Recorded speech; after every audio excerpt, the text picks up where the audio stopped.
This is the Sinister Minister, Father James Mitchell, and you are listening to Hangman Charlie on the Hangman Outcast. May you all burn in hell.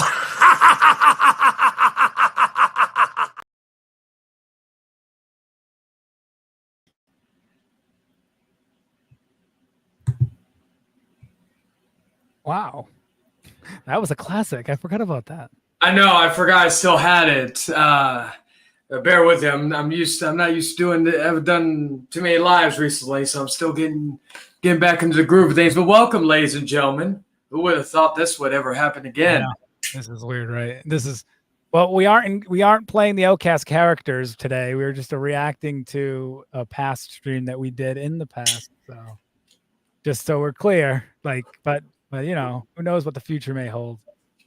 Yeah, and in honor, I thought, well, since we're reacting, and I have to be on camera, might as well show you what goes on behind the scenes when the camera's not on. Yeah, and you're in the bathroom, it seems. So we're at the classic Outcast Hangman Charlie realm. Oh yes, and then hello Nick and hello Imo Inuashi. How y'all doing? And of course, this is the House of Chait and Mr. Tom Willis, currently known as Cypress TV. Yes, but we're going to go with Tom Willis. You're going to be Chaitin Long, right? This is because I feel like in order to stick with the Outcast vibe, we'd have to go with the classic names, right? Like you were Hangman Charlie.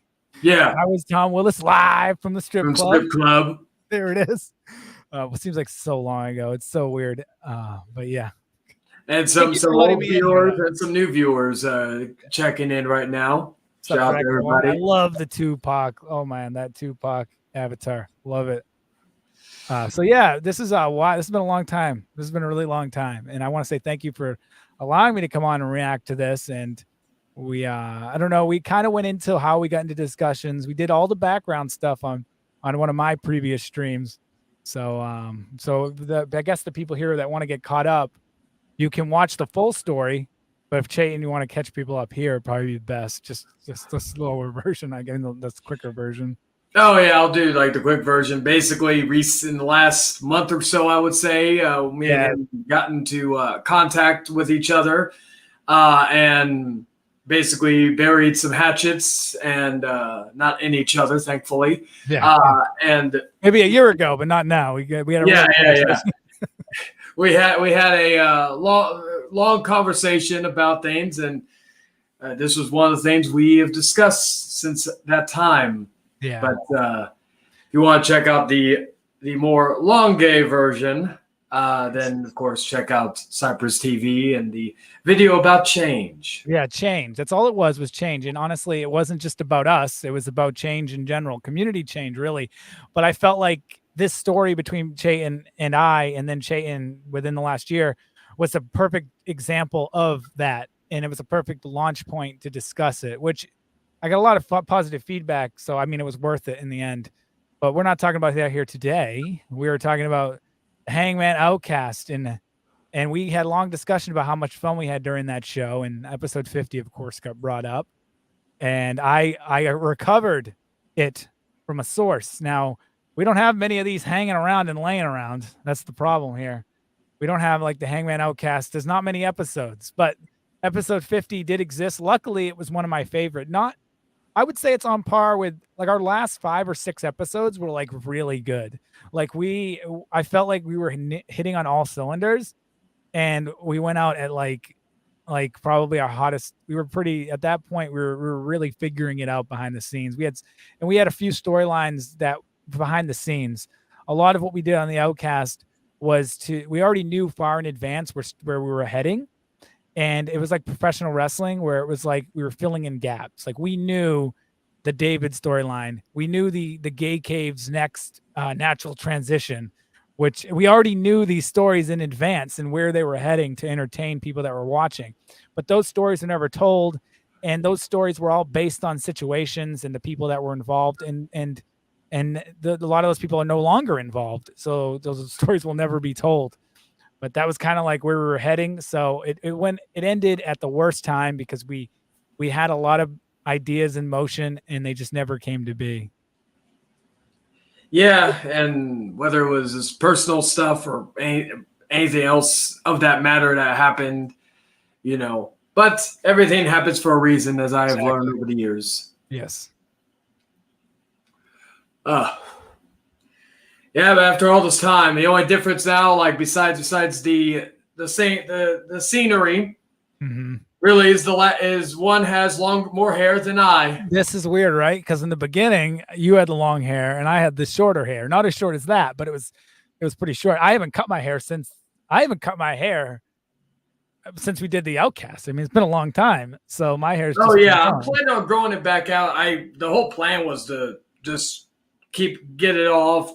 That way, also I'll be like, oh, good, I don't have to worry about it for a little bit, and then just grow it back out gradually and grow it out evenly. So and all that, and keep it like that for as long as I can. Because as I'm getting up there in age, I don't know how much longer I'll be able to have the flowing hair, especially how thick it is. Yeah, that's what I was actually thinking the same exact thing, if I'm being honest. With my hair, I was like, how much longer can my hair stay long? Luckily, my hair isn't really, it's the same. Like I look at pictures when I was at prom and I had the same hairline. Like that's how my hair is. I just got a big forehead, as you see in my Discord with people taking pictures. That's just who I am. Like it's nothing to do with my hairline. That's my head. But I don't know how much longer either. But we did want to do a disclaimer because I think that and a lot of this, I'm going to do a disclaimer for the people watching or that know me. Just to be clear, when we are on the Outcast, we were playing kind of ourselves, but more, I guess, animated, more.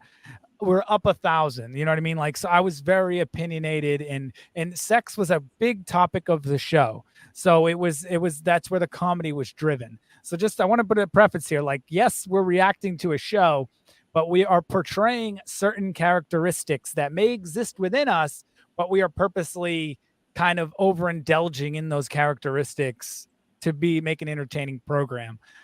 Also, these are our reactions. Like these are our reactions to what's happening. And however we say, I don't want anyone on my end to take offense to how I feel or what I'm saying, because that's not what this is about. It's just about us reacting to a program that we did back in the day. And you're going to hear some jokes in this stream. Some jokes where it may be like, oh, you're making fun of this person, or, oh, you're causing drama. No, if you understand the program in the moment, it was all a joke. Everybody understood. So it may feel as though we may be going after David hard, but behind the scenes, this was pre-planned. David already knew the story that was going into the show. So this was already talked about. So it's not like that was something that was thrown on, or there's names going to get brought up in the stream with Jordan and the gay cave. And that was a part of the program at that point. As much as Jordan hated it, it was all having fun. And it wasn't really a big deal at the time that the joke was made. So just to preface it, there are jokes in there that were happening, but none of it was for malicious intent. And we'll be reacting to those jokes. I just wanted to make that perfectly clear as people listen to the reaction. Oh, yeah. It's a product of its time. But and like I said, this video is like, has it been 2 years basically since that episode? Almost 2 years because it happened in June. Sorry, I was trying to get into the chat to moderate, but if you heard the echo, but like a part of it was 2 years ago, about June, because I remember this stream was our 50th show, and what made me think, but Mortal Kombat just came out on HBO Max, so that would be.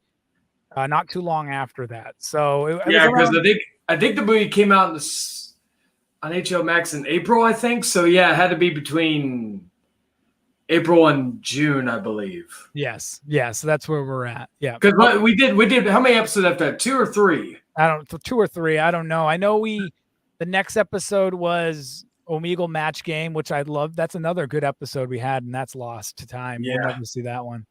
That was a really fucking good episode though. And then we also did after that, I think that was one where Mysteriously Kind came on and we were trying to find him a date. And then there was that guy in his bedroom and he was just talking shit. And then I came like, he didn't know I was there. Mysteriously Kind, I jumped in front of Mysteriously Kind. I made fun of everything in his room, his fucking clothes and what he was wearing and his walls and his lights. And he just skipped me. So that was another different episode. So that was like in the middle of our Omegle like moment. Yeah. Our phase, our Omegle phase. We were always in like different phases. But yeah, that I think it was like 2 or 3. Yeah, it didn't last long. Although we already had plans for episode 60.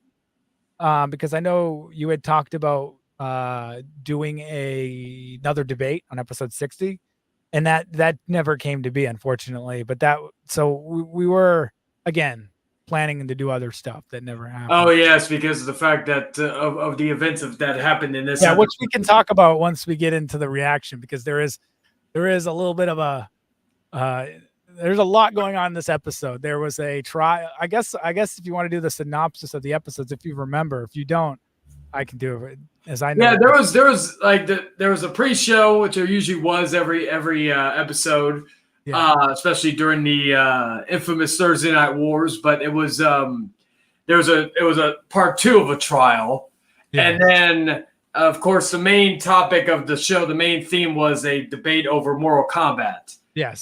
Which was the 2021 version, not the one from I believe 95. And I have a new what's going on, Jester and Chains? How you doing? I have a new opinion on that. I didn't listen to the whole stream. What's going on, Chase? How you doing? I didn't listen to the whole. Sorry if I'm shutting people out over you. It's just I'm so used to doing it on my stream. I don't even think. Oh, you're good. You're good. But and you're getting them quicker than I am, because that's so weird. Yeah, literally, you said that, and I didn't even see Jester, and then you said Chase, and I was like, I just saw them pop up right now. So yeah, you beat me. So it's more so timing. I think that you got me over that. Okay, that's weird. I believe it though, because sometimes there's delay issues going on with the chat and the view count. It's never in. I'm not Chase. I'm big boy asshole. Oh, he's a big boy asshole. I don't want to go there. Biological. What's going on, Biological? What up, Bio? What up, Jester? What up, big boy? Nice to see you guys. We're just gonna reminisce about the Outcast. We're gonna have fun here tonight. Nothing too serious. We're playing ourselves. Okay.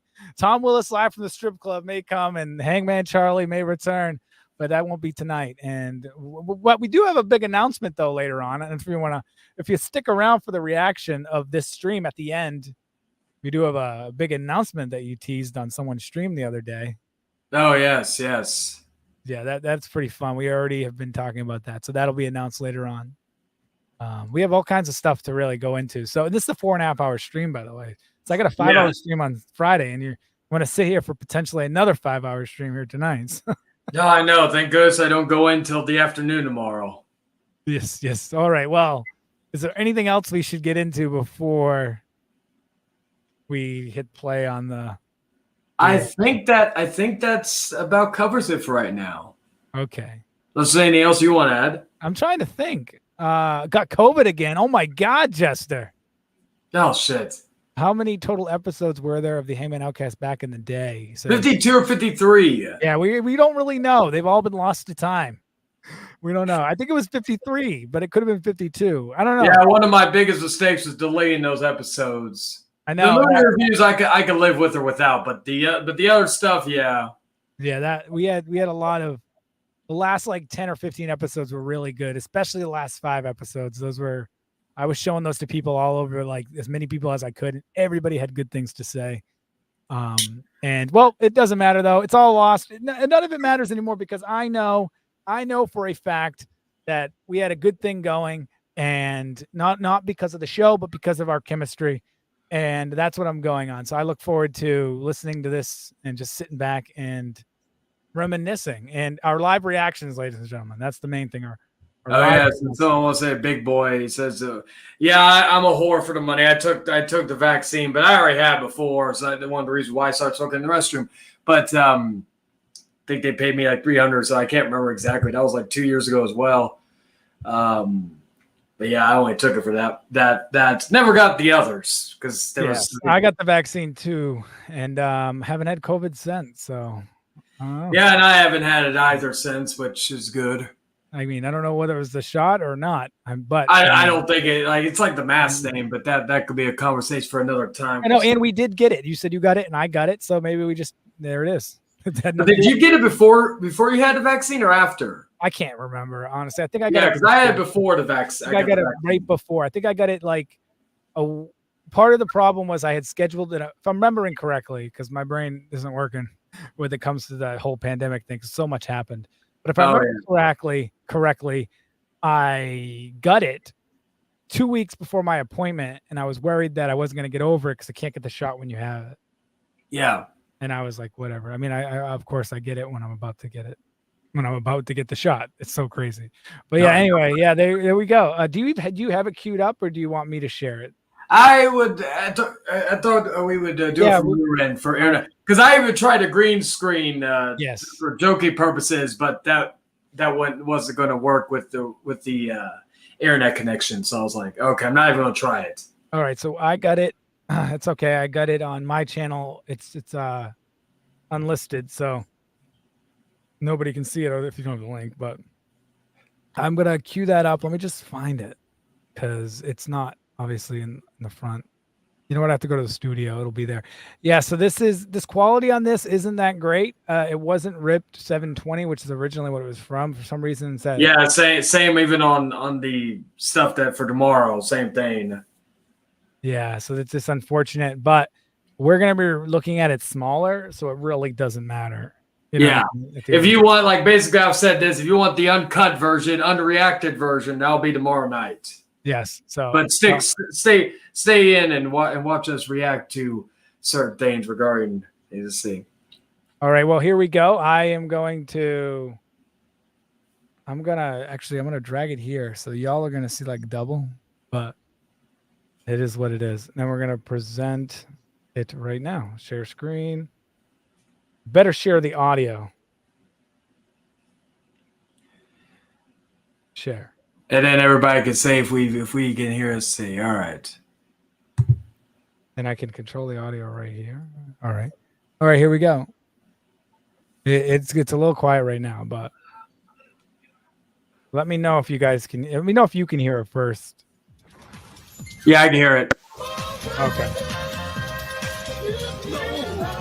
All right, this is the trial scene. This is how we started it. Hear ye, hear ye. We are here with the Charlie coming newest edition of the Hangman Outcast. Back then, I forgot how. Episode 50. This is the pre-show, and of course we are here with, of course,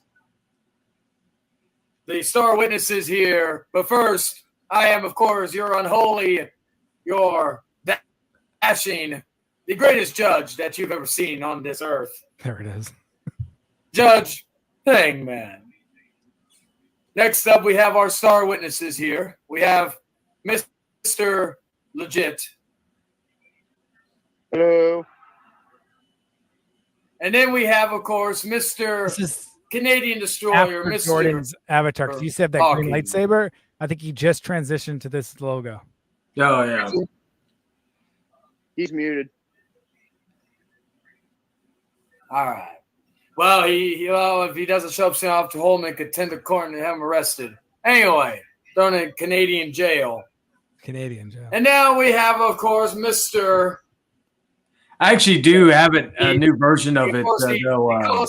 Big boy. The co-host of the Hangman Outcast and the traitor who joined Rant and Rave last week. But as you know, as said over here, give me 1 second. Is this it? Yes. Rant and Rave says best podcast on YouTube, the Hangman Outcast.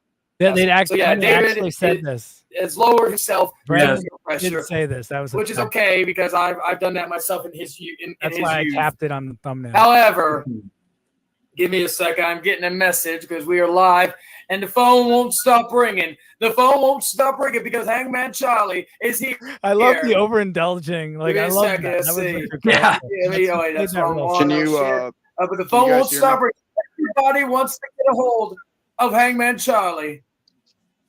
Anyway, I had to switch my AirPods to my head, like, little headset for like. Oh, we have another witness in the court of law. We have Mr. Danny Lewis. Oh, yes. Yes, we are here, Mr. Danny, again. By the way, have you seen Mortal Kombat 2021? No. Damn it. All right. Well, okay.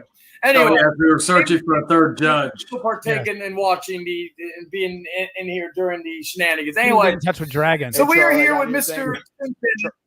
Hey, Charlie, I got a new thing for you. What? Red. What is that? Purple. Yeah, there was a Redbubble meme. We kind of memed Redbubble for a while there. All right, so we are here because Mr. St. Dennis has been charged with grand larceny. He has been charged with no showing and violation of his contract, no showing 2 weeks of the Hangman Outcast.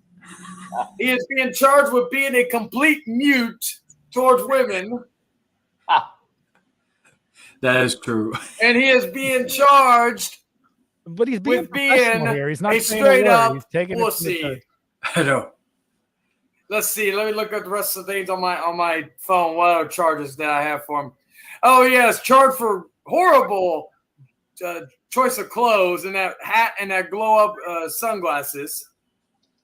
He is being charged with the worst haircut in humankind.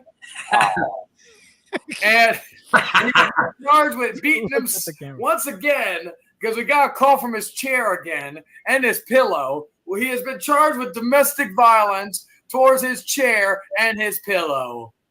So, Dave, before we continue, how do you plead? Do you plead guilty or not guilty? I am not guilty. All right. Hello, Jose. How are you doing? Okay, Mr. St. Rape or sexual assault. Do you have an attorney with you? That did. What up, Omega? With the chair. You're going to give me a week to prepare, so... Well, no, I have given you a week, but also if you I said this is what you get for giving me only a few days to prepare for the whole the following week of Hangman Outcast. So let's get into the first thing. David was a good producer, though. The first crime. Yeah. Mr. St. Dennis informed the ever so dashing, so sexy, the man with the biggest cock in the world, Hangman Charlie. Let me get Hangman Charlie into the courtroom. Mr. Charles, come in here. Hello, Your Honor. All right. What is this? I love Danny Lewis. What is this? Mr. Long, do you swear to tell the truth, the whole truth, and nothing but the truth, so help you God? I do, Your Honor. Very well. So, Mr. Long, what did this Mr. St. Dennis do to you? Should I go to your next court? He's done a lot of things, Your Honor. Like every week he makes fun of me again. Mr. This is order in the court, Charlie. This is a pre-show. This was a pre-show. Anyway, this wasn't the main show. Mr. Long, proceed. Before I do this, I do want to say this real quick because this actually is a good time for this. When you hear this noise, this means that court is in session. That means your mouth's gonna shut unless I ask you. Okay? All right. But Mr. Legit, I will play your song if you of course, want to do it. And that's Here it is. when I play that's when you come in. Oh, we lost Andrew. Oh well. So I'm picturing you with like a or Bear. Yeah, I forgot the next the other song. Oh, pause it real quick.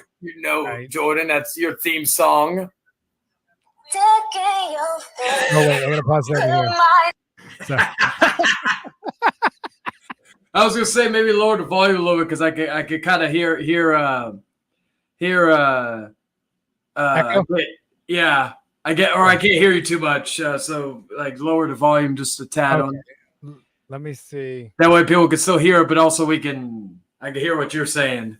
Yeah, let me see how to do You pause it at the right time, Dick, and you. I know. I kind of want to go back 15 seconds because that was a good. Hold on. Yeah. Let me go back just a little bit. We're at 7, so we'll go to right here. Anyway, Mr. Long. Okay.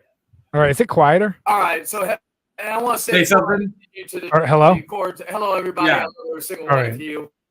I can turn it up too if I have to. Mr. St. Dennis knew about these transgressions, about no showing. Big shipping. What's going on for a convention? For about a few days. That's yeah. Because I was about to say, anyone here got YouTube? I thought he was referring to us. I'm like, nah, it's for a convention. Text message. Not only was I was insulted, ashamed, but I felt betrayed.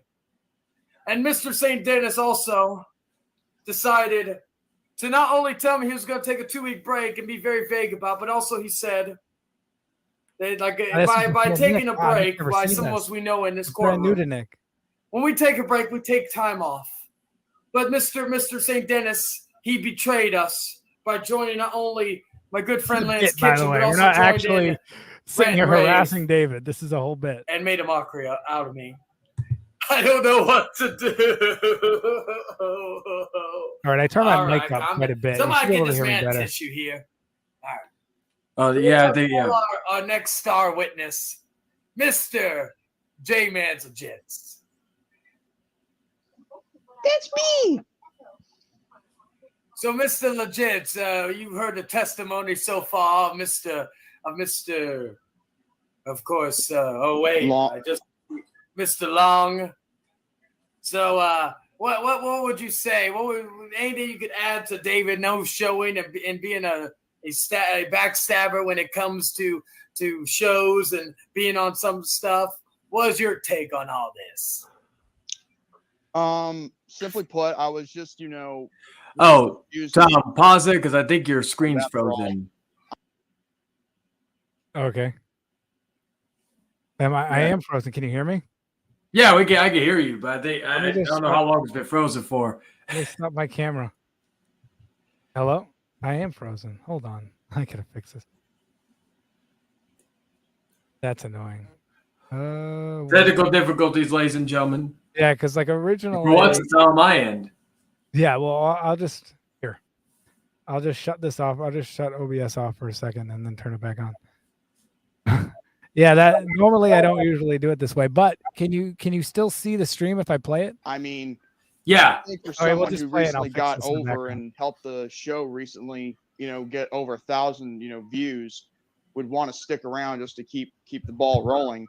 But hey, Lennon, for some unknown reason, when he was supposed to take his 2-week hiatus or a break, whatever you want to call it, he decided to want to, message Brandon about wanting to take control of R&R because Brandon was once again going to be out, but instead of work, he had jury duty, kind of like I am right now. Only this is more virtual rather than actual. There we go. Yes. I forgot to tell you, Joe. I already know you do, but do you swear to tell the truth, the whole truth, and nothing but the truth? So help you God. This episode's from 2021. Yeah, we started doing it back in 2020. I just want to make sure because for the record, just all that good stuff. I haven't done court in a while, ladies and gentlemen, at least on this channel. Go check out Mason's David is birthday actually bash. fine with Hello, talking Leon, about how now. you I will doing? attest to that. I won't go into more details than that. But I forgot to put the link in the chat. If any other witnesses want to come in and talk about David being a schmuck. Anyway, Mr. Lewis, for the first charge, what is your opinion on the stuff you've read? Before I ask you, do you swear to tell the truth, the whole truth, and nothing but the truth? So help you God. Cherry. Yes, I do. What's going on, Cherry? It's your honor. Oh, sorry, Your Honor. Thank you. All right, Mr. Lewis, proceed. Well, in the almost 2 years, hard to believe it's coming up on the 2nd-year anniversary of when I know David. He's always been sort of a schmuck, always promoting himself all the time. But yet he doesn't promote. Even when he's away, he can't promote the show that he's been featured on for the last few months. Wait, 1 second. David, have you shared this video to all the places you can, David, the Renegades, all this sort of? You're supposed to be a producer in a few weeks, and yet that's one of your jobs. Have you done it, Mr. St. Dennis? I'm doing really well, Cherry. Let me show you. Still on medicine. So, do you have anything further to discuss, Mr. Lewis? Oh God, it's Dan XP. It's the return of David's attorney. His attorney. I've had it with my client does not have to take this relegation. And Your Honor, it is your pleasure to introduce me. You're talking about a man who has changed the face of the Outcast podcast. Without David 3000, what kind of content would you have? I think, if anything, you owe David at least 75% of that 1,000 views you got. You're out of line. Without David going through the hell that he went through in those episodes, who would have watched that dumpster fire? David 3000. David 3000 has made you, Charlie. You are Victor Frankenstein. You made a monster, and now you want to shut it off because he needed a little time off. He needed a break. Who doesn't need a break away from Hangman Charlie? Hell, I need a break from Hangman Charlie, and I talk to you every other day. Oh, you see that? And Danny Lewis, you're not exempt from this. How dare you turn on David 3000? Well, hold on. How dare you? I didn't say I turned on David. I just said you should turn a razor on that facial hair before you dare turn on David 3000. Thank you very much.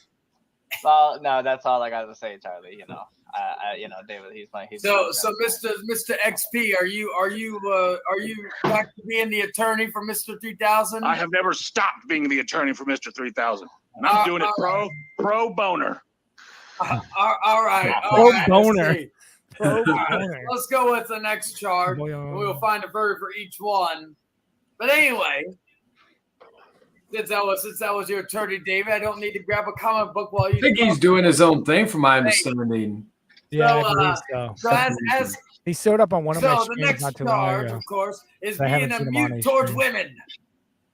And first off, our first star witness is Hangman Charlie. Are you Objection. What is the objection? The judge cannot be a witness. I am not. I'm Judge Hangman. This is Hangman Charlie Long. That's the guy who's coming in right now. Is it now, sir? Or are you suffering from multiple personalities? How do we know you ain't suffering from it? You may be a man, but you also won't be a panda. I'm a panda man. See? Overruled. But I don't pretend to be two different beings, Charlie. I'm one person. You're attempting to be two people in one body. Objection.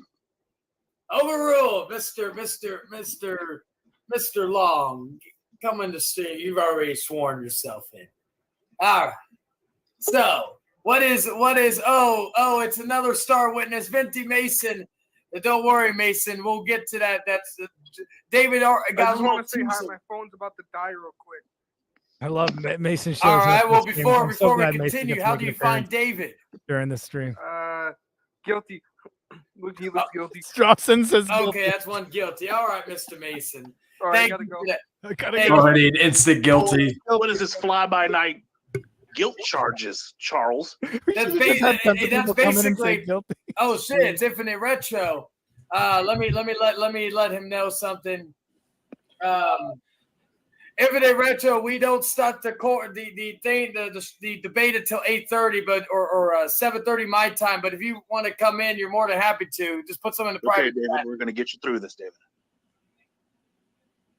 Okay. Oh, wait, that's on him. Okay. Looking at the Those thing. that are wondering why I'm not Bye bye here, guilty I don't charges. show up Who's till the next? top of the hour. This is how we did it every once in a while. Let me let Jack know something real quick before I. Is this the time where we're supposed to have recess? What? Yes. David has no Yeah, clue what okay. that I was means. just going to say this following broadcast is brought to you by the Axe Detailer. Cleans your balls. Yeah, I was gonna say. Yeah, I guess we are. There we go. All right. Oh shit. All right. Let's see. Let me let Infinite Retro know. See real quick because this is gonna be his first time After COVID, the Hangman Outcast started. Charlie actually did like This is 15 a or kangaroo court. This I don't man remember when can't I even joined. tie his own Like, shoes. It was close to I think it was near when you came in. It was like episode 20, 20. No, Australia had anything to do with this. yeah. I just know we did like Keep that 30 game together, face, so David. that's 30 weeks. Unless we missed a week. Then We did nothing wrong. Everybody gets annoyed of Hangman Charlie after a while. We have to prove that case. It's going to be okay. Charlie wears welcome. Let's see with this segment. You're like Man you're like can't even playing do a like stream with his you're like potato. also playing We got producer this. role for the record. Well, your producer's on trial. One more so I will hold you in contempt of court. I'm speaking to my client, sir. This has nothing to do with your court. All right. Oh, we got my next star witness. Just so we're clear, We got David wasn't really Mr. the producer. He played a character on the stream. Yeah. Is the sun setting? I'll be witness for anything, Charlie. Why are you assuming shit? What'd you say? Sorry.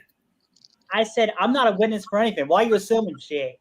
Exactly. The Honorable Leon Calavera here speak his own mind, not influenced by Hangman Charles. All right. Is the sun? Is this sun setting somewhere? Like, can you guys like look outside in your window see if the sun's setting? Because the sun's up like a little bit up in my area. It's like 7:17. All right. I have no Leon, clue. do you want to be a witness to this trial?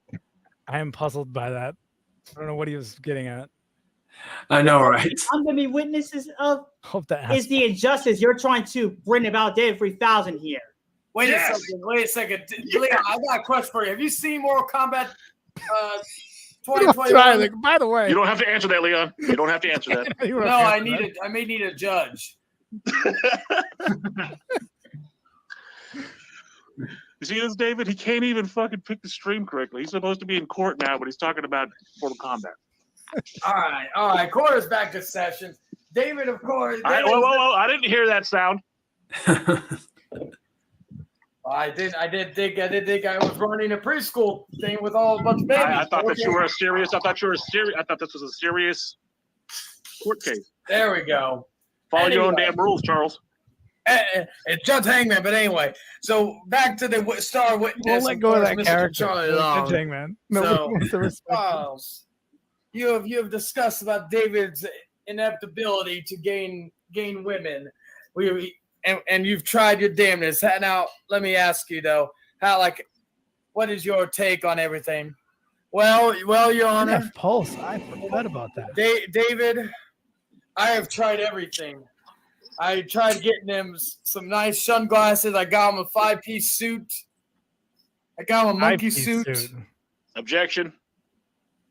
What the fuck does that look like? On what Charlie? grounds? What's a 5? David, did you ever receive any of these so-called items from Charles Long? Nope. Mr. Long, did you send him? Yes, but he never gave me his address. Well, So by your own admission, he never received these items. Well, I still blame him. Anyway, but you said you sent them. So where did you send them to? his mother. Does he have your mother's address, David? Nope. So you've perjured yourself in the court. So meaning anything you say now, Charles, is null and void. You've just ruined yourself as a witness. Thank you, Your Honor.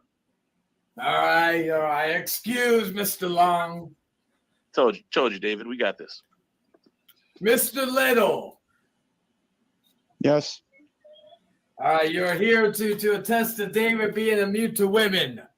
Can you attest to this? I wish I could attest to it, but the problem is I don't think I watched that part like on live. That for his testimony is You're also supposed to be the null star and void. witness. So therefore his testimony is null and void as well. All right, Leon, did you see the part where David was trying to hit on women? Leon? It's not even there. I Oh, thought you're it was witnesses. women and also All the witnesses are fucking disappearing. Like, Yes. Well, Mr. Since I Leon is appreciate muted, this segment we'll way go more to than the back in the day because I didn't get to watch it in the whole. Mr. XP, As a whole, I just watched pieces of proceed it with while your I was doing argument, your stuff. counter argument. Thank you, Your Honor. Honorable Hangman. See, what we have here is a figment of the truth. In David 3000, we have a young man who's doing the best he can to keep up with the sociopath and psychopath that he works for. Of course, you have the wonderful, talented Tom Willis, who tries to keep everything together, but even Tom can't control everything.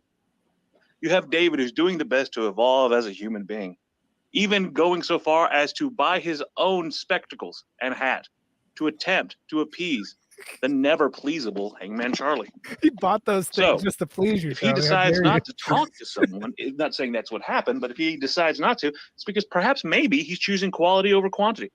Maybe these Omegle people, as you've been so callous to call them, Yes, we've been throwing aren't Eagle good people enough at, for my client. at David. Maybe my in the client last thinks few that he deserves a episodes. higher grade of individual. He is, of course, as I've named him before, the man of the future. And the man of the future deserves only the best as far as woman, life, and liberty. Mr. 3000 is just doing what he can to survive the trials and tribulations of the bullshit that is Hangman Charlie. Background. And can we all here say and speak? Yeah, that should have been David's new shirt. One of us can only have so much of Hangman Charlie before we have to get away without wanting to hit him with our vehicles. Damn. Hangman Charlie can be a burden. What's going on? He's a good person, and he tries to be one. But sometimes it's just too much. Out of the way, Hangman. And maybe my client, David 3000, just needed a little time away to get his bearings so he could continue to contribute to the podcast that he knows and loves, The Outcast. Thank you for this moment. Carry on, Your Honor. All right. So the next one, and I just got this in from the bailiff. All right. No, let's get back into this. As I open the paperwork up. David, you've also... Did you really have paperwork? Because it seems like you literally. Yes, David. We have a judge who can't. No. Okay. I don't think I did, at least. I got you. You've also been charged, Mr. St. Dennis, with abuse of steroids. Clearly, we can throw that charge out because David is as threatening and as built as a sack full of kittens. Steroids. I will show you the evidence right here in just a moment. I don't even remember what this looks like. But yes, you've been contractually obligated to work for HCPW under the rules and powers that be. Yeah. You are now currently the open weight champion in HCPW, defeating Brandon Martin by hitting him in the balls. But that's just the move that David. You were only gone for a month after you had to shave your head and get breast implants, but then you came back completely jacked, and now joined the Kingdom of Christ, led by the Jesus Christ Professional Wrestling, HCPW World Champion Hangman Charlie, follower of Christ. And you came back. What's going on, Mr. Gozy? You at one point you were 80 pounds soaking wet, but now you are a lean 250 pounds of pure muscle. And the reason why I know again, Your Honor, I have to object. I'm looking right at Mr. St. Dennis, David 3000. Does he look like a mean 250 pounds to you?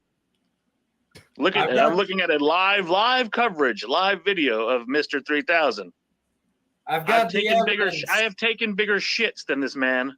Does he look like he's a whopping 200? And can the jury see for themselves as he spins in his chair? Does he look 250 pounds? Yeah, he does, because we only see below the neck. You're right. He might have but you're not 250 pounds. It just weighs a lot. Thank you, sir. No, he's showing it. Does that man look like to be 250 pounds? I think no. I think that you can throw that. He's wearing a larger shirt to hide the muscles. The photo evidence right here as I am getting it right now to show the audience and the court. So you're saying, Your Honor, you weren't prepared for your own court case, yet you wanted to criticize David 3000 for having a week and not being able to get legal representation. Blame my bailiff. Though you tried to prevent me from entering to defend Mr. St. Dennis. I forgot I even didn't put in the link, but here is, of course, the image of David 3000. Look at those veins. That looks like you, sir. That facial hair. I see a man with no facial hair here on the right. I see someone. It looks like your dream lover, Charlie. It looks like what you wish you could be. I think that was from like 2K13 or 2K19. You saw like it said David on the front. I could write my name as Charlie Long as my name here. It doesn't mean that I'm Charlie Long. But yes. So before I go to the defense. Mr. Little, what do you have to say about seeing this despicable act of evidence? Evidence of what now? Don't promote your shit on here, boy. I didn't get. But if you want to see the Outcast invade the food cast, go to Lennon's channel because that was an actual. Get my sister situated. If he still has it up, I don't know. It's been a lot of years. Right. Now I gotta go and do it again so I can show it for the witness. You're killing me, Smalls. I understand. It's all good. I'm looking at your own jury in your chat, and they're asking Mr. Long who keeps both pictures of men on their phones. You know, that's That's what I'm about to ask. But then again, I don't want to like stir the conversation and the trial to a whole different direction. It's okay, David. We got this. All right. Now, Mr. Little, you'll be seeing this image again. What's up, River? This image of David. That is David 3000. Clearly, that's David. The man who hit Brandon Martin in the balls. Yeah, he was following in my image. That's why he looked like me. Yes, I do. See the veins popping out of the arms, looking like Jinder Mahal. With John Cena after he tore, a muscle from his shoulder. Yeah. So what do you have to say about that? There's even veins sticking out of his pecs. He has like fucking 80 veins. Well, the evidence is very, convincing, but only in the virtual world. Mr. Calvera, are you there? Okay. Totally not there. He's been. All right. I think that a point was just made there. So is this a trial of the virtual world, or are we having a real trial in the real world? Because if we're talking about a real courtroom here, a real trial, Mr. 3000 here, David 3000, is clearly not. The man is 100 pounds soaking wet wearing boots. This false imagery you bring up of a fictitious wrestling organization has nothing to do with reality. So you have to drop those charges. It doesn't exist. We're talking about real world. Very evil. Very good. Well, the last charge will be, of course, a recurring charge. That makes sense. Danhausen. That is Danhausen. battery and domestic abuse of his chair. Who's coming in now? Oh, we got another star witness. We got Eric Lima. Eric Lima, the honorable Eric Lima. It's good to see you, sir. Good to see you, NXP. What's going on? Hello, America. What's going on, everybody? Mr. Lima, do you swear to tell the truth, the whole truth, and nothing but the truth, so help you God? I do. What you got for me?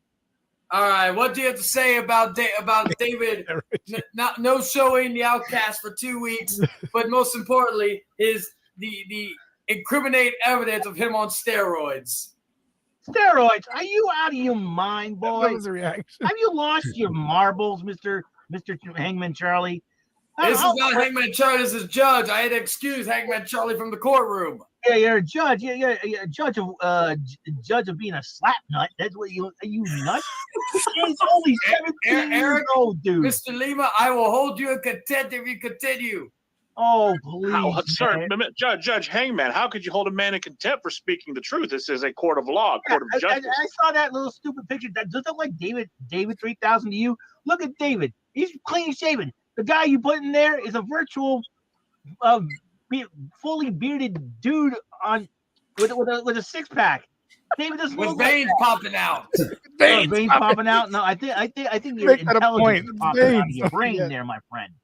I'm telling honorable. I mean, in all due respect, Judge Hangman, it's popping out of your brain. Yeah, exactly. I mean, in the words of the late great Regis Philbin, you're out of control. He goes into more description. Before we move to the verdict, Glad I'm not the only one that thinks that.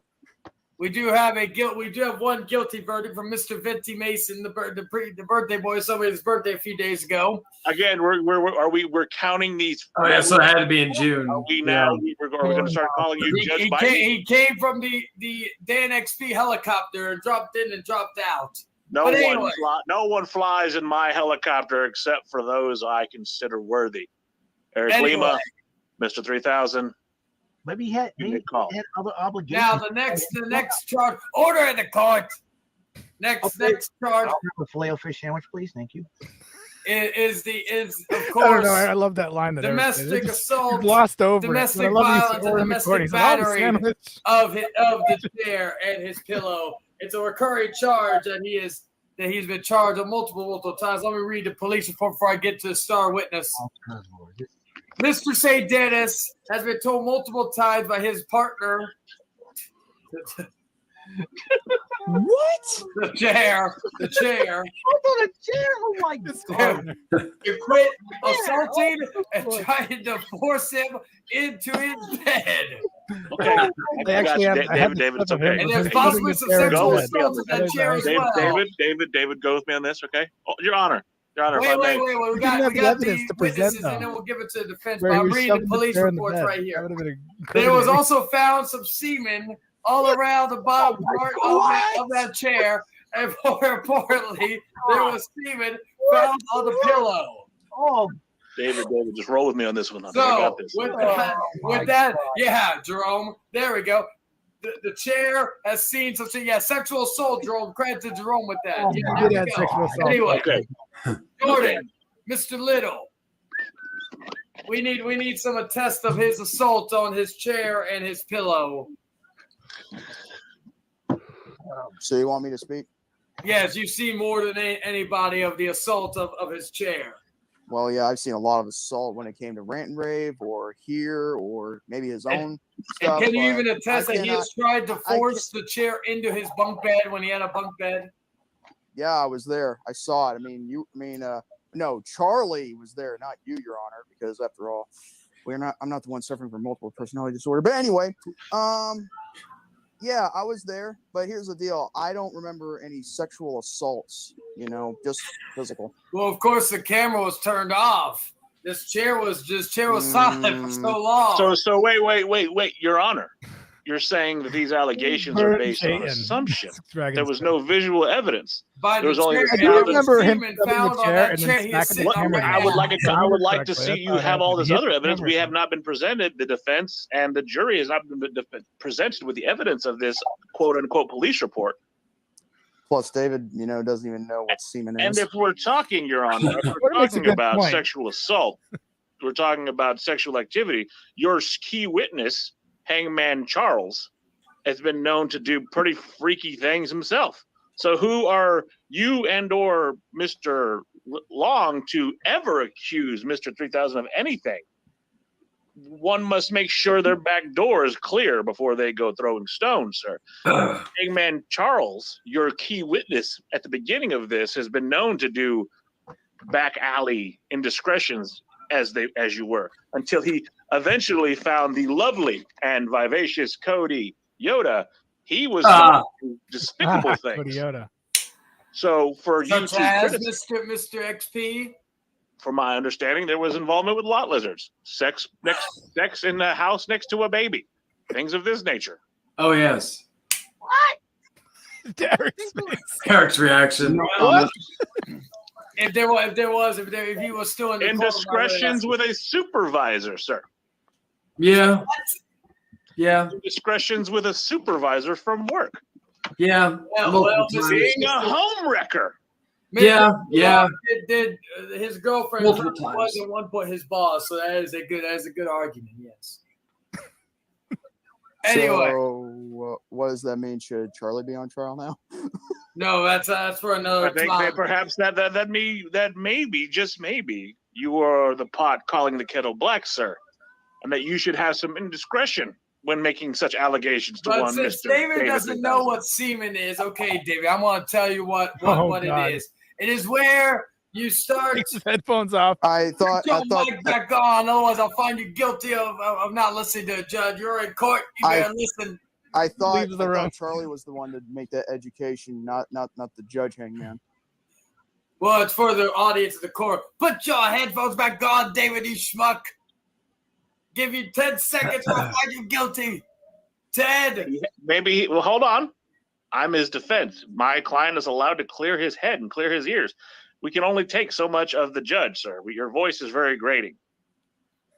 An Al Snow match. This isn't worse than an Al Snow match. This is worse than the Dog Kennel from Hell match. Well, with all that being said, let me ask the chat and the people. Okay, Dave's back on. Okay, so what you do is semen is what comes out of your dick. Sir, this is a court of law, not a sexual education. Out of your penis, told him not to interrupt him. It's objection. He just comes out of your penis. Overruled. Anyway. Kangaroo court. This is kangaroo court. All right, who's coming in now? Oh, we got Nihar. Actually, we got Nihar as another witness. Nihar, another man who is a logical individual, someone who can actually bring some clarity to this insanity. Nihar, raise your right hand. Raise your right hand, Nihar. Do you smoke swear to tell the truth, the whole truth, and nothing but the truth, so help you God? Yes. All right. David has been charged with order to court. David has been charged with physical assault, sexual assault. He's been charged with sodomizing his chair. He has been charged with no showing contractually obligated episodes of the Hangman Outcast. He has been basically, Nihar. David's accused of everything that Charlie can come up with. And these are apparently these are new charges. He has been charged because I think Charlie is a little upset. He got jealous. But he is also charged with being on steroids. I showed the evidence earlier, Nihar. I can send it to you via messenger. You're a damn fool. Anyway, You're a damn Mr. fool. Nihar, Yeah, I'll have to see that do you believe evidence. that any of these charges may or may not be true? I can't imagine. What? You can't imagine they're true. You can't imagine I that they are true. I can't imagine David on steroids. Okay, but do you think the other stuff, the assault of the chair, no showing, when he's contractually obligated, all this other stuff, would you believe this to be true? Maybe. Okay, well, that's good enough for me. Anyway, good. All right, and the people in here, besides Dan and David, how do you find the defendant? We got one guilty already. Mr. Little. Overruled. Mr. Little, how do you find Mr. David, Mr. St. Dennis? Well, after hearing from his attorney, you give, some great defense, and also seeing David hasn't been able to talk much, don't you think he should be the one to speak to? But then again, his attorney can speak too. I'll let what we got one guilty. That's two from Tom. So Mr. St. Dennis, I will give you the floor to talk because Mr. Little did prove a good point. Let the defendant speak. Yes, no interruptions from the Exactly. We want to hear the client, the defendant's pure honesty. And if you do say one insult towards a judge, I will find you in contempt. You hear me? You got this. Go ahead, Mr. St. Dennis. Just don't get dragged into his bullshit. You got this. Just so we're clear, the reason why I had to take 2 weeks off is because, one, I had a doctor's appointment this past Thursday. Otherwise, I'm going to try it any other day. Means. But the other week, I had to, take care of stuff for my family, which was this past week. And I came on the Outcast just for a little bit, which is also kind of, I'd be scared to be part of history with 12 hours, but still. Mr. Eric Lima, sit down. Mr. St. Dennis, do you understand that you did not give Mr. Long enough time or you did not be so descriptive of what your plans are? We got another guilty by this lovely woman who I don't know, who's not banging the judge. I know. Right. Yoda. Come on. Mm-hmm. Wow, Your Honor, you would deny your own partner. Why do we always get picked on? That's what I want to know. We New Englanders get picked on, and we're sick of it. We get picked on for Deflategate. We get picked on Eric's for Spygate. We get picked on for everything. You're going to pick on this poor soul, this poor child, Poor child. Family, and he had a doctor's appointment. That is more important than a podcast. You're nuts, Judge. You are out of control. I am nuts. Thank you for that. And thank you, Miss Yoda, for saying my pudding is great. Yes, it is. Yes, he is. Is it vanilla or chocolate? Is it vanilla or chocolate? Oh, there's Chase. Hey guys, like this. Oh, Mr. Chase, you're welcome to the court. Chase, do you swear to tell the truth, the whole truth, and nothing but the truth, so help you God? If I'm getting paid enough. Oh my God, Mr. Chase, we need David has been found these charges: contract violation for not appearing for 3 weeks, steroid use, sodomizing, and sexual assault to his chair and pillow. Good Lord! Do you even know? Okay. Oh, never mind. I'm Wait, not even David? explain it. Yes. Judge Hangman more like Judge Slapnuts. So, dang, David, where are you getting the juice from? What you taking? From your hair clutch. I had no one taking anything. What about the abuse? What? What was it you said, Charlie? David also. Sodomizing and sexual assault. He tried to force the chair into his bed. What? You hear all this. It's on drugs. What if we walk into? I must have missed a lot in like the past. Hello, Biological. How are you doing? I'm doing great. Anyway. The voice of reason here has got to be Eric and Nihar, and y'all see that the judge is a madman. Yeah, the Judge Slapnuts over there. He doesn't comprehend the truth that is reality. He's using items from a virtual existence in a video game to try to blame a guy. He literally sees David as a 200-pound muscular specimen when David's fucking 80 pounds. He was 250 pounds. 250 pounds. So, okay, 250 pounds. Okay, even worse, 250 pounds. If you clearly look at David. Once again, David's guilty. So before I continue, Mr. Nihar, how do you find? Oh, Demi. Okay, there we go. Mr. Nihar, how do you find Mr. 3000 St. Dennis? And we lost Jordan, but we got. I can't remember what his thing was. Oh yes, Mr. Jordan Little messaging right now saying guilty. Okay. That's you already did. Mr.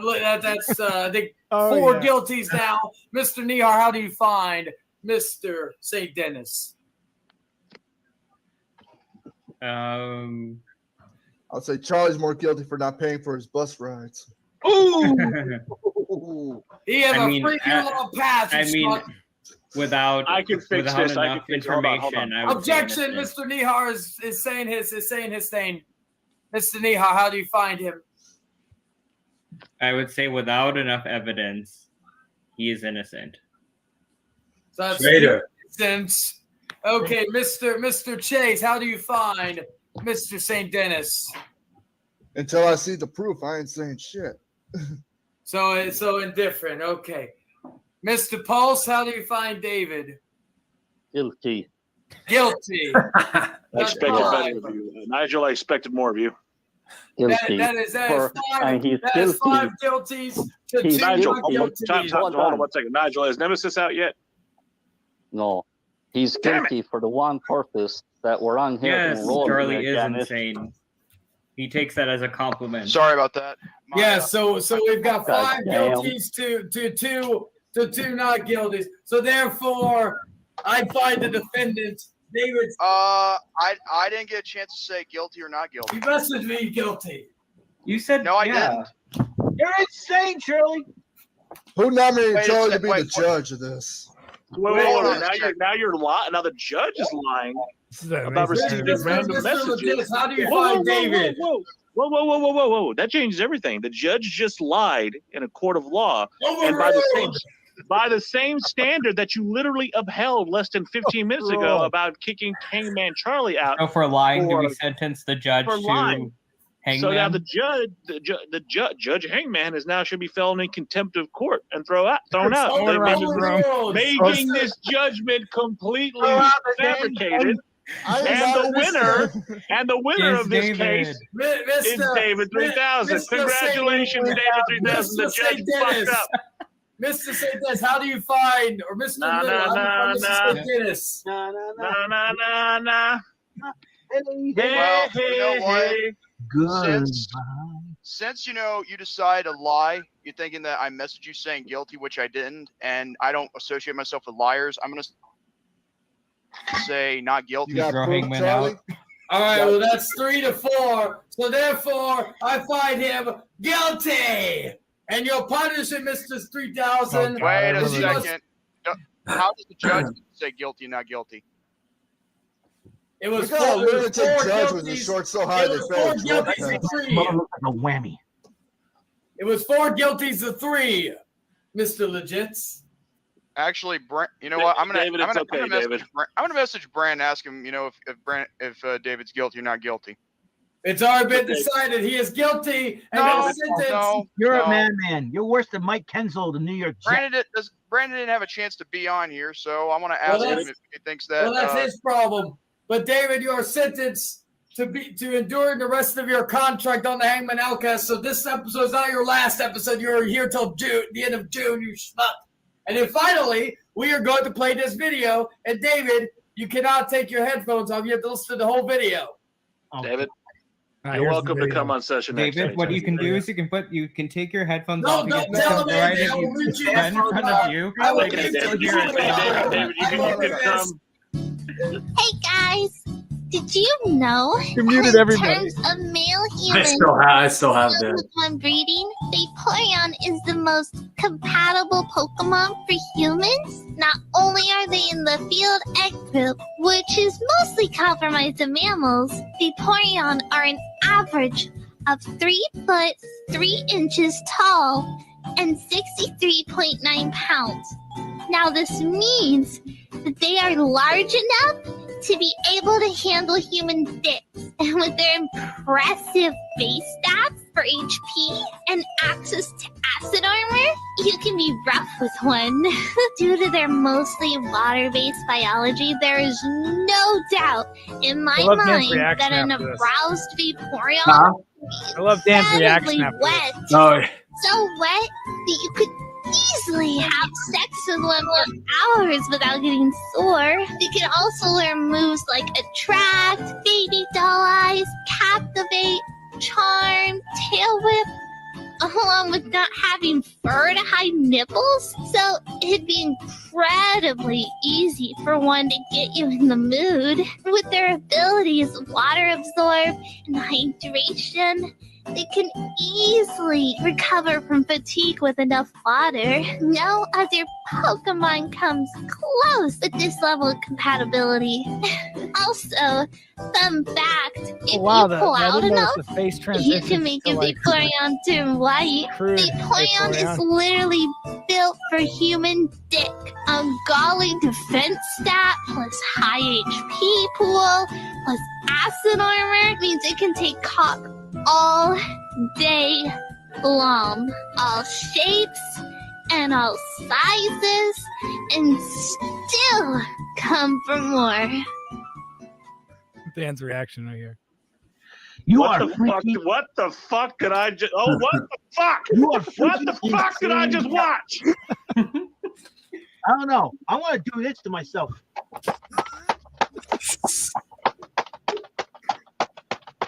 Okay. From Brandon. Well, too bad. Court was already adjourned.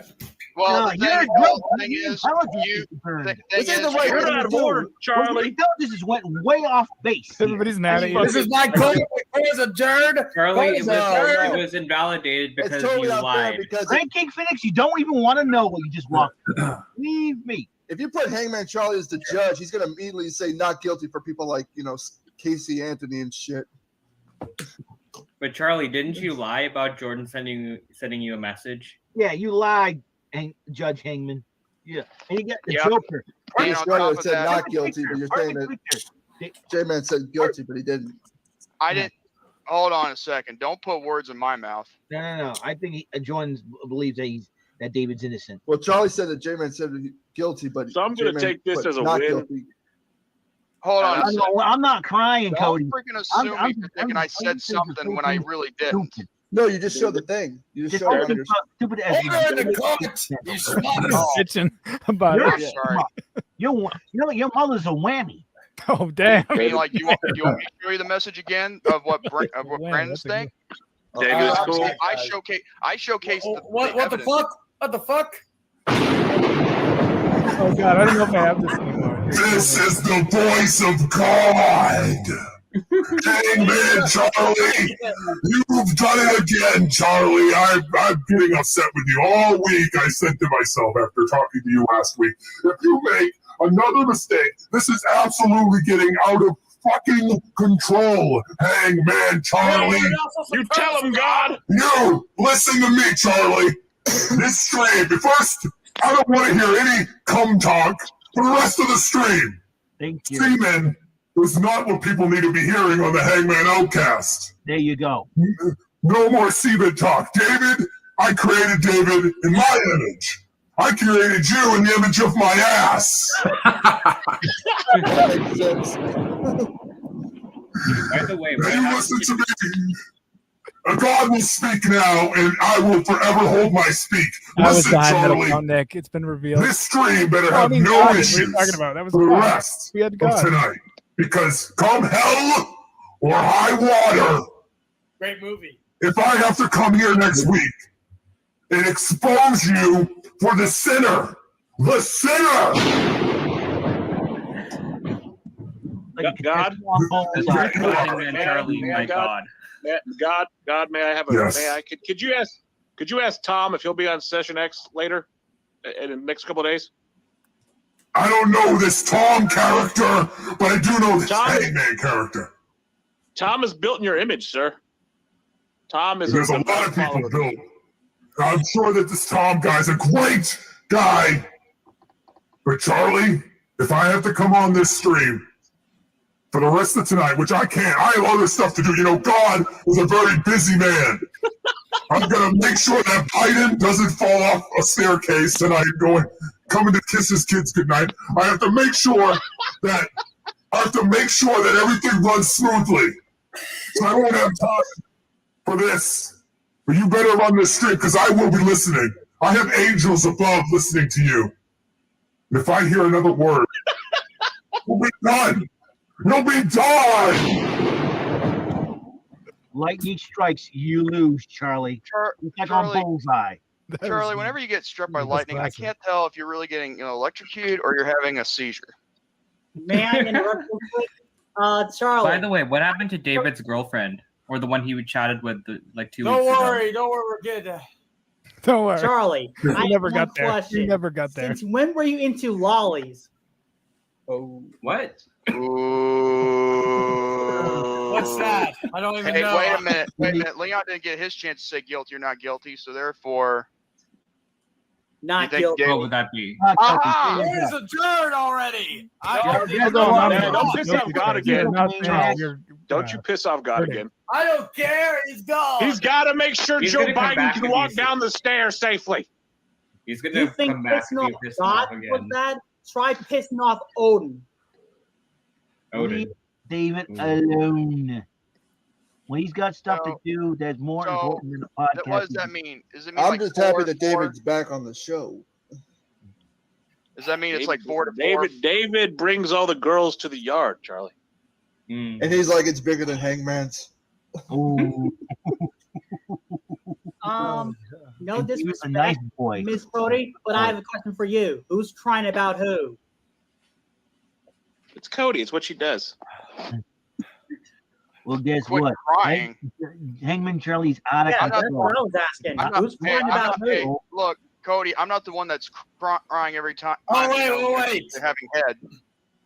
Oh, wait. Cody's girlfriend said guilty, too. So, yeah. So, that's another guilty. Okay, there we go. All right. Yeah, So, where's the proof? She has to be on the live chat to say it herself. Where's the poop, Charlie? Where's well, the if poop? that's the case, though, then Brandon is invalid. Well, You just technically, come- Brandon. Are we only counting votes on the chat? Charlie? I couldn't hear only it. counting votes on the chat? I couldn't The man of the future. hear Yes. Dan say anything. Okay. What'd you say, Dan? I said technically, Brandon was on the stream through text. He was still on the stream, so that kind of beats your fucking case. Hey, that's yeah. Anyway, he's not physically here. Me, my cigarette, my man. Sorry. I'm trying. Did we decide that it has to be physically present? Whoa! You're not Judge Hangman. You're regular ass fucking Charlie Long. I know the judge left. He's the product of Rob Schneider's semen. Hey, Charlie. By the way, Charlie, you smoking a cigarette? You were talking shit about David's hair. You were talking shit about David's haircut. What the fuck is that fucking? What's his name? A beautiful meme. What fucking hair do you got going on? Looks like Yahoo. Tim Curry ass it clown hair. Okay. Krusty the Clown 2.0. With that being said, guys, welcome everybody to episode 50 of the Hangman Outcast. Of course, we're here with everybody. Chase, Don't forget David, to play the Dan. intro. Don't forget to play the intro. Hold on a We did have second. an intro. Hey, man, This is this the ain't the intro. one, the stream where you're going to do it for 24 hours. I Is it? thought we had an intro. No. Okay, let me play the intro. That's not the Hey intro. guys, did you know that in terms of male human and female Pokemon breeding, they point out with the freaking video. Enough of that stupid Pokemon video, man. Hashtag Charlie watches lollies. I just had to. Why do I have an erection? Here it is. Oh, yeah, there we go. We did have one. And I can't find that song anymore on YouTube. It sucks.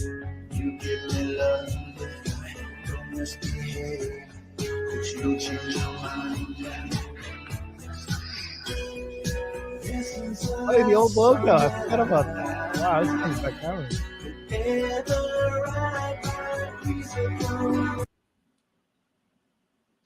Oh, and someone says, Jordan, it's about breeding. You can learn something for once. Actually, I know a lot about it.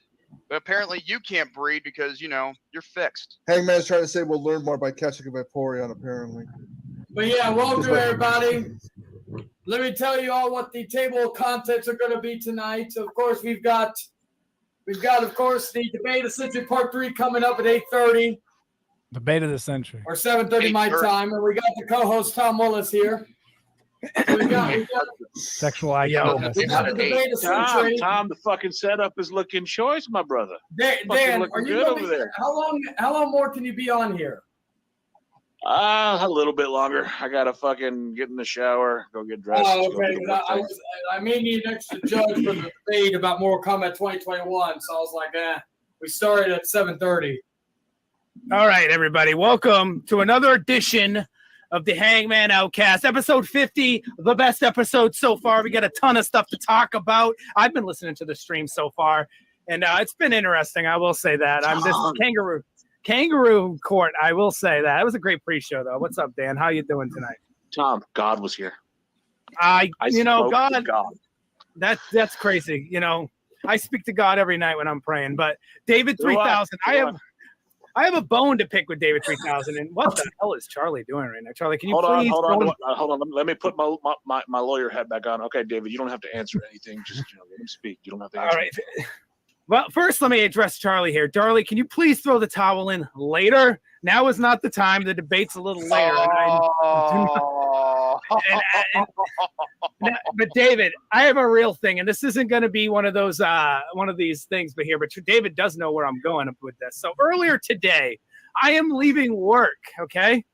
And David says to me, he DMs me on Messenger, and he goes, Tom, we need to do a meeting. We need to discuss the Hangman Outcast. Now, normally me and Charlie don't discuss these things, but I said to myself, you know what?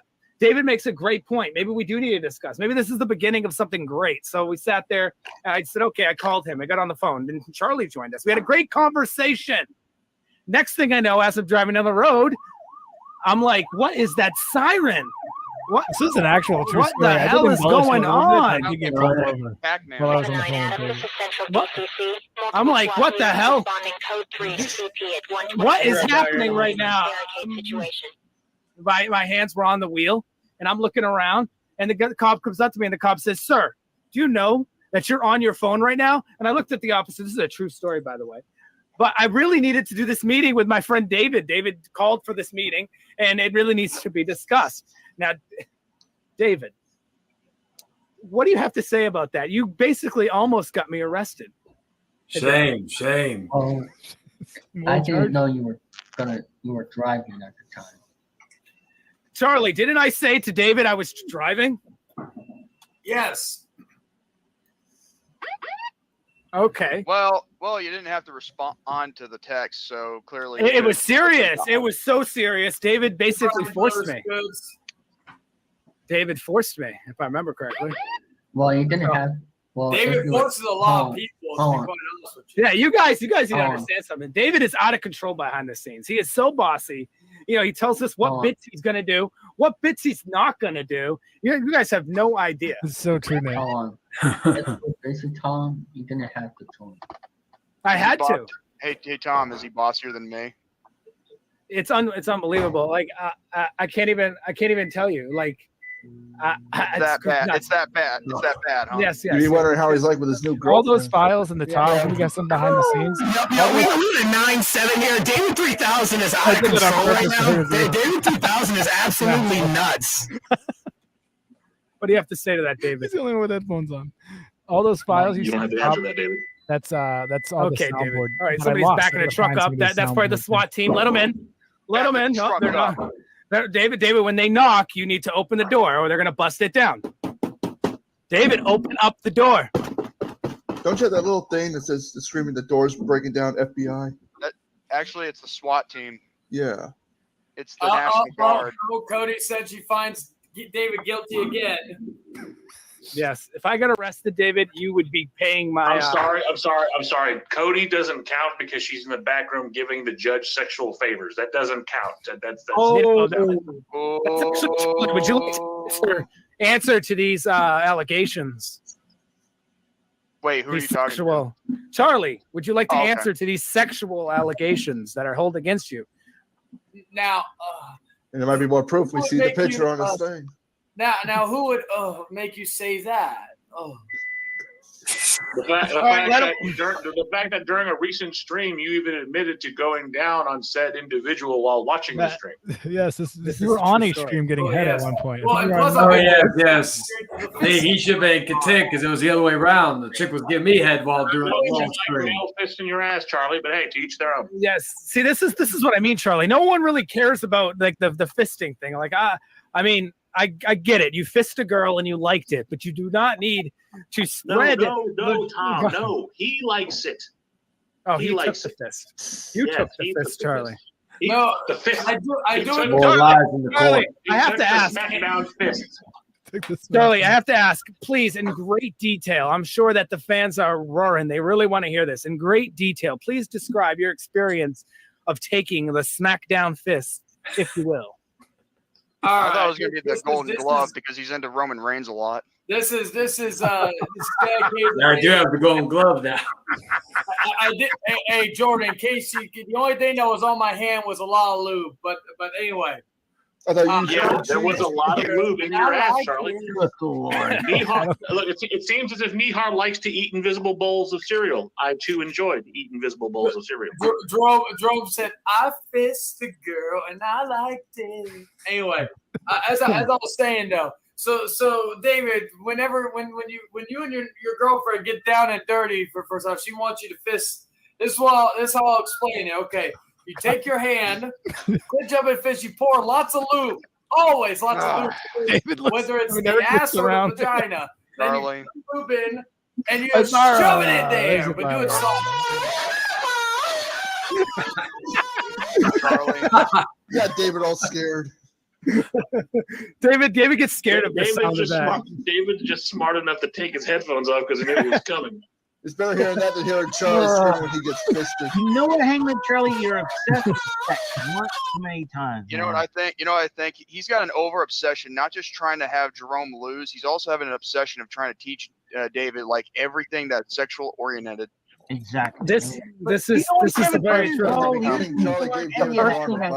anyway, make sure you do it slow when you do it. And make sure her ass is clean and shaved. Her ass or her ass? Dude, but that's the thing, Charlie. You're the only one. You're the only one, Charlie. To be fair, you're the only one dating girls who has to have their ass shaved. That's a fair point. It's like they have to shave their ass up. Charlie won't. Charlie, that is an interesting thing you just said. That your girls should shave their ass. I have to ask: are you dating? I'm sorry, Cody. I'm sorry he's putting it out there like that. Cody. Now I'm assuming that it's not Cody. Okay, I'm going to assume because I bet you she doesn't want that information out there. So there must be someone else. Can I interject something? This when you're talking moaning, this is of course George's what? sound. Inject what? Interject or ejaculate. Okay. No, nobody. No, what the fuck was that? No, nobody can even hear that. What is that? Wow. Is that a zombie? I have no clue what he's doing right now. I don't know what that is. It sounds like the zombies promo from the first ECW on Sci-Fi. Anyway, greatest promo of 2006. Charlie, you seem to be interested in sound effects. Let me play a sound effect of your career without David.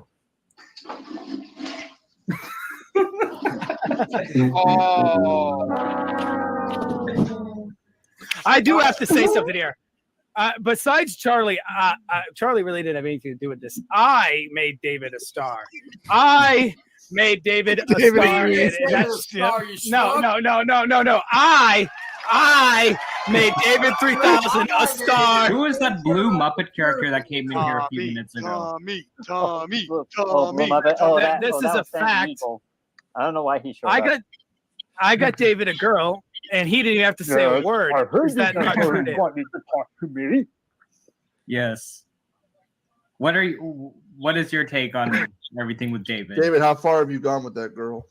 Like what base You you know, on? the first thing I came onto the show was thing about hands. You're damn right I am. He's a It's falling kind of star. it's kind of funny. It's kind of funny how she can say it in a chat but can't say it on camera with him, except that's when she's going down and dirty. Wait, does Cody in the chat? That's your girlfriend, Hangman? I have to be honest, Charlie. Charlie, I have to be honest. Why is it, Cody would be a great person to come on. I mean, you always talk about threesomes and sharing and this, that, and the other thing.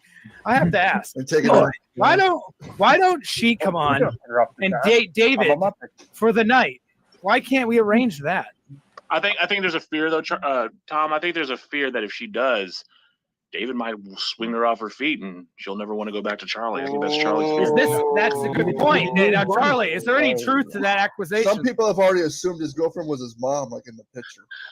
Wow, and she can disclose, she could discredit all those assumptions too. I mean, it's really a win-win for her. And plus, you don't want to hear from the David, if you sweep a girl that has mine off my feet, that'd be a day hell freeze over and gonna fall from the sky and finally. So you're giving us an update. Charlie, stranger things have happened. Texas did freeze over, if you do not recall. Oh yeah, that's got a good point. Burning. Yeah, Stranger Things is Hey, actually listen. a show on Netflix. David, I have to ask real quick. Probably ride the bus. So. Real quick, David, your audience is cheering for you, David. Your audience, they are cheering for you. This is your big opportunity. Follow up. There you go. There's a date for you, Miss Piggy. She's thick. You might like that. Let me get my phone real quick. I mean, worst comes to worst, if it doesn't work out, girls and Miss Piggy. Worst comes to worst, David. If she doesn't work out, you can just make pork chops. You can be done with it. Can we be honest though? Can we be honest? How far has David come? Right, like if we look at the Outcast and from where he was in Rant and Rave, Tom and Charlie, and I hate to give the devil his due, but Tom and Charlie have done an amazing job with David. David has fans. David has fucking fans. Charlie was just playing video games. It was an effort. It was an effort. It was an absolute effort. Yes. No, Charlie, not a group effort. It was an absolute effort to make this man, David 3000, a co-host. When it all started, I'll go way back. Charlie was like, I'm thinking about making David 3000 a co-host. And I was like, I really don't know. It's going to take a lot of work. It's going to be a lot of effort. Sleepless nights, I tell you. And I thought about it, and I said, the more I thought about it, David 3000 is the perfect fit. He's the silence for our loudness. He's the man of the hour, the man of the future. He's going to be our future producer.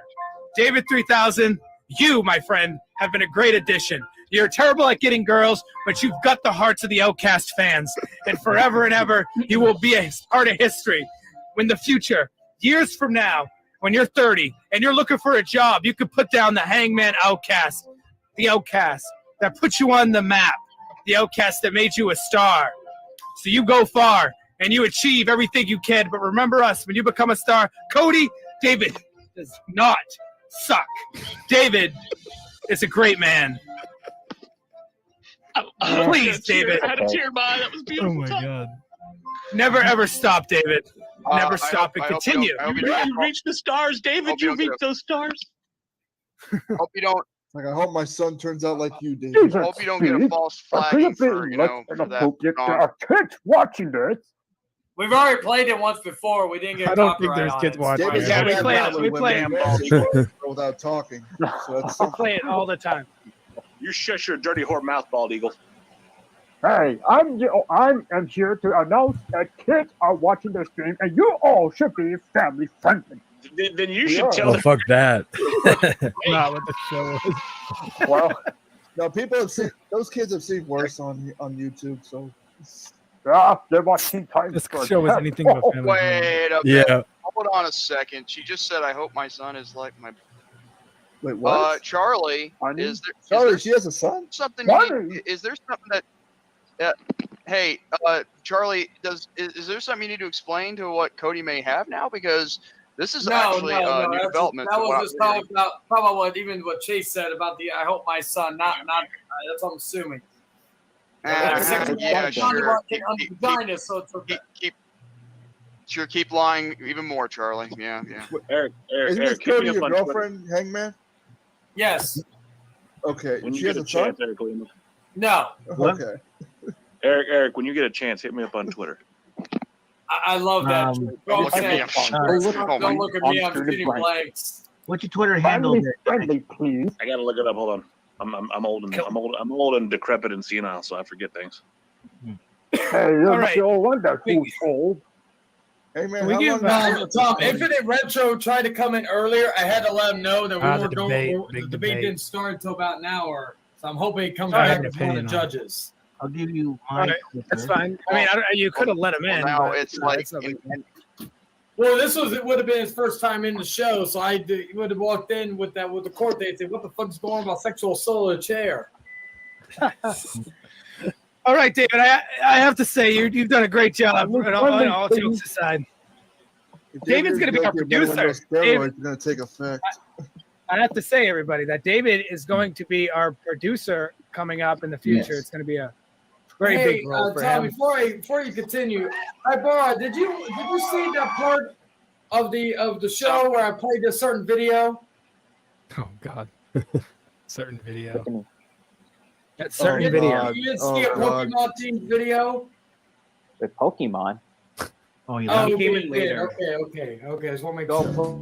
Hey guys, did you No, know this is new. in Like, this is terms a new of video male to us. humans Yeah. and female Pokemon breeding, Vaporeon is the wasn't most any- compatible It was the Pokemon for first time humans? anyone ever Not seen it. only are they in the field active, which is mostly compromised in mammals, Vaporeon are an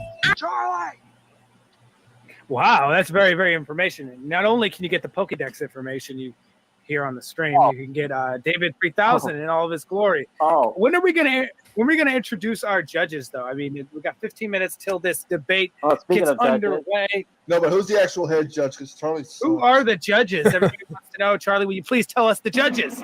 Well, we're supposed to have Infinite Retro as one, and then I thought Dragon was going to be, but I have not heard from him.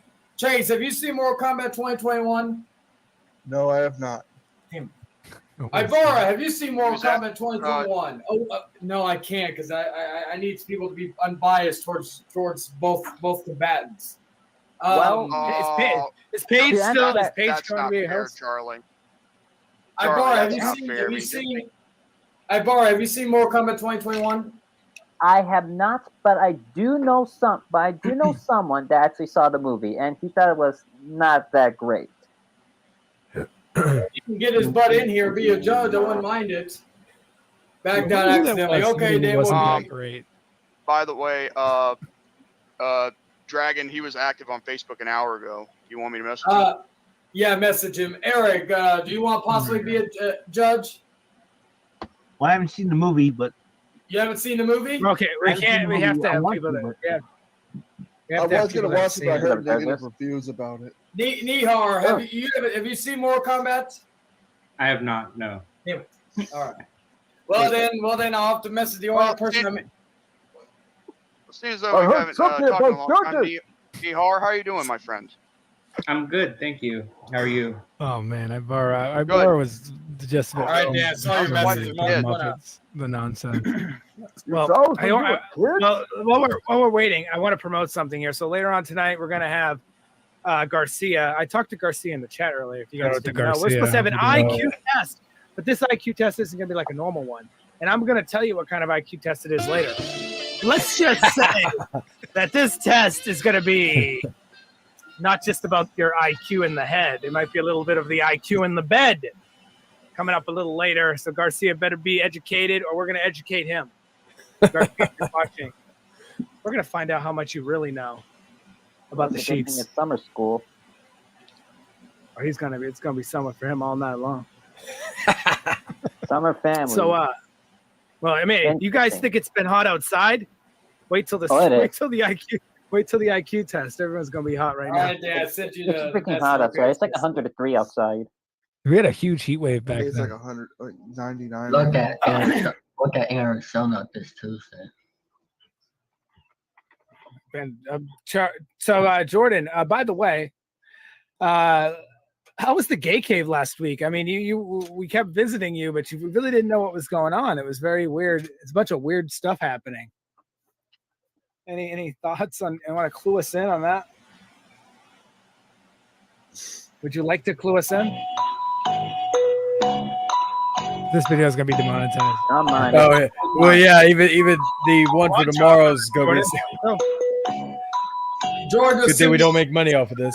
What do you learn? I'll have to find a replacement for. We're waiting on you, whenever I Jordan. want to play that in the future.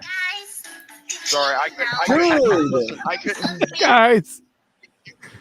All right, we got one of the judges in here. We got one of the judges, and please welcome for his first time on the show, Infinite Retro. There he is, everybody. Hello. Infinite Retro. Welcome to the stream. Yay!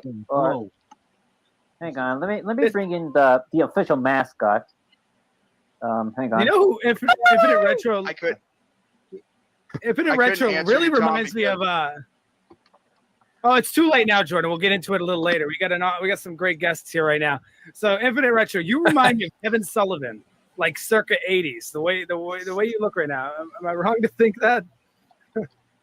I'm now gonna look him up. Hang on. I respect Infinite you, Retro Booker was a man. really good guest. I'm trying to. I wish we did an interview with him too. Like later on. We probably The '80s one, the '80s Kevin Sullivan, because Wait, how many further down the people do we have career on he the started to screen? fall apart. Well, you guys are going to be. So, anybody that's not participating, Charlie, would you like to explain what's going to happen when the debate starts? Charlie, go ahead. Like I'm having some technical issues again. All right, Charlie's having technical issues. I wouldn't look. I have to leave here at 8:30 Central Time. So Dan, I'm gonna add you back in once I come back. It'll be over by then. Don't worry, Dan. He said he's going to add him in, and he kicked him out. What the is wrong? Kick yourself out. And besides, I thought I was the only one with internet issues. But All right. So anyway, sorry guys, relax. Infinite Retro's on the stream. We're going to be doing a debate with me and Jerome. It's coming up real soon. I think I assume Paige is going to be one of the judges. Now Paige is. Again, I am not 100% sure, only because Charlie just left the stream and I'm one of the participants, so I'm not supposed to know who the judges are. So, and this always happens in these streams. Charlie just disappears. But regardless, Jordan, while we're waiting for Charlie, I guess we can get back into what I wanted to talk about. Never mind. You're coming back. Charlie, ladies and gentlemen, has returned. he's having. Oh my Yeah, God, Charlie! The Wi-Fi broke. I felt like I just got pulled off a cliff. Like Charlie jumped off a cliff and grabbed my leg and pulled me off with him. Yeah, that's what he did. I'm gonna come into What my a first phone. I'll be impression for back. Infinite Retro, right? Oh, here he goes again. All right, we'll see you in a minute. And then he shows up. That was good. We're back to me and Hollywood Clever girl. Hangman Square. There you go. So Jordan, I guess I'll ask you right now. How was the gay cave last week, and is your dick back attached to your body?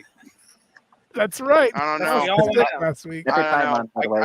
I could barely remember the whole thing after what happened. Dick fell off. No, what was that? That was I a don't surprise. Who is backing a truck up? I keep hearing a truck being backed up. This is unbelievable. You better check It's your not house. coming Somebody's from gonna me. hit it. Repo I coming don't know for what Charlie happened. Okay, can everybody hear me? Oh man's coming. Yes. Why are you No, Papa Kronos? No, Tom. That's Eric's Oh, house. yeah. Papa Kronos. There's a name I haven't heard. Oh, Every time I'm you hear gonna that beeping, have to Eric's remove ass. somebody's. My ass. Oh, What are you talking about, Ben? to answer your question, Which way Tom. worse? To answer your question, Tom, I took over the name and copyrighted the name since it's not being used anymore. So. Oh no! Oh, his name is Papa Kronos. I know what name he's going with, which is freaking funny. Wait, You copyrighted Papa Kronos? Hashtag make Papa Kronos great again. Hey, No, you guys hashtag can hear me again. okay, right? Yeah, we can hear you. That's actually Oh, good. know Because who at least Papa one of us is Kronos getting some is. I'm pussy probably today. gonna have to. There we go. Oh, There he is. Oh God. Charlie, I'd be Yeah, happy you to guys see are if remember this you later on. even got a Hey, I'm copyright gonna have to for remove anything. said, hey guys, I'm going to remove at least at some point a few people right now, so I'm I already gonna had let's it see. going I'm in my gonna head, like the gear. Eric. I'm gonna put you backstage right now because I need to make room for Jerome. I was gonna get off in a few minutes. Infinite anyway, Retro showed the cat. and Yeah, I realized Chase, you're my another gears one I'm were about to already remove going. right now. Let's see. And I may need to remove one more person. And Ibarra, Nihar. Ibarra, I will just put you backstage. Because I'm an attention whore. Look at this. Hey, can we do this? Can we do this Here real it is, quick? here it is. Dan, put your cat up. Infinite Retro, if you could please put your cat up again. And David 3000, I want you to pay close attention because this God, I'm might such be an the ass. only pussy that you see tonight. Soak it in. Because I don't know I don't know how the date's going to go a little later on, but I will say this. I wish you the best of luck, and hopefully I always promoted our next later on tonight. I did that on purpose. On Dating with David 3000, the date of the future. next segments during segments. Eric, Like Chase, and Nitro used to Ibarra, I'm do on the during that. boot. I'm going to pick you so I make some room for the guys because they still can't get in. Just come back in when I'll shoot you a message if you still want to come back in. 1 second. It's too crowded. We got the phone Remove lines from jammed, studio. everybody. As we know, the Hangman Outcast is a really popular show. Everybody's trying to crack through the front door. And apparently, the studio is full. That was if you true, could though. We please always leave people had trouble backstage getting so into we the can allow show. Like, more you know, people there was a people limit. in. Yeah, I kicked a few people so they could They come couldn't in. get into the link. But you are all welcome to return. And I was like, what was that? Yeah, and then even now there's still 10 people. Try to come in Yeah. now. Oh. Let me put the link back up they so can in really case y'all hear me. I don't haven't know what to do. done it yet. So Maybe lower the volume some more. Let me try something. I may have Dan be the interim judge since, of course, whatchamacallit, we don't know where's dragging. Let me pause this real quick. I think I know. I think I have an idea on what I can do here that'll fix this whole issue. Bear with me for a second. Audio mixer. Oh, that reminds me. I can check my Switch, make sure my games are down. All right, so test. You hear me? Yeah. Like, oh, If wait. If you hear an echo, I can get rid of that. But like, Yeah, I hear testing. No, I don't hear the echo. all right, do you hear this? Wait, I gotta restream. I gotta redo this. The sharing thing. Hold on. Share screen. What game is downloading right now? Oh, Revelations 2. Okay, perfect. All right. We're gonna reshare the screen right now. But I'm not Okay. sharing audio. Now tell me if you can hear audio. Okay, let's see. No, I can't. Okay. Remove it. I'm gonna try one more thing. I just gotta try to figure out why my mixer. It's all based on routing. So broadcast mix system. Volume mix system. Now tell me if you can hear it. How's it? Thought I heard it. No, you can't hear it. No, I didn't. Yeah.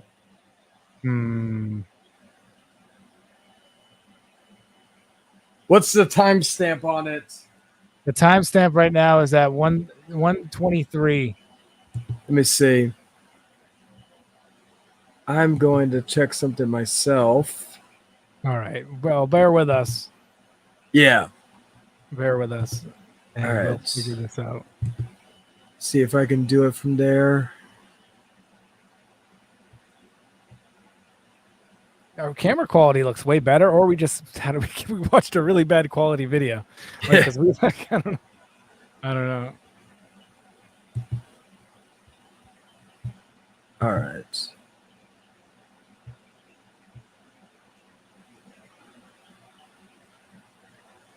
Let me see. All right. Let's see, it's loading something. Okay, so I gotta figure out how to play it. Oh, okay, I hear it. Let me see. Can you hear me better? Yes. Can you hear me better, chat? Yeah. So, what does that mean? Should Charlie be on trial now? Okay, I mean. So we were at 20. I showcased the What the evidence. fuck? You have to say something here. Besides Charlie, I've never done this before. Okay, so what was the timestamp again? 23:40. 23:40. No, 1:23. I'm sorry. 1 hour 23 minutes. Okay. Almost. That's 28. Damn it.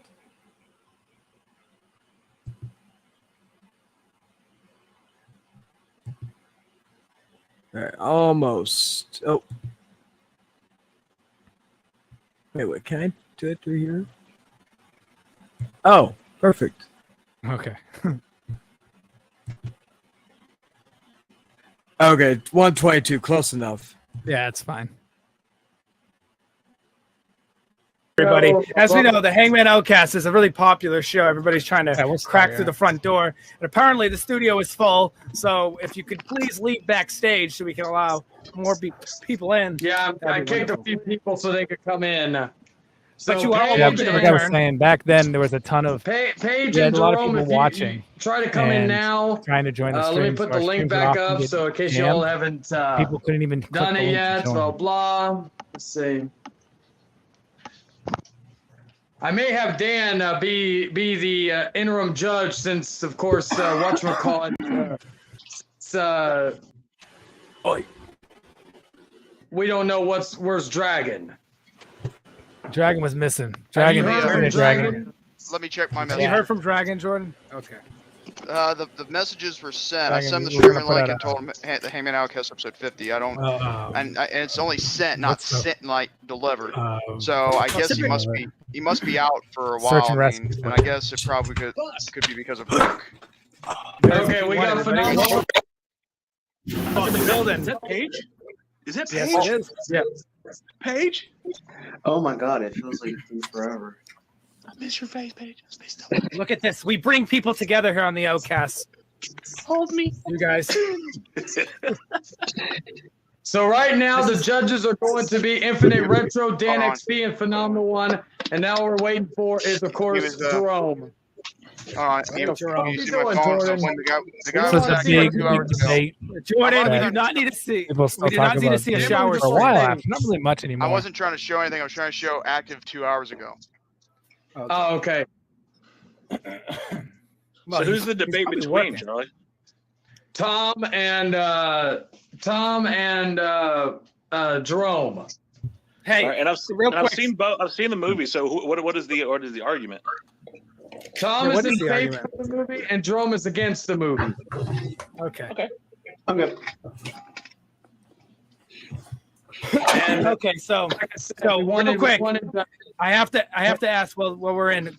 I'd love to promote since we're here and like we're kind of like waiting mode. Have you secured the mystery date for David 3000, Charlie? Unfortunately, not. She's seen the message, but she is not. She is still not responded. I even have and all that. Are you gonna be like be here on the StreamYard for real? I'm trying to get her on, but It's like, okay. uh, Look, if I go about 30 minutes down the road, I can get a hooker. If she actually I'm sure I can showed get her on up. camera. Oh yes, please get a hooker. That'd be great. I can't. I have to work. But if y'all would have let me know, I could have found a hooker. Oh, real quick. Let me dial. I should have actually called. Let me like, dial a at hooker right now. Mistress service. Tom, hey guys. Hold on. Shush, I'm dialing a hooker.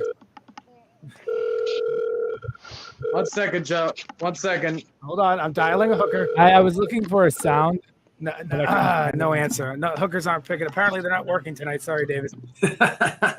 Ladies and gentlemen, for the first time in nearly 40 episodes, yo, shut up! I'm trying to do this. Anyway, trying to give him a grand entrance. For the first time in nearly 40 episodes, I present to you the opponents, to Tom Willis, the man who, of course, beat me in episode 10 of the Debate of the Century Part 1. Charlie's mom. Roman 2184.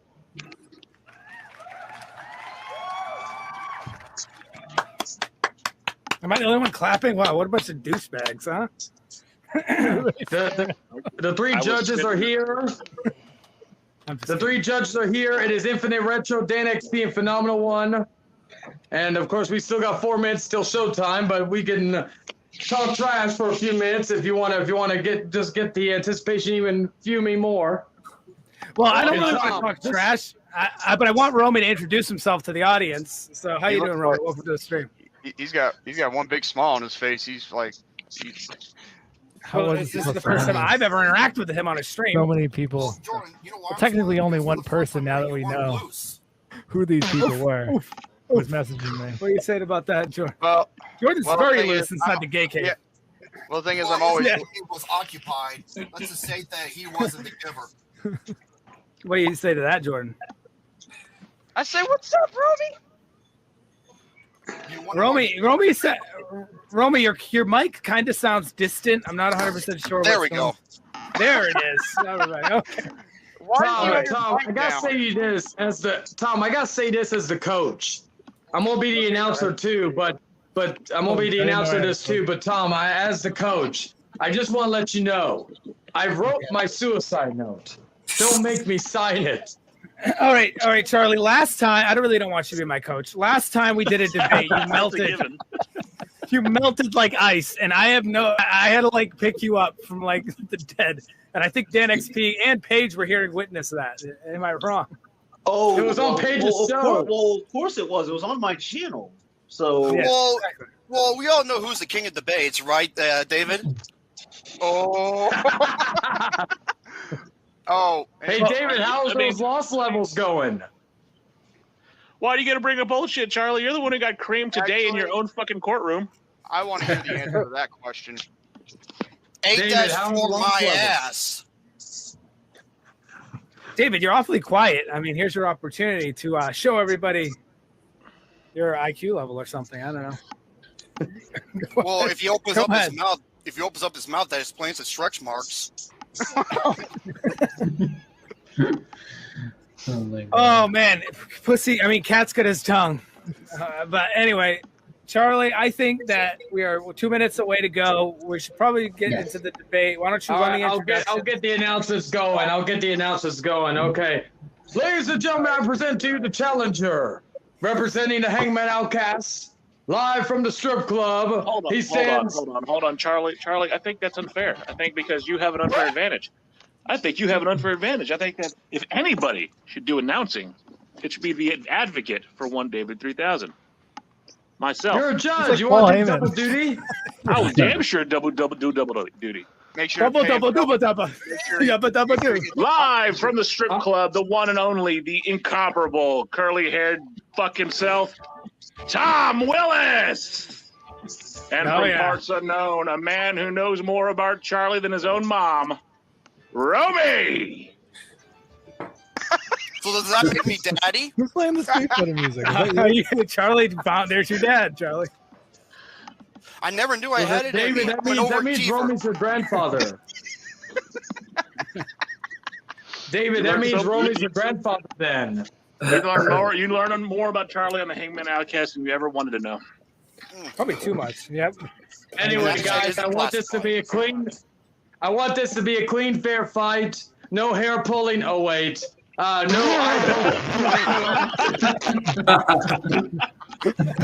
eye poking. What Jordan seeing my bald head just reminds him to clean his butt plugs. Jordan sees a bald head. He looks at his future. I've never met Romy, but I fucking love this guy. I'm waiting for him to convince me. Actually, no, Tom, you're gonna have to convince me because, like I said, I've seen the movie. I see the positives. I see the negatives, but it's gonna be an uphill battle here. I'm gonna have to convince myself. All right, guys. Who wants to go first? Wait, you didn't even do a proper introduction. Ladies and gentlemen, let's start the fight between Romy and Tom Willis. Well, it doesn't matter who's going to start first or second. He's not going to survive anyway. Oh, I didn't hear no bell. I'll play the bell. You want to hear the bell? How many times do you want me to play the bell? You want me to make the audience go deaf, Dan? Is that what you want? Yes. I can make the audience. If the audience goes deaf, then I'm definitely going to lose. That's the problem is David's already deaf because you never got a chance to answer Romy's question. So are we ready? Yeah. I've been ready. Shoot it. Charlie's the guy that's running the segment. Yeah. Charles. Where are you at Let's get it on, guys. Okay. I already rung the bell. So now what, Charlie? Who goes first? Charlie, will you please? Charlie, run your fucking potato, I dude. know it's gonna be the referee too. Okay. I'll Okay, go. all right. You know, Charlie, you are the What's going on, host. Mason? Charlie, Huh? 2 + 2 = Toyota. This is ridiculous. Hey, wait. Isn't Luke? Isn't that Luke's car? Order. I will let the away team go first. Jerome, you go first. Well, you know what they say, the person who stays in the rear takes it in the rear. I'm gonna mute my mic. Go ahead. Before I begin, I want to talk about one director, Simon McQuaid, who quoted, he says, "I've always talked about honoring and respecting the material." Keep that in mind, folks. This is the third film for this idea, a reboot, if you will, that has been in developmental hell since 2001 for nearly 20 years. So many changes to the storyline, the casting, the direction, the crew members, and so forth. And sometimes with films with bad backgrounds, sometimes they can pull it off, like Mad Max Fury Road and World War Z.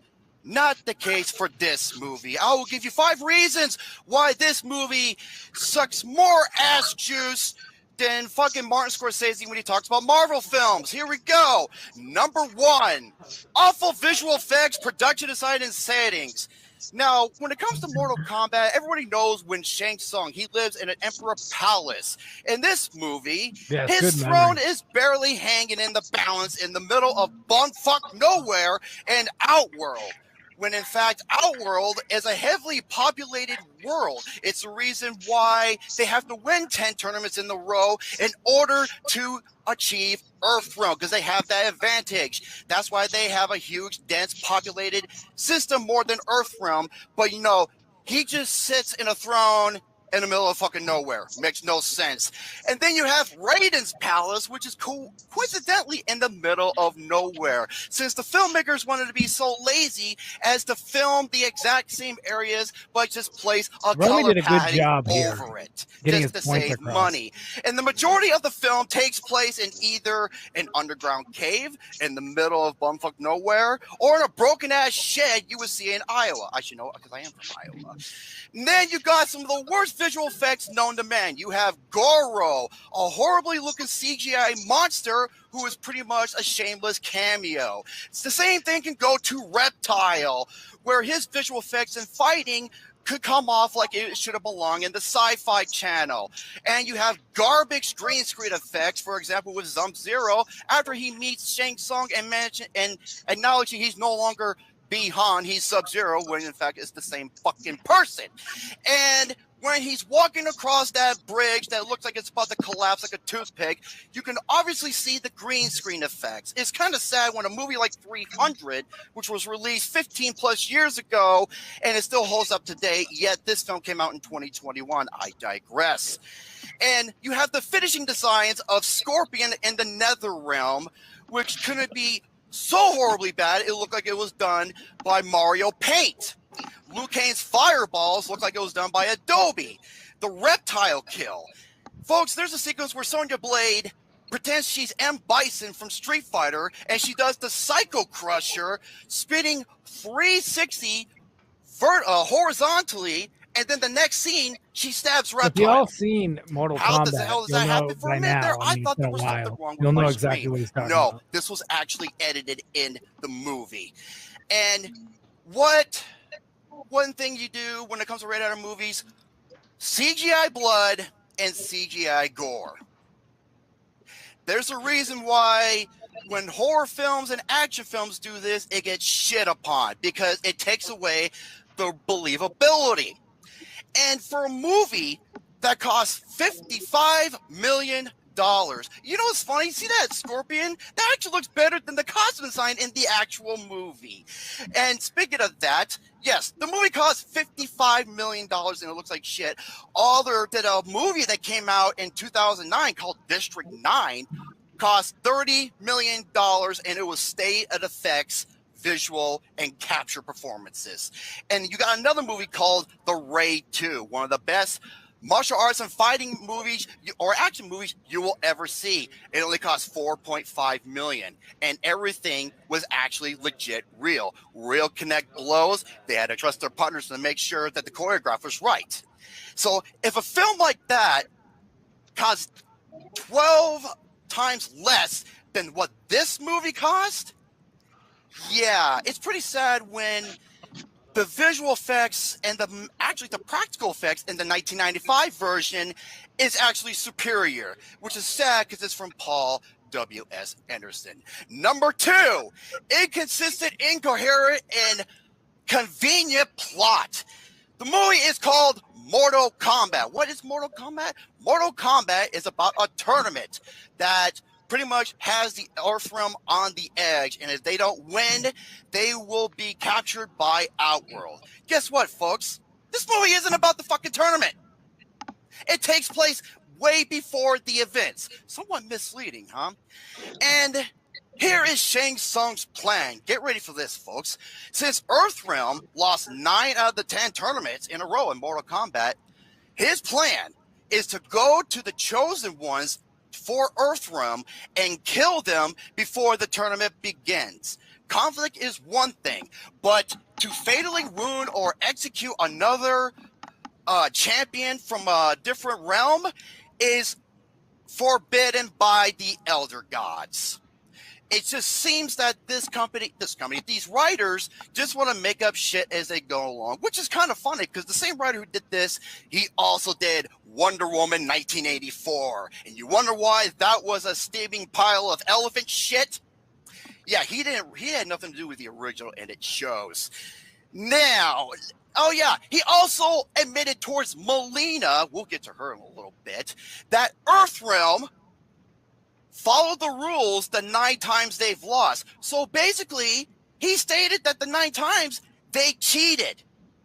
And yet the Elder Gods let this go. I'm sorry, they would have been banished for good.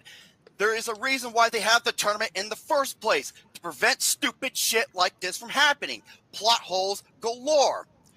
And then let's talk about Kano and Sonya Blade. Let's talk about I'm a little also distracted doing other stuff.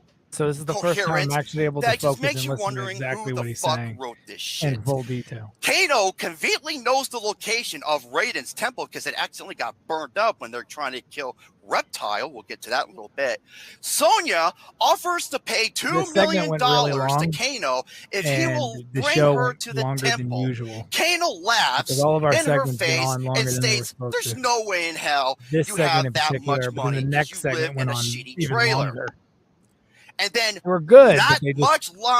Immediately afterwards, he demands $3 million, which Sonya agrees to. The dumb motherfucker just said, "You don't have $2 million. You live in a shithole. No, I want $3 million." Who the fuck wrote and this that's a good shit? point. And then Sonya's talking to Cole. We'll get to Cole in a little bit. She's like, "Do you have the money?" "No." "Does it look where I live? Does it look like I have the money?" But no, they agree because the plot says so. Okay? Then you got Shang Tsung, Melina, and Sub-Zero. They tried to attempt to kill them in Earthrealm while Lord Raiden is there. It just makes me wonder how stupid Shang Tsung really is. Because Raiden is the protector of Earthrealm. He's a thunder god. He can sap those little bitches until Kingdom Come. You ever seen the fatality? Yeah, their heads fucking explode. Watch the movie Scanners. That's what would have happened. And here's another plot. Great movie, by the way. Raiden claims he cannot interfere I was just saying due to the rules. But what does he do went throughout on the whole so much movie? longer than they were He supposed interferes. He And, zaps the shit out of The Kano. show was normally 3 hours. Sends And this one went Shang like Tsung almost 5 back hours. to the Outworld at the end of the movie, which he could have done much before that. I don't know why. Maybe he got too much fucking sun that day to drain his little brain of his. And oh yeah, he creates a force barrier. Jordan's loving and it. he He's does eating many popcorn. other things. Whatever Not he's eating, interfere I don't my ass. And let's talk about He's literally one of eating the it up. biggest He's literally- bullshits right over known his to head. man. Remember, the filmmaker stated that yes, we're going to respect the original source material. Introduce a new It's like he's eating bullshit the knowledge. manipulative, the inner arcana. What is this?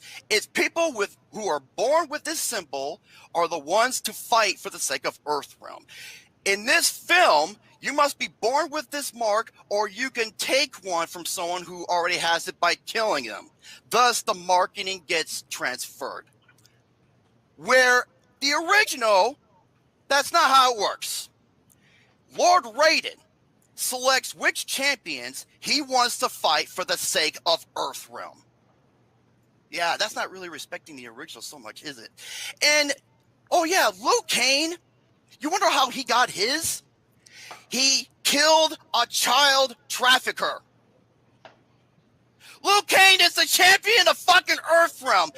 Why the hell does a child trafficker has the mark to represent Earthrealm against Outworld? Makes no fucking sense. But why does Kano, who's an arm dealer, And have a that is mark? how he was allowed to fight in the tournament. I didn't make that Oh, point. and But again, speaking I of was Liu half Kang, listening. what later. is his motto in the movie? He is responsible for gathering up the champions of Earthrealm. Why? Because Raiden knows who and where they are. Well, if that's the case, then why couldn't he just, I don't know, get Kano and Cole? Instead, they had to fly halfway around the world. Thanks, Raiden. Thanks for your fucking teleport powers, you fucking numbskull. And, oh yeah, Sonya Blade, yeah, she don't have the marking, but it's so predictable. She's going to fucking kill Kano or someone to get the marking and so forth. They're making up bullshit as they go along. I am not kidding. Now, and with the Inner Arcana, you're probably thinking, how does it work? Well, it's almost random, and I guess you could say heavily convenient plot devices. Kano which is funny because Kano is a ruthless, hateful mercenary, yet he got the birthmark, so he's going to be representing as one of the good guys for Earthrealm. Makes no fucking sense. Next, yeah, Kano, he eventually develops his powers in the form of an eye laser. You know why? Because in the video game, that's how it was. Bullshit! You know how he got his fucking laser? He had a fatal confrontation with Jax, and it permanently disfigured his face. And since he's a black market salesman and a mercenary in the Black Dragon clan, he had to get cybernized. But no, in this movie, he gets a tattoo and it magically appears. And why? Because the Mortal Kombat Earthrealm combatants were poking fun at his ego. The game made more Yeah, sense so than he the had a movie. rage. He had a Remy's rage. right. In a And lot of Jax, ways. he gets his arms by saving Sonya, which Jax, how he get his arms? We'll get to that in a little bit. Yeah, he first has these little fucking, toothpick, pointless arms that look like you couldn't even knock Justin Bieber out with those fucking things. And then when he saves Sonya Blade from a 500-pound boulder that lands on top of her, not a single marking on her, he magically gets his big arms. You know why? Because the plot says so. And let's not forget the plot armor. I'm going to say that for the character Cole Young. So, and speaking of that, yeah, there's a reason why the Mortal Kombat tournament exists. It prevents stupid shit like this from happening in the first place. There are a set of rules they must follow. Not applying to these rules will cause them to be banished by the Elder Gods. Number 3 problem, the characters. We first have Kano. Originally, he was a relentless, merciful, ruthless, bloodthirsty mercenary. He was a threat, a serious threat, to where he is responsible for killing multiple special forces unit, including ones of Sonya Blade's personal partner. And this is why she wants to go after his ass. Okay? In this movie, he is reduced to an annoying and pathetic clown and comic relief character who, aside from one scene, gets his ass kicked every single time. But remember, the filmmaker says we gotta respect the source material. Oh, and by the way, this was his first movie, and before that, he was doing Australian commercials. Yeah, he's lowered to god-awful jokes like calling Luke Kane David Copperfield because of his ability to throw fireballs, as well as calling he him didn't limit Magic this, Mike because he fights with his shirt off. He basically made a podcast. Yeah, sure. But something else I was going to say to counter argue with the Australia commercial thing, to the defense of the directors, and also since I've been in short films myself, directors got to start somewhere. Should they have given it to somebody a little more experienced? Yeah, a little more experience. Yeah, sure. But sometimes you have those like music video directors or the commercial directors that they may find their calling. For example, Joker was directed by the guy who did the Hangover movies. Yeah, did you think that guy could make as great of a movie dramatically and psychological as Joker? Just like if you just base it off of the Hangover movies, you probably say no because he just does comedy. Mm-hmm. So that would for me that would have been if I was in that position, that would have been a counter argument just to say, could it have been sent to somebody with more experience? Yeah, but sometimes you gotta take a gamble on somebody, and sometimes it works, sometimes it doesn't. So I'll continue. Yeah, and that would have worked if you made that argument, because your job would have been to put doubt. His job was to prove. I just needed to make it. I just needed to put a doubt in a little bit of what he was saying, and I won. That was basically my goal. Yeah, I'm gonna continue.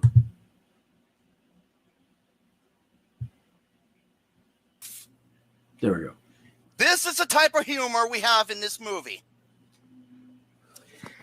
Kano who? Kano, none of your business. Pulitzer Prize writing, ladies and gentlemen. Kano wins. Who the hell says that after a fight in third person after ripping someoun's heart out? Kano does. Why? Oh, no, because they said that in the video game. Easy. Easy. And, Kano, a ruthless mercenary who's going to backstab their group while they're being protected. What an M. Night twist. No one saw that coming. And then you have Luke Kane. Saying his character has charisma is like saying Adam Sandler's funny. There isn't any. His role is to gather all the people and just spoke out expedition. Shang Tsung is arguably the worst actor in the movie. His acting couldn't be any more worse if it wasn't a Happy Madison fucktard film. David, you would know. I prefer the Shang Tsung. But at least with the 95 version, that Shang Tsung had presence, he had charisma, and that was attitude. Good too, though. They were both Here, fine. he is reduced to a boring, lame, and forgettable villain. And then you have Sonya Blade and Jax, where they are just there to be absolute idiots and just to tell everybody what's going on with the story. Exposition. Instead of just showing us the story, they just got to sit there and bore the audience with that. Oh, and by the way, Jax, the actor who plays Jax, shut the fuck up, because he said one of the stupidest things known to man. You want to know what he said? He said, and I quote, he spoke out how the movie fixed the whitewashing of Since we're talking about the show too, since we're reviewing it. Yeah, we're going there, folks. I like how we rode the roller coaster. Like we hit it high with the random throughout the entire Mortal Kombat lore, ridiculousness, always and then we go into like detail, and then we go back down to ridiculousness. Yeah. But no, in this movie, he's Asian. And speaking of, this movie doesn't really like people who are white, by the way. I'll get to that in a little bit. Yeah, Raiden, he got race swapped. Romy makes a good point. Coming up Very here. funny. I remember. And this includes some big fan favorites of characters that people cannot wait to see, like General Reiko, who is a Shao Kahn kiss ass. I'm not joking. And Naitara, who was only in one fucking game. Out of all the great characters in the Mortal Kombat lore, I mean, if you're gonna make a jobber, choose Naitara, this you're vampire gonna go who has no dialogue, no character development, and she gets destroyed in less than 10 or 20 seconds after she starts a fight. Why was she there? All for the reason so that Kung Lao can do his hat slice fatality and stay flawless. And again, I thought Kung Lao did really good. Pandering fan service bullshit and a waste of a Mortal Kombat character anyone hardly knows. And all the villains, you know what? I'm going to make some WWE jokes. Every villain in this movie that's Shang Tsung's ally, I'm going to call them the Brooklyn Brawlers. Because they're fucking jobbers. Every fucking villain is jobbers. They're only there just for the hero to fight and kill. No development. Nothing. It may like listening to Jerome talking, like I know one time ZTV even said this, but you could tell just by his mannerisms where Jordan got his persona from at that time. Yeah, Jordan's admitted to it too. But yeah, and that's not a dig. It's just he's escaped from that though. It's not. It's not the same Jordan as he clearly as he used to be. But back then, he definitely had the sunglasses. And remember I told you about that plot armor? Yeah, so his inner Arcada, he has this bracelet that his daughter gave to him. Ooh, foreshadowing, right? And what is this plot armor? It's due to the bracelet his daughter gives her and the fact that Goro, he fights Goro in this movie, which Goro, he's only in the movie for about 2 to 3 minutes. And like I said, he's a Brooklyn Brawler. He could have easily annihilated this dull loser fuckstick, but what does he do? He picks him up, he just roars in his face, and he gets distracted by Cole Young's family. And with that, the inner Arcana, here comes another plot convenient, it shows up, and it's pretty much this Black Panther armor wannabe, but it's made out of gold, and it's really shitty too, by the way. It says visual effects 15 years back. It looks like something out of a PlayStation 2 cutscene. It's done poorly awful to where he can manifest two-bladed tonfas. What does that have to do with his character? Oh, because it's the power of love. Goro could annihilate and stop this motherfucker. But no, what does he do? He just goes after his family because he's a dumb shit. And this makes Cole Young this complete, forgettable, dull, nonsensical character into the most powerful character in the movie combined. And he annihilates Goro, the Mortal Kombat champion, for 500 years. What a way. Yeah, I hate to say this again, but he definitely went on too long. Yeah. Not that.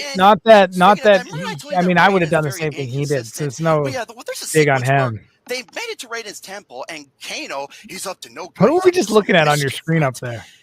I don't know. Shinnok's Just show something. is just hanging Maybe it was just right in the open. trying to turn the camera on my head backside out. I don't know. And I'm sitting here thinking, wow. Oh. Okay, you probably had it facing something. Yeah. Arguably the most powerful object in the Mortal Kombat universe, and they use it for comic relief and an Easter egg.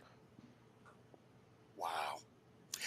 It's so And I remember the chat was eating up what he was saying then. Like probably the same person with all the different accounts. Oh, yeah. You know what's fun about these characters is that they introduce these characters in a very awkward and robotic fashion, as if their first impressions come off like they were introduced in a video game. Why does this movie introduce characters in a Why did this film introduce characters in a more over-the-top fashion like you do in video games? We're watching Reacting a movie. To a classic. Give us a natural episode. introduction, except this is Yes, one of the the reasons memories. why 90 to 95% of all video game movies suck. Because we're here to watch a movie, not watch a video game. Characters display a versatile range of fighting techniques, styles, strategies, etc. And it's pretty sad that only Scorpion and Sub-Zero are the only two to provide those examples. What drink is that? You said the blue. Remember the meme with the blue forgettable and freaking soda there? Awful. Oh yeah, Big Blue is Mountain Dew. I should have got Big Blue for this occasion. Pretty bad choreograph. You enjoyed the show, Wrestling Snowman? Well, I enjoyed doing the show back then. It was a blast. Actually does Judgment. It was my favorite show. Number 4. It was my favorite show, and I happened to be helping produce it. Fan service. It's still my favorite show I ever been a part of. I enjoyed it. I identified the movie for what it is. I played the games. Oh, they said fatality. I enjoyed it. It's like a Cartman character. They just played that. Guess what? Good for fucking you. But you know what the problem is? Filmmakers were too far focused on the shitty blood and CGI and gore and violence and shitty Well, Wrestling nostalgia, Snowman, stick around pandering to the because fan service, there's rather than giving us a something you might want to hear a little later in regards to because your comment. what is one thing that makes Mortal Kombat popular? It's not just the blood and violence, but its story, its character, its lore. The foundation, it's there. They just didn't want to do nothing with it. Yes, a lot of variety. Speaking of that was fan bad service, design. here's something that they had. Here's all the things that they have throughout the movie that they use for Easter eggs. For example, Katana's fan. A graffiti mark that shows down forward LP. Shinlike's eminent, I mentioned before. Kung Lao saying flawless victory. Kano wins with a horrific fatality. Test your might. I don't know Very how nice. that will play What game are into a you movie. playing? The leg sweep. Okay. If you grew up Leg like me, sweep. you knew that playing in the arcades in 1993, the CPU can be really hard because that's how Midway games were. They're sadistically hard, but one of the ways you can cheap out or cheese the AI is by leg sweeping them. You're probably thinking, hey, that was a clever joke. I was looking at the clock here. He's gone for over 30 At minutes. what cost? It just makes Kano even of a bigger fucking clown than he already is, when originally he's not supposed to be.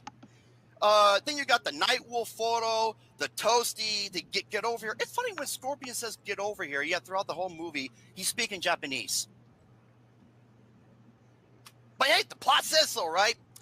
And they butchered the Mortal Kombat main theme with the overabundance of dubstep.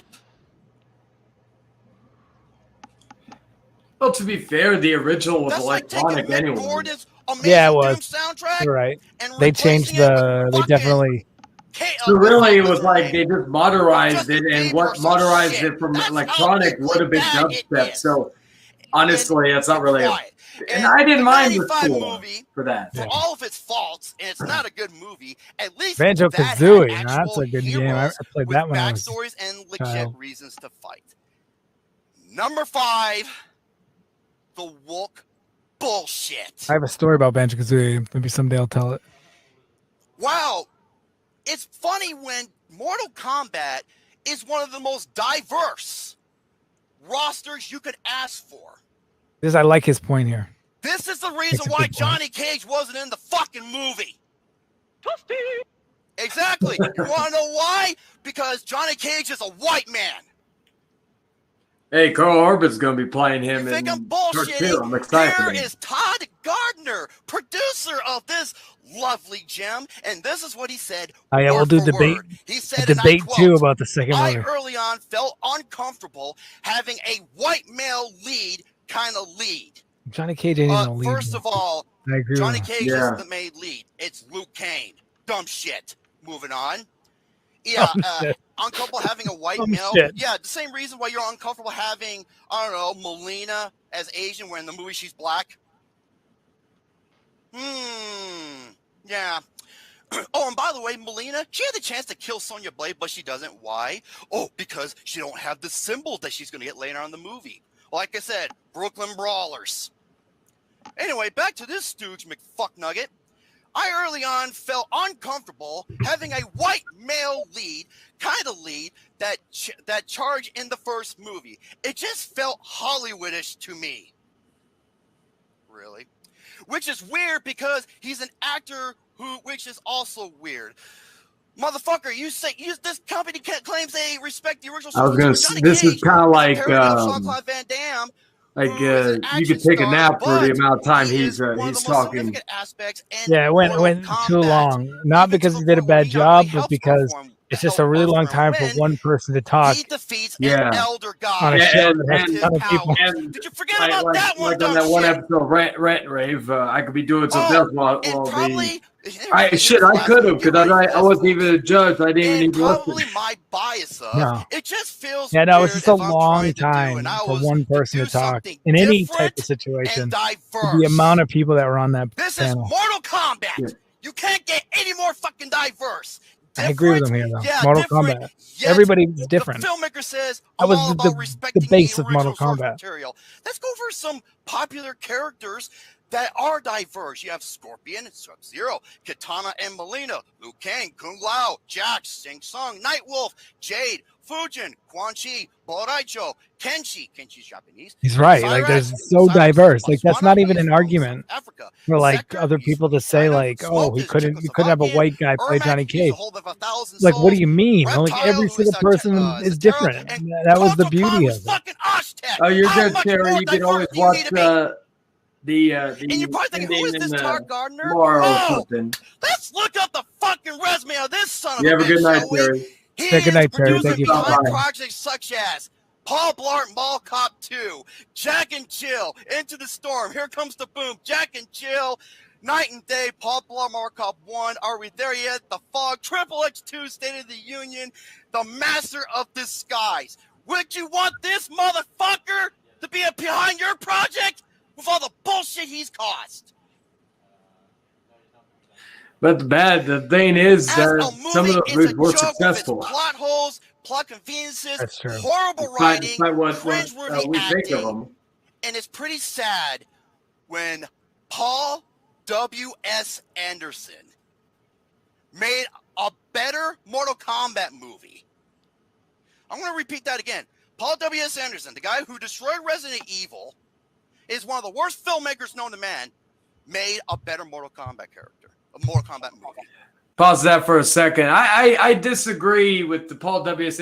Yes, he's made some bad movies in regards to some of the later Resident Evil movies and then Monster Hunter. But I will always say, besides Mortal Kombat, one of the best, one of the best science fiction, in my opinion, the best. I know it's controversial of a science fiction horror film is Event Horizon.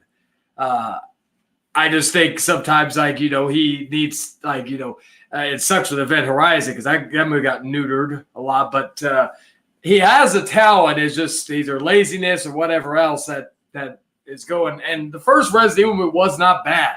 I didn't mind. I didn't hate the first Resident Evil movie.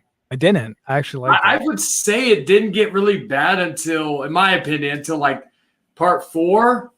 Yeah. Which is funny. Also, I'm getting the 4K set in at the beginning of the month. Resident Evil has a following, like those movies. Like they're not like the game, but much like Mortal Kombat, which Mortal Kombat was more like the game than Resident Evil was. Yeah. But Resident Evil gained a following, and their movies still get replayed on television every now. Yeah, and I still, plus I will always love the second one for having what do you call it? Kill Switch Engage, End of Heartache in the movie. But yeah, no, it's like just because because even, for example, and I'll get back into the video, but Resident Evil Welcome to Raccoon City, it is the most accurate Resident Evil movie, but still it's not that good because they did change states too in that one. So, even when they tried to make it as accurate to the games as possible, but the main problem was they should have made Resident Evil 2 and 3. If they wanted to jam 2 games into one into a movie, they should have done 2 and 3 because they both take place in Raccoon City. Don't they take place at the same time? Yeah. I think 3 takes place technically. Technically, it's kind of a prequel because parts of Part 3 takes place before the events of 2. And all that, so it's like, so then it still would have made sense for them to do that. Yeah, because like when they jumbled up 1 and 2, you can't do Part 3 because Jill's not there and all this other stuff during the events of Raccoon City. So yeah, but going back to it.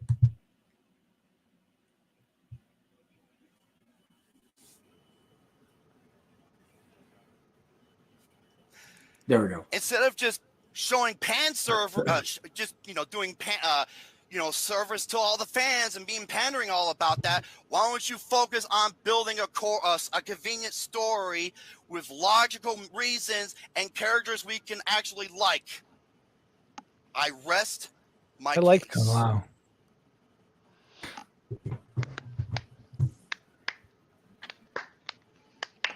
Wow. Yeah. It took a while. How's it going, Alex? Well, what's up? Welcome How to you the show. Lots of debuts tonight. Yep. I felt a very passionate. I can't. Tom, we can't hear you. My bad. So anyway, as I was saying, everybody, that's Romy 2184. That was a great discussion. I mean, I thought we were doing taking turns, but this is fine. Charlie, if we're gonna do like he says, I says, and then everyone picks, that's perfectly fine with me. This segment already went over format time. works for me. We've already. I was already like, oh my Can I god. say something? Yes, go ahead, Infinite. This is a crime scene. Romy has committed murder. It is fucking over. Like, what is that debate, man? Like, seriously, he just fucking destroyed it. Well, okay. Retro, I gotta disagree with you. I appreciate Because Dan I was for very much reining going it into back this, and I in. was Like, very hold on on. Romy's side of the Let's not debate. go overboard here. But Romy may have done himself a bit of a disservice with some of his description, because me being a hardcore detractor of this film, some of the very valid points you made, Romy, kind of made me, I don't know, because like, I will reserve my opinion for the end, and again, it was very well done. I can't deny that. Very well done. Kudos to you. Very well researched, very well done, but there might have been some chinks in that armor, and you may have committed murder, but you left the damn And murder Dan does a weapon good at the job scene of the setting crime. up And if the Tom next can, debate, making if it Tom more can interesting fucking before I even say a word. I don't know prove if he his intended case, to do that. I don't know. But I'm curious now. left interest. I went into this pretty much thinking I was going to be Team Romy on this. Had not ever seen Romy in action. Impressive work. You just fucking bludgeoned those baby seals to death. Jesus. What a Was it description. Colonel Mustard with the candlestick in the living room? No, He it says was the Romy in the description. fucking bathroom with a fucking baseball bat on some baby fucking seals. Damn, that's quite the description. But I have to say this. So first, I guess I'm gonna go right now, Charlie. So I guess I'll ring my own bell. All right. So first off, we talk about Mortal Kombat. We talk about an inconsistent series. So if we're gonna look at a movie being inconsistent, let's look at the series being inconsistent. It started out with a tournament, and by the end of it, they went back and somehow Raiden talk about retconning. They decided he had this ability to go Shout out to Paige. speak to his former self and completely change the entire series as if it didn't happen. So if we're going to use that as our base, it's hard to complain about a movie changing stuff. Because if a video game series could just snap their fingers and change whatever they want, then why can't the movie do the same thing? Also, we talk. I don't know what your problem is with sci-fi. I happen to like sci-fi movies. I thought, even though some of them are a little weird, some of them are great. I mean, Sharknado was great because it was bad. So sometimes it could be so bad that it's great, in my opinion. My point look there at the views of the was first that movie, and that's people enough. I'm sure watched those people that made that Sharknado movie 'cause it was are laughing bad. to the bank, while everyone else So has the look just because that the you movie- have right now. Like, So that my job me was is to get people to success want in to and of watch it. itself, because if you make money, it doesn't matter what anyone says. That's my philosophy. Also, I want to go back to when you said them bringing in a new character Look at him. out of nowhere. But you talked about the series earlier, and if I remember correctly, the Conquest mode, you played a character out of nowhere. Out of nowhere, all of a sudden, you're this random guy that's no one ever heard of, and he has a brother, and you're born from an egg or some shit, and all of a sudden, you're walking around Outworld, a populated Outworld, as you described, so populated, but yet as I'm walking through the game, it's the most unpopulated thing I've seen, and you've traveled to all the different realms, and it wasn't really that populated, to be honest. So... and that's just based on what I've seen, because we're comparing it to the movies. So based on that, I think that the movie's pretty consistent to the game. I don't ever once play the game and think, wow, this is such a populated place. No, Outworld looked desolate, and you'd have to be a damn fool if you thought different, because clearly there was I don't remember when I'm battling in Outworld, I don't remember hearing rah people like they're on the tarmac of Street Fighter chanting for I feel like if Outworld was so populated, wouldn't they have the I don't care tournament what in it front of says on- thousands of people? Based on reality, based on what everyone's seeing. No, yeah, those no, weren't it's- very populated. And I'm not going to speak Like, for I'm 20 trying to minutes because I remember- don't think that's necessary. But Oh, shit. I will say this: the way Scorpion looked was great. The way they made his character, are you kidding me? Compared to the cheap material that they gave 1995, or the way Sub-Zero looked, unbelievable, phenomenal. You can't look at those characters and say they didn't do a good job, because I'm sorry, Mortal Kombat Alliance, Mortal Kombat Armageddon, Mortal Kombat Deception, Mortal Kombat, all the Mortal Kombats after MK4, that's how they looked. That is modern Mortal Kombat right there. That's how they looked. And the fatalities, I mean, honestly, the freaking those two movies in the 90s aren't even comparable. I'll even give you that it didn't look great. I'll even give you that, but it still looked better than those 90 films.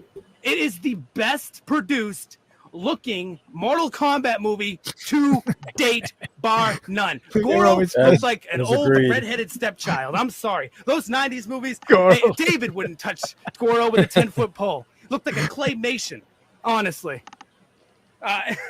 So, with all that being said, you also said that Mortal Kombat needs to be about Mortal Kombat.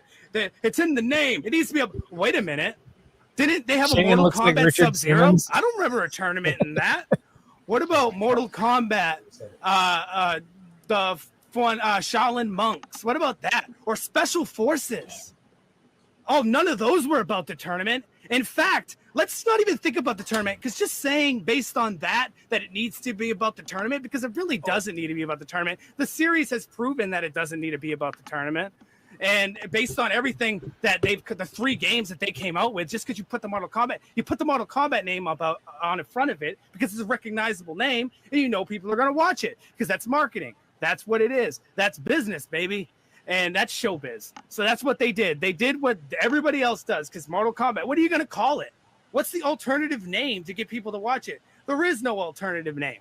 That is the name.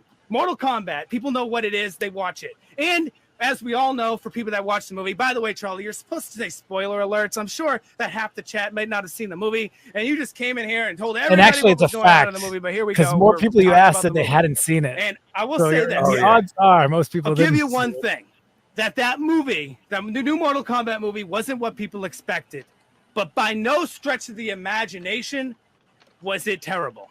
It was a good movie to sit down and watch with your family. It wasn't the Mona Lisa of movies, but it was not the baddest movie that has come across HBO Max. It was a great movie for just sitting down, watching some action flicks. It didn't feel like a chinky 1980s fighting film with Jackie Chan or Bruce Lee. No, it was above that. It was a great film.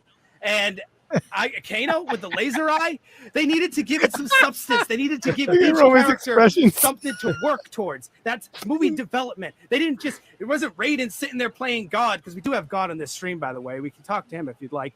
But it wasn't Raiden playing God saying, you have power, you have power. No, they needed to earn their power. And maybe they did rewrite Mortal Kombat. But maybe, oh my God, I see him jumping around. He looks like you, Jordan, when you get upset. They needed to earn their power, because that made for interesting for me.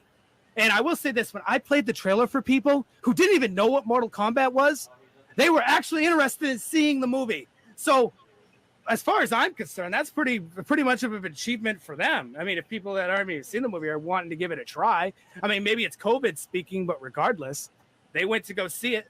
And at the end of the day, the special effects were not as bad as people want to make it out to be. And they might have retold the story, but it's a more consistent telling than the series has been. Let's be honest. And yeah, now it's in 3 timelines. Finally, for my final point, it's even more convoluted than it was back then. That movie may have been called Mortal Kombat, but it's pretty clear that the Mortal Kombat tournament is going to be in the next movie, and Johnny Cage clearly is going to be in that one. So nobody ever talked about Johnny Cage ever. Like, he wasn't even the focal point. Johnny Cage was like a second to Liu Kang. And then all of a sudden, like, remember when Smash Bros. Didn't put Waluigi and everyone's like, ah, this is like those Johnny Cage fans. Like, he wasn't in the movie Boo-hoo, but he's going to be in the next one. My God, people take it so personal. He'll be there. Relax. Man, none of these people were even fans of Johnny Cage till he wasn't in the movie. Now they're all coming out of the woodwork. Okay. So I'm See, if done, there was and, rules, I would say ahead, Romy Charlie. would have been disqualified Oh my God, I want to rebut on so many because things. you were calm, cool, Charlie, collected when he was Whoa, talking. and everything. Charlie needs to I contain wasn't even paying everything. attention sometimes because it was doing At other the end stuff. I of was the trying day, to, like I y'all was both trying to made set valid up points, my but it comes sexual down to IQ me and test. these two esteemed judges to make our opinion made, right? Your job was not to convince an audience. Your job was to convince a jury of 3. The same mistake Charlie made in a debate with me and way back when. Once they're done Y'all's talking, I'm job gonna is to give convince my us verdict 3 on that this. this was On either what I a think horrible movie, about an this whole abomination, situation. or this movie was, to some regard, decent. Right? That's the whole point of this. Just so I'm clear on what's going on here. Yes, that's what it is. Yes. So, if y'all don't mind, can I give my verdict as far as that goes? Are the 2 people okay with that? I don't. If Romy wants a rebuttal, that's perfectly fine with me. I feel like we each should be able to do 1 rebuttal, but I feel like there should be a time limit on it. Do you agree, Charlie? It's your show. This is your little gigs. Jerome, Okay, you want to rebut Tom's argument? He's talking about earning power. How can they earn their power when they were born with it? Well, am I not mistaken? But didn't Sonya Blade earn her power because technically she wasn't born with someone. it? But she earned it. Yeah, by killing someone. It doesn't matter who it But has. I don't care if she had a cup of coffee with God. She still had to earn it. Luke King, why would people who are horrible human beings have this mark? I did make a good This point format there. is doomed That to is failure earning. because it's going to turn into Earning. a pissing contest between the both of you. I think the both of you made very valid fucking points. I think that it was I'm in shock. I'm not even going to fucking lie. I'm in fucking shock because, Romy, you killed it, bro. You fucking, I've just met you the first time. And like I said, clubbing baby seals in the bathroom with a fucking smile on your face and a smoke in your pocket. Fucking just killed it. Peter, how you doing? But Tom, you son of a bitch. I fucking so pissed at you right now. Because I came into this shit going, oh, Romy, there's no fucking, Romy could do this on the shitter. Fucking, this is not even a fucking problem. He's got it. So, again, the job of you is to convince us whether this is a good or a bad flick, whatever it may be. Whether Romy just had to convince me that, oh, yeah, I still think it's a piece of shit film. I would not recommend it to anybody. And had he just talked and Tom not being Tom, I would have agreed with Romy 100%. But if we're looking at this film overall, I'm a Mortal Kombat fan. I've played and beaten every fucking Mortal Kombat except for the fucking side series because fuck that shit. Sub-Zero Mythologies was garbage. Yeah. I agree. Everybody's in agreement. But at the end of the day, this is not Except a for one fucking unredeemable film. Because you're right. If we're going to criticize this film, then we have to criticize the entire Marvel franchise as far as the movie franchise. Mortal Kombat franchise. No. I'm talking about Marvel. I'm talking about Marvel. Oh, Marvel. Oh, continue. I'm sorry. We have to criticize the entire Marvel movie franchise, which Marvel has come out and said there is the Marvel Cinematic Universe and there is the Marvel Comic Book Universe. This would be considered, in my opinion, the Mortal Kombat Cinematic Universe. Yes, Rico, General Rico by far is one of my favorite characters in the entire series, and they did him a disservice. They ruined him. They made him a blithering idiot, which he is not. He's a brilliant tactician who was trying to take the throne of Shao Kahn, but they ruined him in this film. But that takes nothing away from the character in the games. Natara, who is sexy as fuck in the games, they made her look like a derpy fucking vampire Twilight bitch who got killed in a matter of 5 seconds. That disgusts me. The costumes were fantastic. And as much as I want to agree with you, Romy, and say that this film is garbage and no one needs to watch it, it's a dumpster fire, I can't agree with you wholly because there is definitely validation. Well, they're making a second one, so they wouldn't be making the second one if no one watched it. Did a good job of convincing me that yes, maybe for me as a Mortal Kombat fan, this isn't my flick. This isn't something I would enjoy because I am that hardcore of a fan, very much like you, Romy, knowing all that fucking, watching you dictate all of that fucking knowledge makes me like you even more because you're a fan, because you're a true die-in-the-woods fucking Mortal Kombat fan, and bless you for that, for supporting a fucking amazing franchise as a game. But this film is not the end-all be-all. It's not fucking it's not horrible. There is valid things about this film that are good. Costume design is amazing. The detail of making Scorpion Chinese and Sub-Zero Japanese. The fucking fatalities that were done was amazing. The idea that they made Raiden, because I'm sorry, I'm not one of those guys who like the fucking Highlander being fucking Raiden. I like that they made him an angry Japanese man. I didn't like that Raiden. Can I interject? I respect your Raiden opinion, in this game, I'm not going to say the 95 one was terrible, but the Raiden that they used, now the Shang Tsung could have used a little work, but we haven't seen the last of Shang Tsung. Clearly, he's going to play a major role in the next movie. But the Raiden, I liked that Raiden. And Kung Lao, my God, the way, like, about him, like, This movie was just meant to set up the next one, and I know that some people don't want to hear that, but it is what it was. And I agree with you. And I agree. I disagree with you, Tom, about Shang Tsung because I felt he was more ruthless in this. That is a Shang Tsung I've been. And I wanted that out of the movie. We talked about this before the movie came out when we first seen the trailer. They didn't give him enough airtime, in my opinion. He didn't get enough. They replaced him with his characters instead of him. He should have had more of a role. So people are going to have a misconception of him because he didn't play the bigger role. But he will play a huge role in the next movie. And I agree with that, but I felt like he was more evil. I felt like Shang Tsung being this monster and this dictator and this tyrant right under Shao Kahn should be that evil. He stole Kung Lao's soul, and spoilers, and it was just gruesome and visceral, and I loved it. Yeah, that was that's what I was hinting at when I said that the movie, like the fatalities, the animations, like the sci-fi thing is such a bad comparison. I'm sorry, it really is. What I'm saying, as far as that goes, as far as making this and saying this is the worst movie ever made, I can't believe I'm going to say that. I didn't think you were going to do it, Tom. And I have a lot of faith in you and all, but I gotta agree with Tom. It's not the worst movie ever. And I think that I have to have hope that the next movie is going to, like, if the next movie comes out and it makes this one that much better, then that's where I got to go. I have to agree with Tom. And I didn't think that was going to happen. I felt like that Romy might have had this in the bag. It would have been an easy, layup. But Tom, And there's potential job, that the so next David looks like he died. If people want to know this, go back to my Twitch stream. I was plowing during the winter, and I was talking to Charlie, and we were talking about the movie. He dropped the trailer, and I said, Charlie remembers this. I said the only way that this movie will work is if it isn't about the Mortal Kombat tournament, because it's played out. They need to lead up to it. There needs to be a movie that leads to the tournament. I just don't want the movie to start with the tournament. I want the movie to tell the tale about the people that are going to the tournament, and that movie did it. And then I didn't even know that was going to happen. None of us did. All right, so we got one vote for Tom. Let's pass it along to Retro. Oh, it's like watching an hour and a half of autism. And I like Retro's reply to this. So, okay.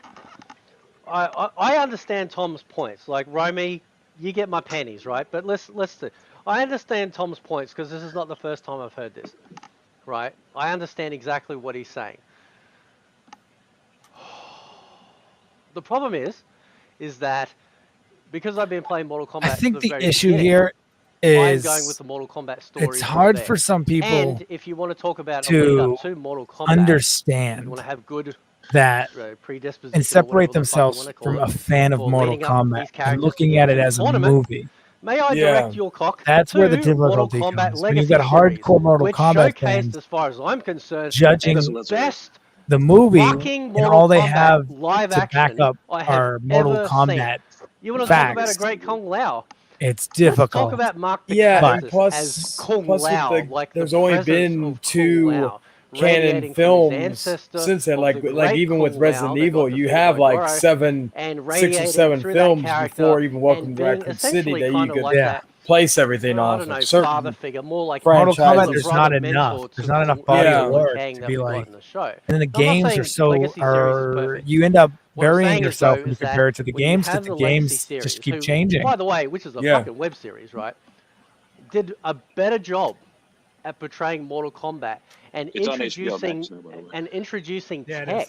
Like now, the tech. Liu Kang's a god. Say Jackson, Sonya. Yeah, it's like I think it was like one of the first. It's just like it's hard to compare it to something Sonya like had that. like she was. I would prefer the Mortal Kombat game not to follow the game series because I don't want to have another headache trying to figure it out. Future tech and stuff like that. When she was like looking for Kano in the factory and whatnot.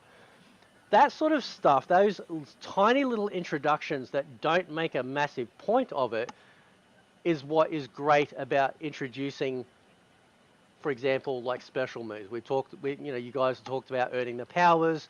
We don't need to worry about that. They just have them.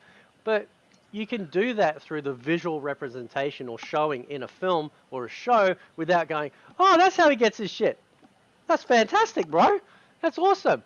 And what I say, for I someone agree that with said the Infinite Mortal Retro Kombat here, though. mythologies was bad, They didn't just have an to offset. make it a I point. like them titties They in could have MK like mythologies. Thank you very much. Quan Chi is a pimp, and I'll fucking stand by Marvel that man series did it forever. better Right? He as the represents the superheroes whole got their fellas powers. in the room. There's no argument. There's no argument. there. And Mortal Kombat Conquest. Quan Show Chi me was an a ugly. cunt. I liked Conquest. Show me an ugly. Quan Chi was a cunt.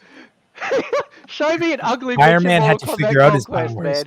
I mean, show me the ugly bitches. Hulk They're all had to figure out how to use his powers. So Even he the didn't hag in the quite forest fully ended up figure it out being a the hottie. multiple movies You know in. what I'm saying? It's just fucking great, man. But Right? Mortal Kombat was like, But- whoa, I have But powers. this is the I didn't thing like that you guys argue great. Romy gets my vote because he's leaning into the specifics of Mortal Kombat, right? And I understand where Tom's coming from. But you guys, both of you, missed the one important thing to me that mattered most. This movie had no heart. You know, the MK film, the Legacy series, hell, even Rebirth, you know, the Defenders of the Realm cartoon series. I liked that. Even the Defenders of the Realm games, it cartoon felt when I was a like kid. the fatalities. To That me, was anyway, I felt like Mortal I mean, Kombat I'm trilogy. 43, so The I've been more there since the the Defenders of the beginning, Realm is directly Mortal like Kombat influenced drew by me that in. design. Mortal Kombat drew me in for the story and the heart of these characters, right? That's what gripped me.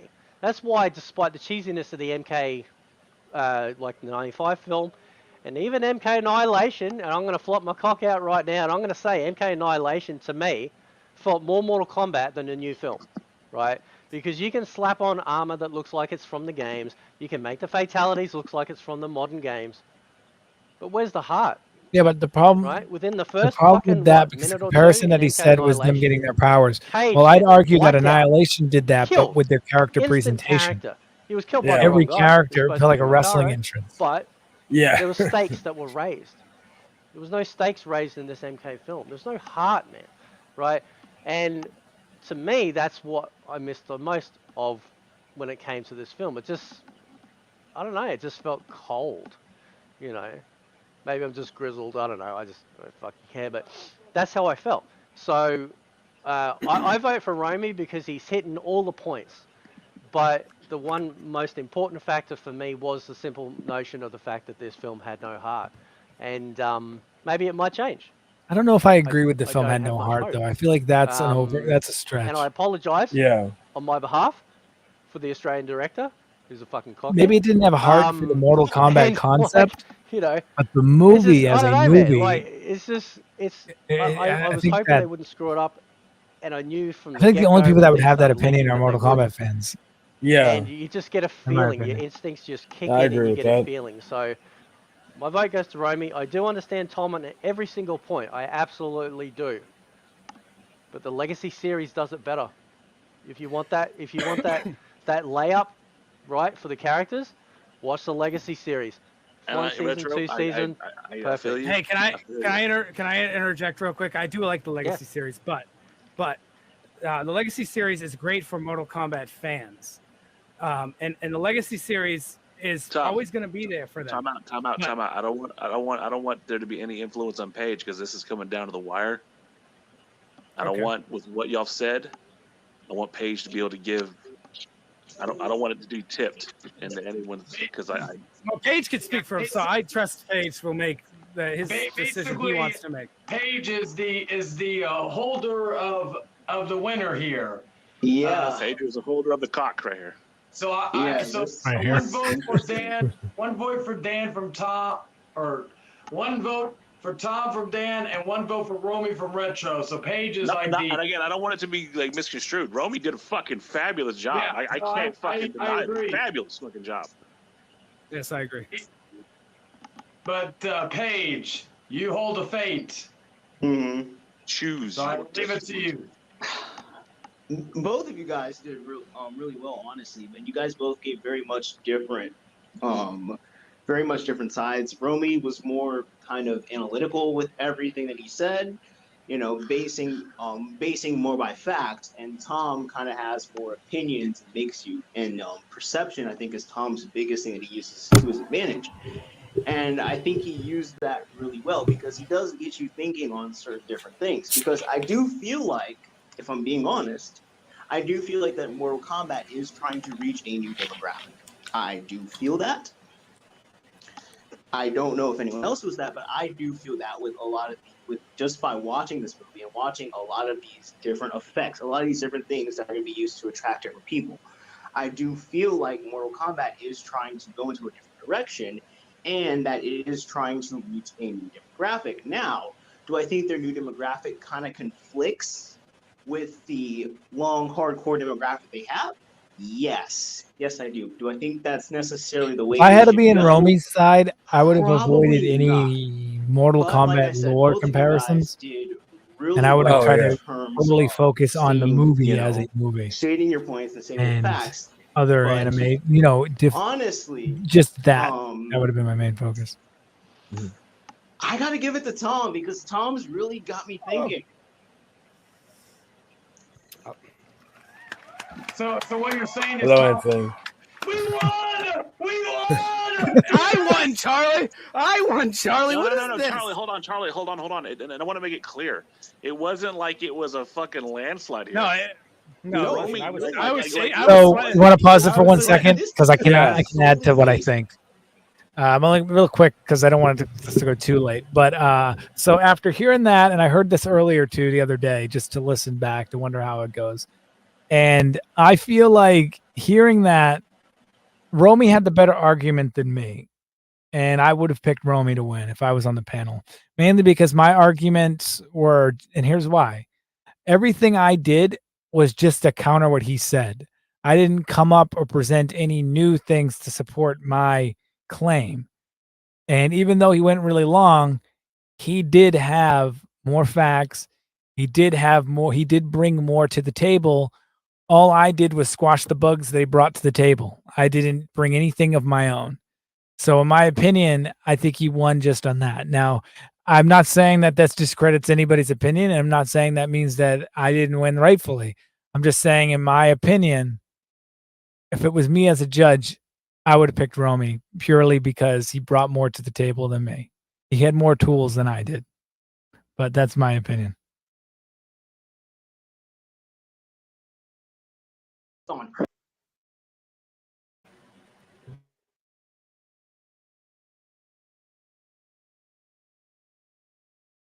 Click again. There we go. Sorry, I was lagging. But well, yeah, no. For my ego, I will still say it would still be a 1-1 between the Well, it is Outcasts. 1-1, and that doesn't take away what they picked. I'm just saying, from my perspective.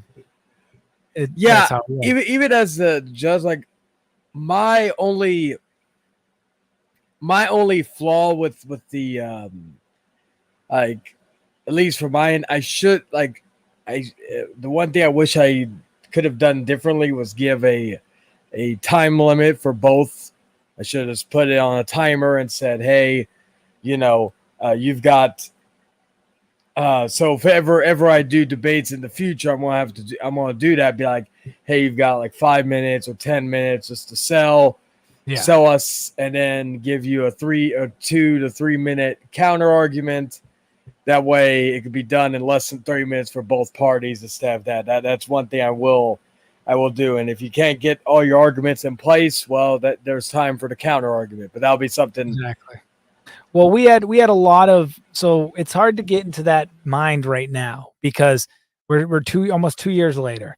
But people got to understand, back then, Romy was like a top dog when it came to debates, and he had a huge group of people that would follow him to different streams to support him, and we did it for entertainment. That was the goal of the stream. I didn't care who won. I just knew that it's what people wanted because a lot of Romy's fans watched us. So it was a crossover that made sense. So in my mind, we're looking for a segment, and Romy had already had this thing going on with Chayton. So I was like, why don't we just get him come on to the show? Because most of his fans are here anyway, so it helps him. Plus it gets him on the program and it helps us. So it's like a win-win. Plus, we're entertaining, and Romy's entertainment is his debating and the way he thinks. And our entertainment is the way we present the show and the way we make poke fun at humor. Some of our humor wasn't on display in this episode because there are other ways we do humor, whether it be poke fun at memes or poke fun at drama. That's like what we've done. That was how the show was built. And that's what made it variety. So with the marriage of the two, Romy coming on the stream and us doing debate, made sense at the time. And you can't tell because he went so long. So it's hard to put yourself in that mind at the moment because you're thinking, wow, he talks so long and it's pretty boring. Well, yeah, maybe it is now if you think that 2 years later, but that chat was going wild. And we had so many people like, I can't even describe how many people wanted to see that. And I wouldn't have done it if people didn't want to see it. I'm not stupid. I knew what direction. Now, I wouldn't do that now because I don't think debates would work right now. I'm not saying it might not work in the future, but it all made sense in that moment.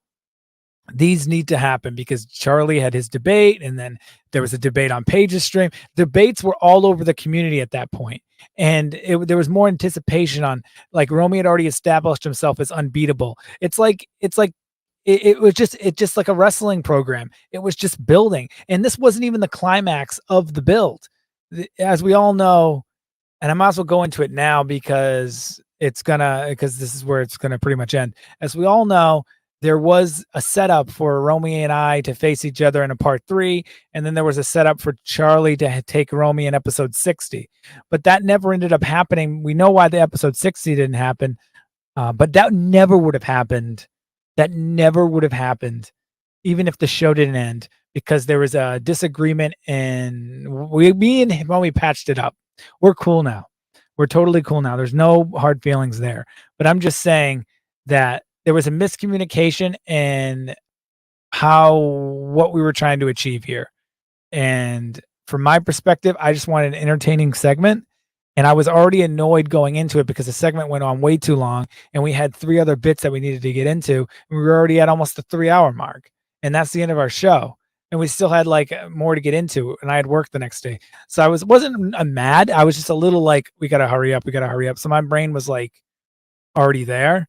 So like, I was just like, how can we keep this entertaining? That's it. It's all I cared about. Whether I win or loss, I didn't care. But the chat was there. The chat loved it. And I was just focused on them. And we were just trying. Shane wanted to do the same thing. And David too. We just wanted to give the chat what they wanted. And this debate is what they wanted. And I still feel like it may feel dated now, but at the time, this is exactly what people wanted. And this segment was huge. There was so much talk about it after on Facebook. There was so much drama / interest in it. And I don't regret doing it because it was it was probably like the most probably besides like episode 21, as I've always called the episode where everybody was pissed at each other. Yes. But I said this was probably your second most controversial episode due to the fallout of the decision, which was always like, because even though you or even I portrayed like that's all I cared about was victory, whatnot. Yeah, that wasn't like the people were entertained. They didn't understand. A lot of times people will always have trouble with this. They have a hard time separating. When we are on the Outcast, we are just trying to entertain. That's it. And I think I just froze, or you froze. Oh no, you're moving now. We were just trying to entertain. That is it. So, I understand some people may be like, well, everything can't be entertaining. I hear you. But also fuck you. We're trying to entertain. So if we get response from people that are saying we like this, we want to do this, you should do this, we want to join your stream, then that's who we're entertaining. We're not entertaining the people that don't give a fuck or have fucking shit to say. We're not. We're here to entertain what people want. So naturally, our direction is there. So if it's somebody who doesn't fit the demographic, or it's somebody who's just naturally sour or toxic, then of course you're not going to be entertained. So we can't entertain the thought because that's not our focus. So the Outcast was always focused on that side of it. So we portrayed this character, or we portrayed whatever we needed. We had talks behind the scenes. We had group chats.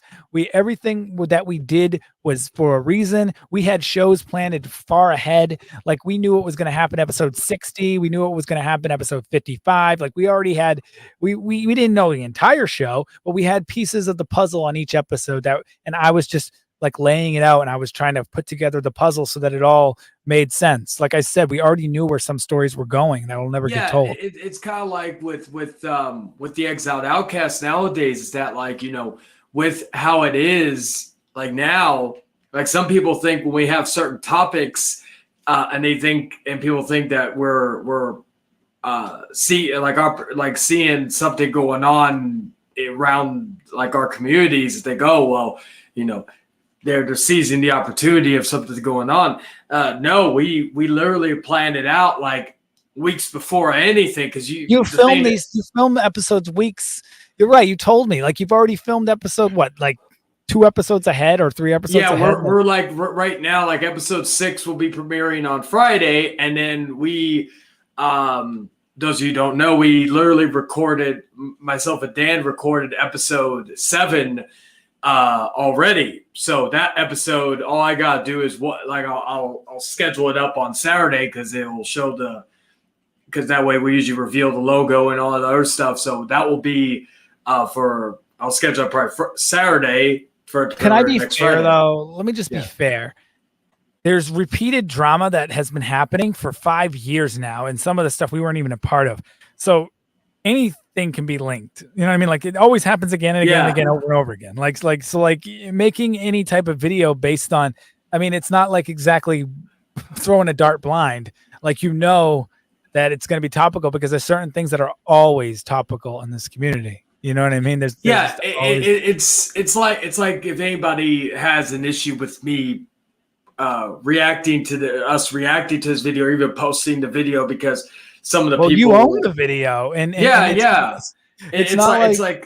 like I'm like thinking like, plus nobody signed any non-disclosure saying that they can't they don't want the episodes done, and plus these episodes aren't making any money, so they can't even look at from a royalty aspect or anything, this, that, and the third. So it's like if I for example, if I still had all the episodes, whether it's good, bad, or indifferent, if I wanted to make them public again or even react to them, I'm within my right to do so. Yeah, but that's ridiculous. Nobody can even say that. And like I said, so everyone's so afraid to start drama. The drama never stops. It never stops. So just don't focus on it. That's like why I've openly said I'm basically staying in my lane and doing my own stuff. Whatever's going on elsewhere, it's basically like I'm in my little area. They could easily, like some of the people that I'm friends with or whatever, they can come by and be in my area as long as they abide by my rules. But when it comes to them, they do their own thing, I like it, and that's something that I used not to be good at. I used to always want to be right there. Like I've always said, I'll still probably listen with a bucket of popcorn with me, just listening in. But as far as participating, whether it's in comments or even in a stream, it's because it's just not who I am anymore. Yeah, and it's hard. It's hard. I would love to be able to be the person that none of us. I hate it when I see it, but people's expectations of everybody is way too fucking high, in my opinion. I mean, everybody can't be fucking checking everybody. I don't know some of these people. I'm cool with a lot of people, but I don't know them. I don't know them personally. I don't have deep conversations with them. Checking them does no good. It's not like the same example. It's not like it's the same example as I would say you and I have had a very, very long history, good and bad, where but we've had those personal conversations to where we could say that, if I was in your area, or if you're in my area, I don't think we could maybe there'd be a 5-minute feeling out process, because it's different when you're in person with somebody. Yeah. That's how it was with Mason or Dan. But in regards to that, we've had those conversations, and whether it's on video or on call that, I don't think it would be too long before we gel together in person. Yeah, I'm so easy to gel with in person too, so it wouldn't even be an issue. But it's not even that. It's like we've just had certain conversations where I can check you and I'll know you'll listen. Like you'll listen. You may not follow my advice, but I know you're going to listen to it. Yeah. I'm not going to be like, or even if I don't agree with exactly everything you say, I will give you the opportunity. I will give you the respect of listening to see your points. Same thing I would do with Dan or whoever. It's like certain people. That's like I've always said. There's certain people on here that like I'm friends with and all that, but there's only a few on here that I would say I've had a close relationship with, where I could be like, I could hit if something's going on with me, I could hit you up or Dan or whoever, but I can't do that with everybody. Exactly. That's just how it is. And to your point, with me personally, there's people that try to give me advice and I don't follow it because for multiple reasons, and I just don't want to be that person. Okay. And that people expect everyone to be that person, but I don't want to be that person that's giving somebody advice and they're not even fucking listening to it. And I'm just wasting my time. Like I said, in my very first stream, when I came back to my YouTube channel, I'm sick of giving advice to people that don't want to handle it or don't want to take it. I'm not doing that anymore. And that's even how I am as well. So please don't message me telling me I need to check people and put them in their place. I'm not fucking doing it. I'm not doing it because people don't listen. I've tried to check people. I've tried to tell people what to do. They don't listen. They can do whatever they want. I'm not going to get mad at them, but I mean, that's what people expect everyone to do. They expect everyone to play internet police, but none of us get paid to do that. And nobody even listens to half the shit we say. So I'm only going to talk to people that are willing to listen and willing to receive it. And and I'm not saying that everybody doesn't have to come to me, because trust me, come to me. That tells me that you want advice. You know what I mean? That was part of my thing. But for me to go out of my way to like go find that's like another step that just it doesn't make sense for me to take.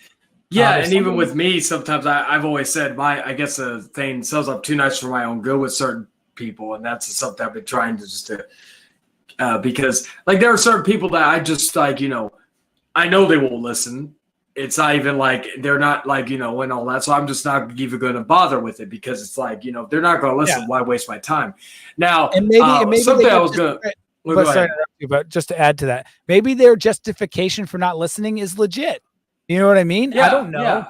I don't know exactly what's going on through their head. And we're not talking about anybody in particular, because there's hundreds of people in the YouTube community, not just in this community, that have reasons to not listen. And I'm not here to try to decode all these reasons. I'm only here to talk to the people that actually show interest in like that aspect with me. That is it. That's my whole circle. It's just the people. But the reason why I'm bringing this up is because I know that the current stuff going on, and I know that that's the side that would have a problem with this.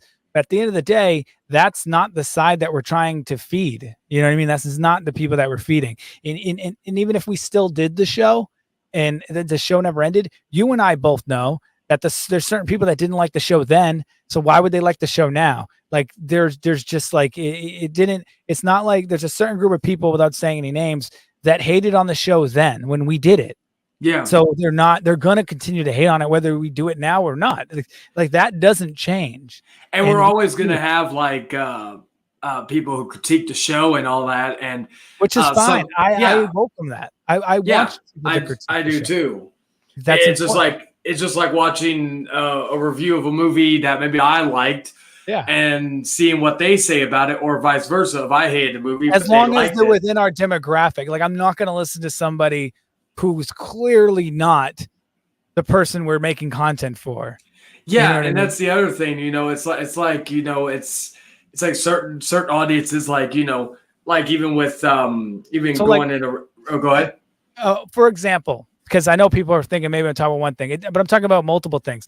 Like, let's say somebody who is, let's say there was a nail polish podcast and some lady heard us and was disgusted. And she went on her stream and told all of her viewers, these degenerates and da-da-da. I'm not going to listen to that, because that's not our audience. So it's normal for her to have that opinion, because that's not the person that's typically watching our stream. So she's justified in feeling that way. That's just a random example.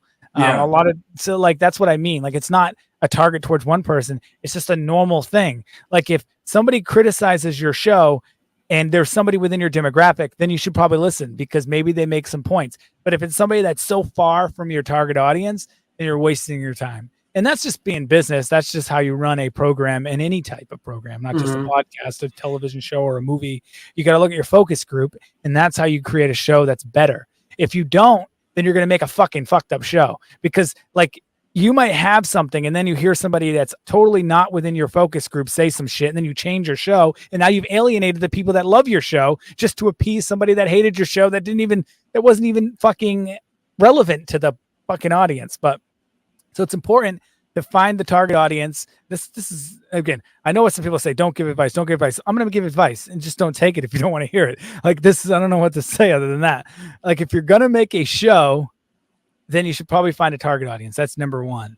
And then you should try to find what that target audience likes, and then build a show around that. But you should find your target audience first, and don't just fucking turn on a dime because somebody somebody that's totally outside of your target audience doesn't like it, because that's obviously, they're not going to like it. That's why they don't watch it. That's why they're not your audience. I feel like maybe that's too complicated, but really that is the essence of running a program. And that's why the Outcast was starting to gain some success, because I feel like you and I both found a certain audience, and we were able to continue to speak to that audience, and we weren't letting outside voices affect us up until the situation later on. But I feel like that was like a super circumstance. Like, that wasn't really like, because we had people talking shit about us for 10 episodes or so, like, for a while, and we were just completely ignoring it. Well, you weren't ignoring it as much as I was, but I know I was telling you to try to, like, don't go in their chats, like, then, you know what I mean, just stay out of it. Like, we're doing our own thing. But like, years later, I feel like that wouldn't be an issue. But back then it was tough, because you and I were both like, we were seeing, we were getting like an influx of new viewers and new interactions every week. So I could see where you were, and you were trying to figure out, like, where do these people come from, and you were following certain people. So I get it. For me, though, I didn't have time to do all that. So maybe I would have been the same way if I did. But anyway, and then nowadays I have less time in regards exactly. to. And I think we'd be better. Like, well, we'll get into that later. But my main point is, Well, I was going to ask you something real quick. Go ahead. I think we still got like. Yeah, I don't know if we want to. Maybe we don't want to go through this entire program. I don't know how you want to do it. Because we could always stop at where the debate ended, and then people want to watch the rest of it. It will be up for the rest of the show tomorrow. Yeah, well, I think we should jump to the sexual. We should jump to the sexual IQ test, because that's a really. Where was that at? Let me find it. You gotta go to. Let me see if I can find it real quick. Okay. Yeah, because that's a really funny bit. I think if we go to the day, I think it'll be probably 2 a.m. your time, probably 1 a.m. my time. Yeah, that's way too late. But I do want to say that we still have that announcement, and like I said, I wanted to make this like an important point with the show, is that like we were just the main point of how we got lost in this, sidetracked in our whole conversation. The main point of our show was to entertain, and we did a good job doing that, and a lot of people would agree at that time, and that's how it is. And I don't regret anything we did during the program. Even during this program, I don't regret anything we did, because we did exactly what we needed to do during this program. And that was to keep people interested in debate. And then, trust me, that was really fucking difficult, considering the fact that the debate was, as you admitted, not run the way you wanted it to. But we still, the episode still did pretty good in views when it was originally released. Now, and to point out, we talked about this behind the scenes about watching and seeing what worked and what didn't.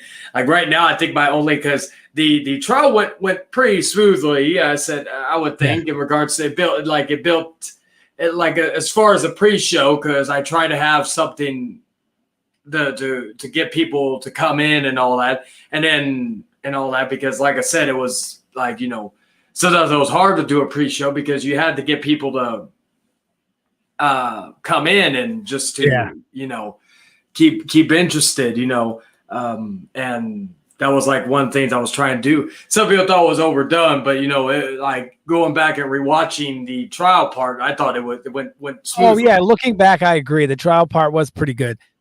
So if you go to 349, that'll be like where we're getting ready for the next segment. All right, let's see. Okay, I'm at the 3. Everyone was telling me that the trial, like, granted, I didn't get to watch the whole show, but I had some people telling me the trial was good. I had some people telling me the trial was bad. So I didn't really get to hear it. But hearing it now for the first time, I thought it did fine. I thought, now, if I were to change things, debates are dead right now. Like, we would not be doing debates. I think we would have moved into something else that is just as engaging for people to go head to head, but I don't think it would be debates. I don't know what it would be, but it definitely wouldn't be debates. We would probably figure out something else. I'd actually want to get more than 2 people involved.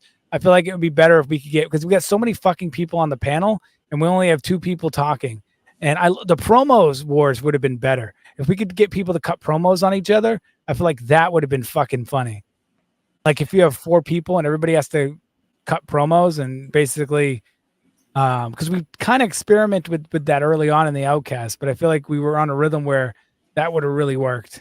And then especially with the Thursday Night War promo things, but those are more so hype videos for each upcoming episode, which I've always said that was something that like and to because there's always been a even though we boosted it up that we won the Thursday Night Wars, but the whole premise of the Thursday Night Wars was to build upon each show because of the fact that competition is always good. Yes. That's why that's why the Monday Night Wars was so interesting to watch due to you never know what was going to happen on either show. Mm-hmm. and all that, and it's kind of like what it was parallel. Like it's ironic with Rant Rave having the TNA logo. It was more so not really the Thursday Night Wars in regards to the Monday Night Wars from the 90s. It was more so the Monday Night Wars from what do you call it with WWE and TNA, because TNA tried just to follow this, like change stuff that was not working or follow the same formula without really doing anything to engage people for the most part. Like that first episode on January 4th was that way, where they tried to get people to watch. And after that, when they did the Monday Night Wars more periodically, it failed. That's why, like, the only time I would say their January 4th moment was that game show episode that they did, because that was the one episode that beat us in the entire thing. But the thing with and this is not just taking digs at Rant Rave. This was just the we were gearing towards going head to head with Bofas. I mean, honestly, that was our naturally next step, because we already had started that Romy conversation with the debates. And our numbers were already starting to equal consistent, like Bofas on the sofa. So and I honestly think that the show, like if the show continued, and if we did, let's say, go Mondays head to head, which would have been difficult due to the time that they went live compared to us due to our schedules and all that. Yeah. But I do believe if we did that, because like even I haven't checked their channels recently, but they took a lot of weeks off, and then they would and even the last time I checked, which was a while ago, but their viewership has gone down, and that could be due to something that we won't go into. But regarding all that, is that I truly believe it. This is not stroking our egos or whatnot. I do believe that we would have been. We would have toppled them as well, just because you and I have talked about this privately. We had, of those variety shows, like I'll give Jerome all the credit in the world regarding he would do all the timestamps and all that stuff for the show. We never did a lot of work behind the scenes. Yeah, so I will. That's one thing I can't take away from him. But in regards to and he had a good cast of characters. One thing I will say that both of us had that would have given us more competition than Rant Rave listening to their episodes and being a fan of theirs back then, they had a lot of interesting people that were a part of the show because there were times when back in the old Rant and Rave days, when David was on there. David is not a wrestling fan, so when they talk about wrestling, David can't not saying he can't, but he doesn't really have an opinion because of the fact that he's not a wrestling fan. And I always criticized that back in the day because of that. It's like when the last episode I was ever on with Rant and Rave, we did an episode. It was the interview with James Ellsworth, and I always I had people criticize how I handled everything because people say I was taking over the show and the questions, but I've always gone under the idea of finding something that maybe people didn't know about said person, because these questions that people ask, and not just saying Rant Rave, this goes everywhere. A million other people have asked the same questions that Rant Rave did. Mm-hmm. I don't know how many people came out of that episode learned something new besides maybe he's a fan of Saw films. And so regarding all that is that, you always want to get a scoop, even as little as you can, because you need people to have a reason to watch the interview. If it's just refiltered stuff that everyone's heard, if it's just a tiny scoop, like you said, the Saw film thing, the tiniest scoop, at least that's something.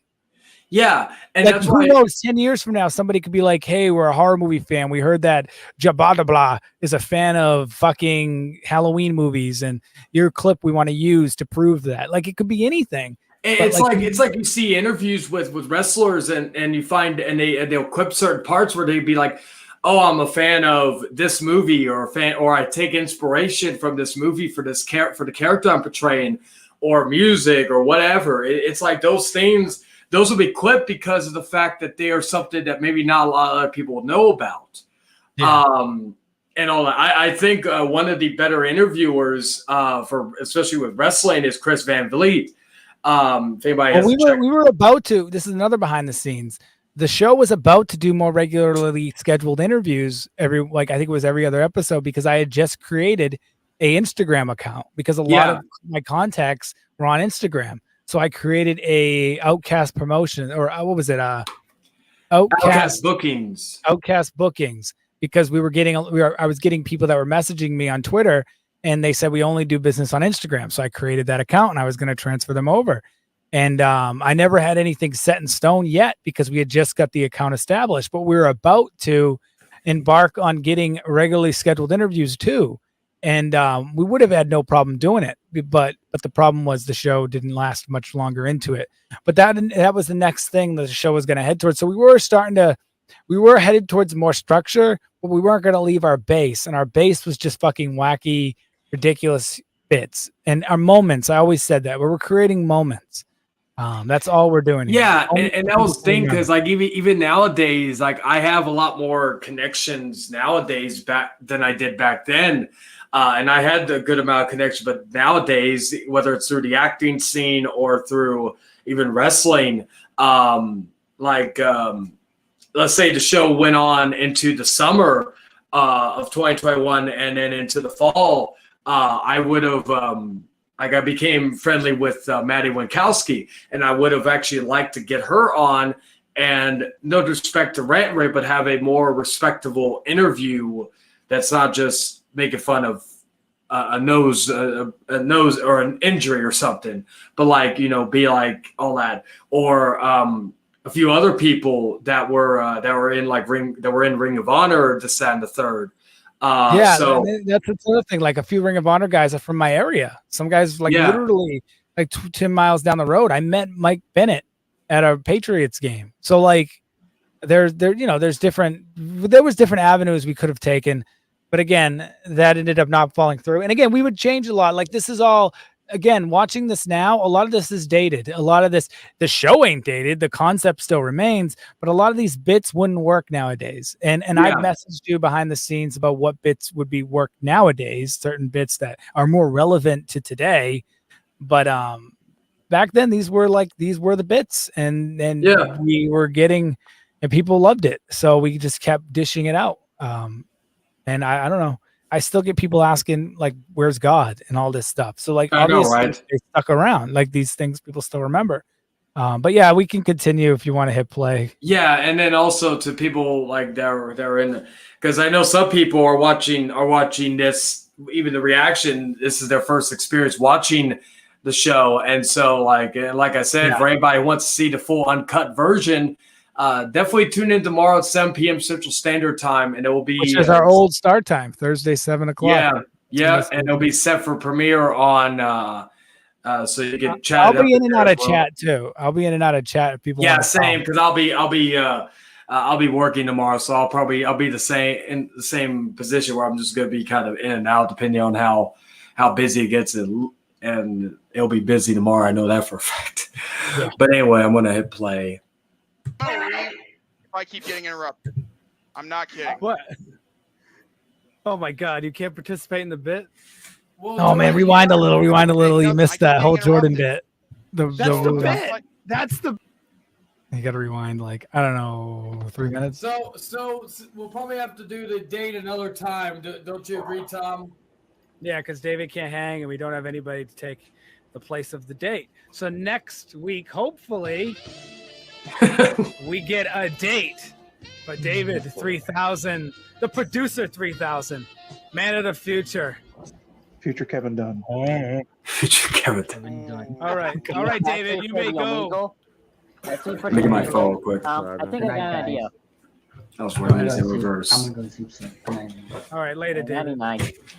Actually, I want to say this for the Omegle. How do you like it if Kermit comes on to the whole Omegle thing? He's been on there multiple times. He's been that desperate. It'll be easy. Just get a Kermit puppet, and then we'll talk. Or you get the blue one to go on. Besides, blue David guy, would I don't know like what to his see name something. is. Oh, hang on. David would like to see I know something go exactly what you're talking about. Tom, I gotta get a word from our sponsors real quick. We gotta get a word from our. Give me a second. I gotta get the stuff from our sponsors. All right, we gotta play sponsors. Yeah, we're gonna play sponsors. We had sponsors. Second. You're Find trolling. the We didn't have any message real sponsors. All right, I'll give you as many seconds as you need. All right. Oh God, I knew you were trolling. I'm like sponsors. We had sponsors. They Forum was our sponsor. Yes. Myself again. I'm gonna have to do this myself again. Eric Lima later on gave us a bill for his concussions. Hey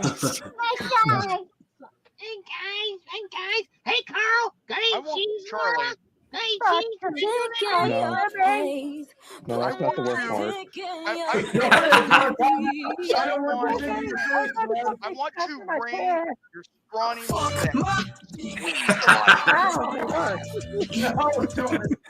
Don't touch my dick. What? He's the life. Okay. Every time you try to talk. That was the bit. This was the third time we've done this to Jordan, where he tried to talk and I hit a button. That was the whole bit. I'm not gonna lie to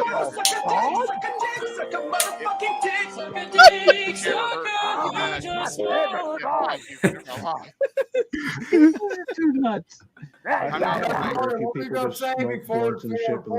What were you saying? That is what were you gonna say, Jordan? What were you gonna say? Balls. I'm telling you, if she did hear that, then okay,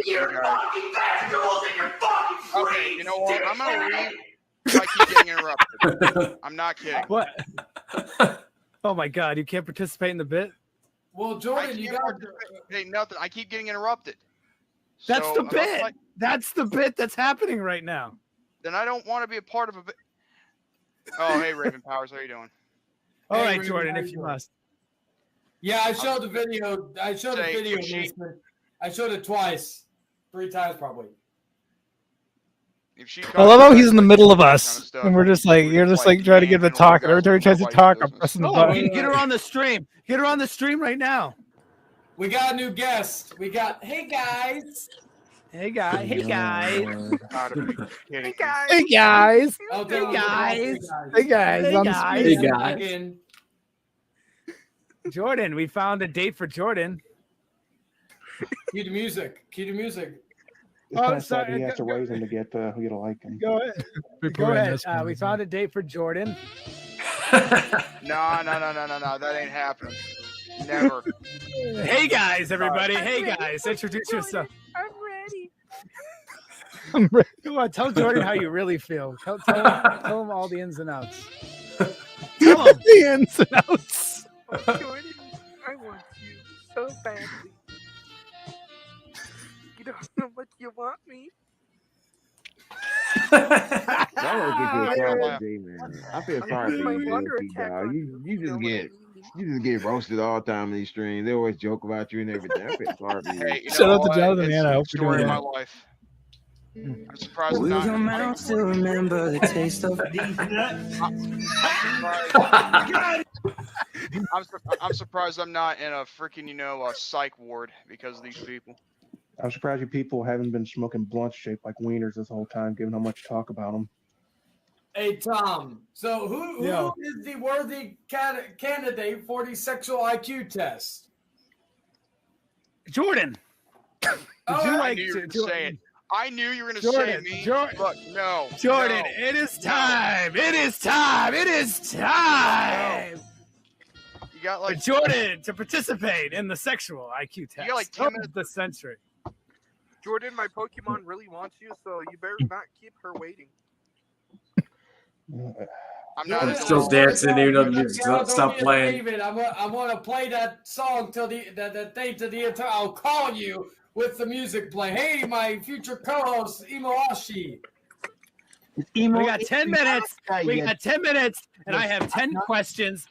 All I need is for Jordan to answer these simple 10 questions, and we're going to find out so much about Jordan.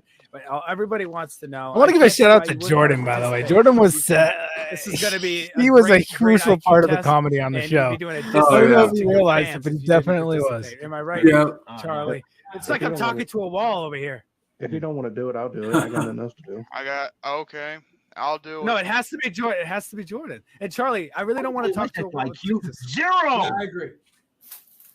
Anyway. All right, so let's start this thing because we're running out of time. Real quick, everybody. These are the sexual IQ tests here are live on the stream tonight. Okay, here we go. We got some great questions here. So let's start off with question number 1. Now remember, there is wrong answers and there's right answers. And every time you give a right answer, I will give you a ding. And if you give a wrong answer, you will get a. So here we go. We're going to find out how smart you really are, starting with question number 1. Is a man responsible, no, true or false, is a man responsible for a woman's orgasm? And you're on the clock right now. Wait, do I have to say yes or no? True or false? Oh. No, Amy, I'm not okay. I'm gonna go with false. True. Wow, look at you with the first answer, man. Garcia, look at this guy. Garcia didn't want to participate. Now we got Jordan here. All right, question number 1. Just so we're clear, Jordan will never be responsible for a woman's orgasm. So I would say that that's very accurate. False. It's probably very accurate. Charlie, you'll never be responsible for a woman's orgasm too. So all right, Charlie, thanks for letting me on. I'm gonna get going. I've been responsible for a lot of women's orgasms. All right, question number 2. A healthy man should be able to achieve. By the way, I'm just messing under with any Jordan. circumstance. Yeah. True or false?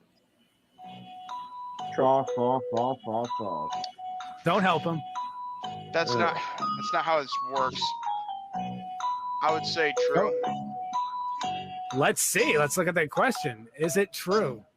And the people say, "Oh, what a hit! What a hit! That's not a good one." Wouldn't a man have an erection when he gets out of bed? It says health and natural. See, that's one. That is one circumstance. There needs to be any circumstance, because if you have diabetes, hypertension, obesity, it affects the vascular process that enables blood to fill the penis. Certain drugs also affect blood from filling the penis. So there you go, Jordan. That's why that is a false. So moving on to the third question here on this wonderful, wonderful test. 2/3 of women are unable to reliably achieve orgasm from intercourse alone. True or false? Jordan, what's the answer?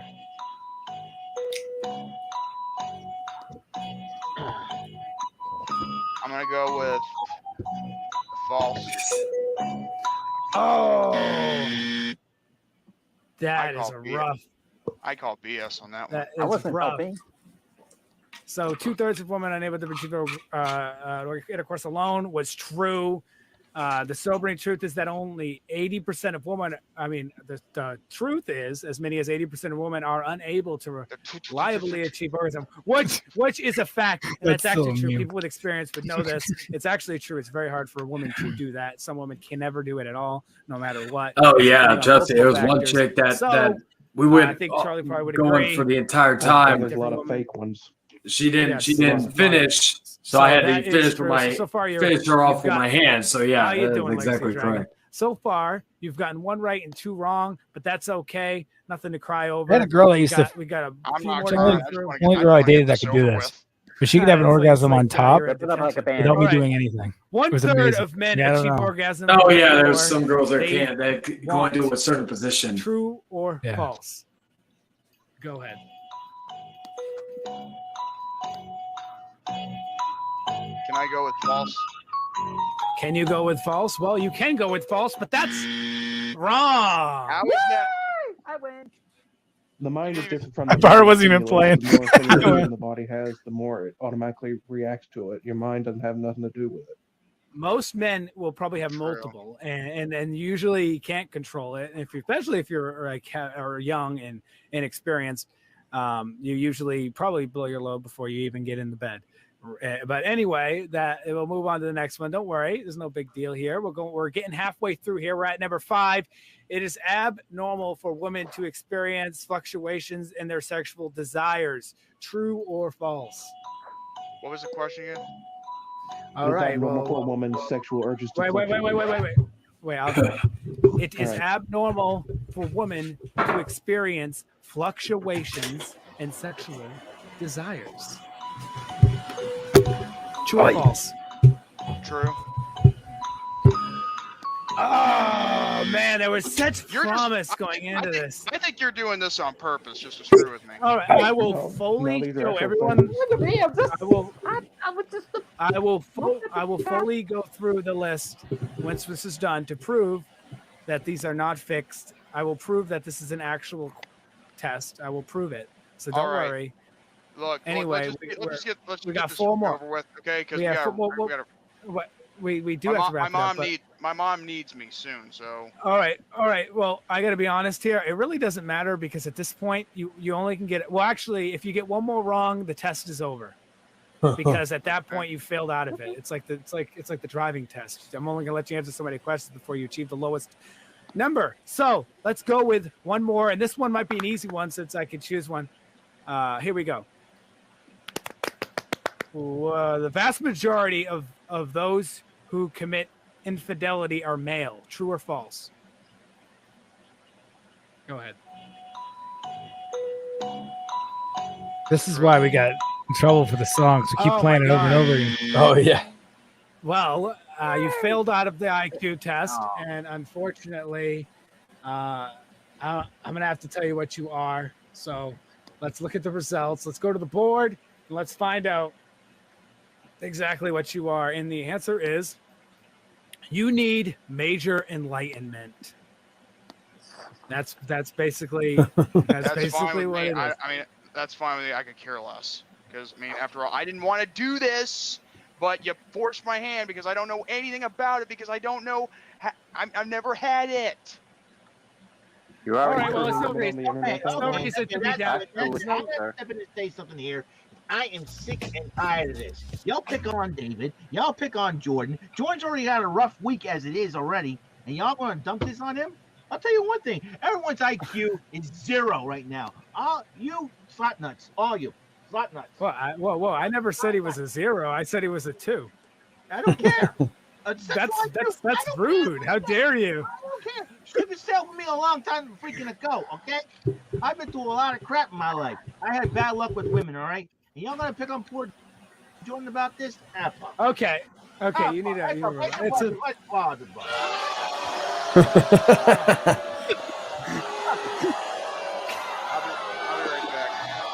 All right. Mysterious Behind was actually a good an actual.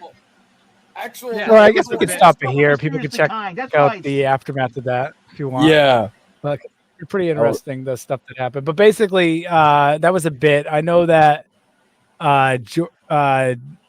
Eric was passionate at the end, but you got to remember it was like a 4-hour show at that point, and everybody was kind of like on edge to begin with. So, it's just that's how it went.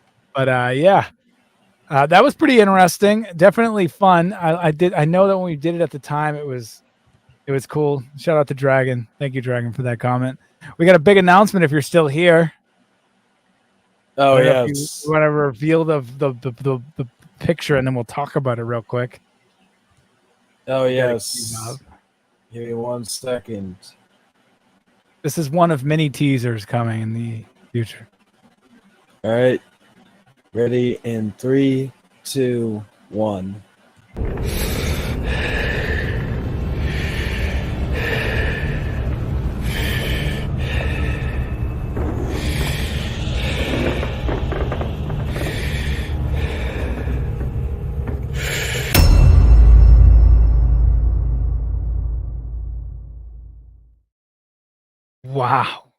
Wow, what a dramatic way to introduce. You see that logo? That is the slaughterhouse. Yes. What do you want to say about that? What is your thoughts? How do you want to describe it? Well, of course, first off, it's a beautiful, beautiful tease and all that. Second, trying to figure out the best way to describe it. Do you want to do the description, or do you? Yeah, sure, I could do that. Yeah. So, basically, thank you, Wrestling Snowman. Basically, Che and I were behind the scenes. We were reminiscing about the Outcast, and we were fully aware that the Outcast, as it used to be, is never going to be how it used to be.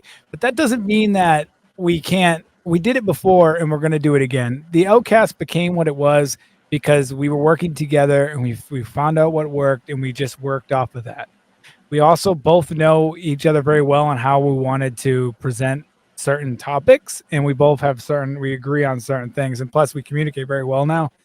And I run through my ideas with him, and if he has anything, he can come through me, and we kind of come with ideas together. We've been working on this for probably about a few weeks now, and that's where it started from. Now the show is the premise of the show is gonna be a lot like the Outcast, where everybody's allowed to come in and have different ideas and thoughts. And we work off of people because we had both agreed that the best part about the Outcast was the people that viewed it, and how good sports they were in a lot of cases. So that was always the focal point, is the community. So that is still going to be the big thing. We were just introducing props to the conversation, and everybody else would kind of play with them. That was the idea. But as Chayton had alluded to, he's also been behind the scenes, and he's met a lot of people within his community that and stuff that he's worked with movie stuff. And then also I've been behind the scenes in VR, and I've met a lot of awesome fucking people that I'd love to present, and or if they were willing to show their talents, because they are very talented. Also, that's a tool for us to find new talent in general, is VR. So a lot of my VR streams is going to be me finding new people to bring on the show, plus old cast members, people that still watch us, people in the chat are all welcome here too. So yes, the show may be different casts, and event. We're only, announcing the one show. We don't know what's going to happen in the future. We haven't even announced a date yet, but the Slaughterhouse is where we're going to go, because the Outcast was a slaughterhouse. You never knew what you were going to get, and sometimes you didn't walk away so happy. Sometimes you never came back because maybe you got beat up a little too hard, or you didn't like it. Maybe it wasn't for you. So we understood all that going into it, and a lot of the concepts that basically that idea of it still being brutal, the show to be on. But if you could thrive in that atmosphere, then come on, let's go. Let's hang out. Let's talk. Let's have a good time. So that all is the premise of that show. And that's kind of like where we were headed. We're trying to create moments like we did before. And how we go about it is, again, it's hard to explain because people are like, well, what are you going to talk about? Well, Charlie and I built that based on what the community want to talk about. Now, we've already talked about bits that we're going to do in the first episode. I mean, I already mentioned like 2 or 3 of them to him. So we know there's no, trust me, there's no fucking difficulty finding things to do because there's still, this community is full of stuff. So we're always going to find stuff to talk about.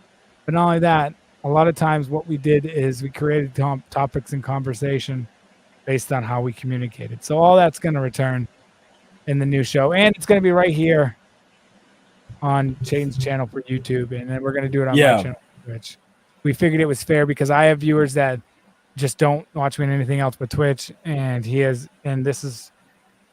show and format and everything is just speaks to his channel because this is where initially it was born anyway. So and also since I don't really do that much on Twitch anymore, that was also another thing that I thought would be good. That way it goes somewhere that's actually very active, instead again, I can't remember the last time I did a Twitch stream, probably back when I had my Xbox One S.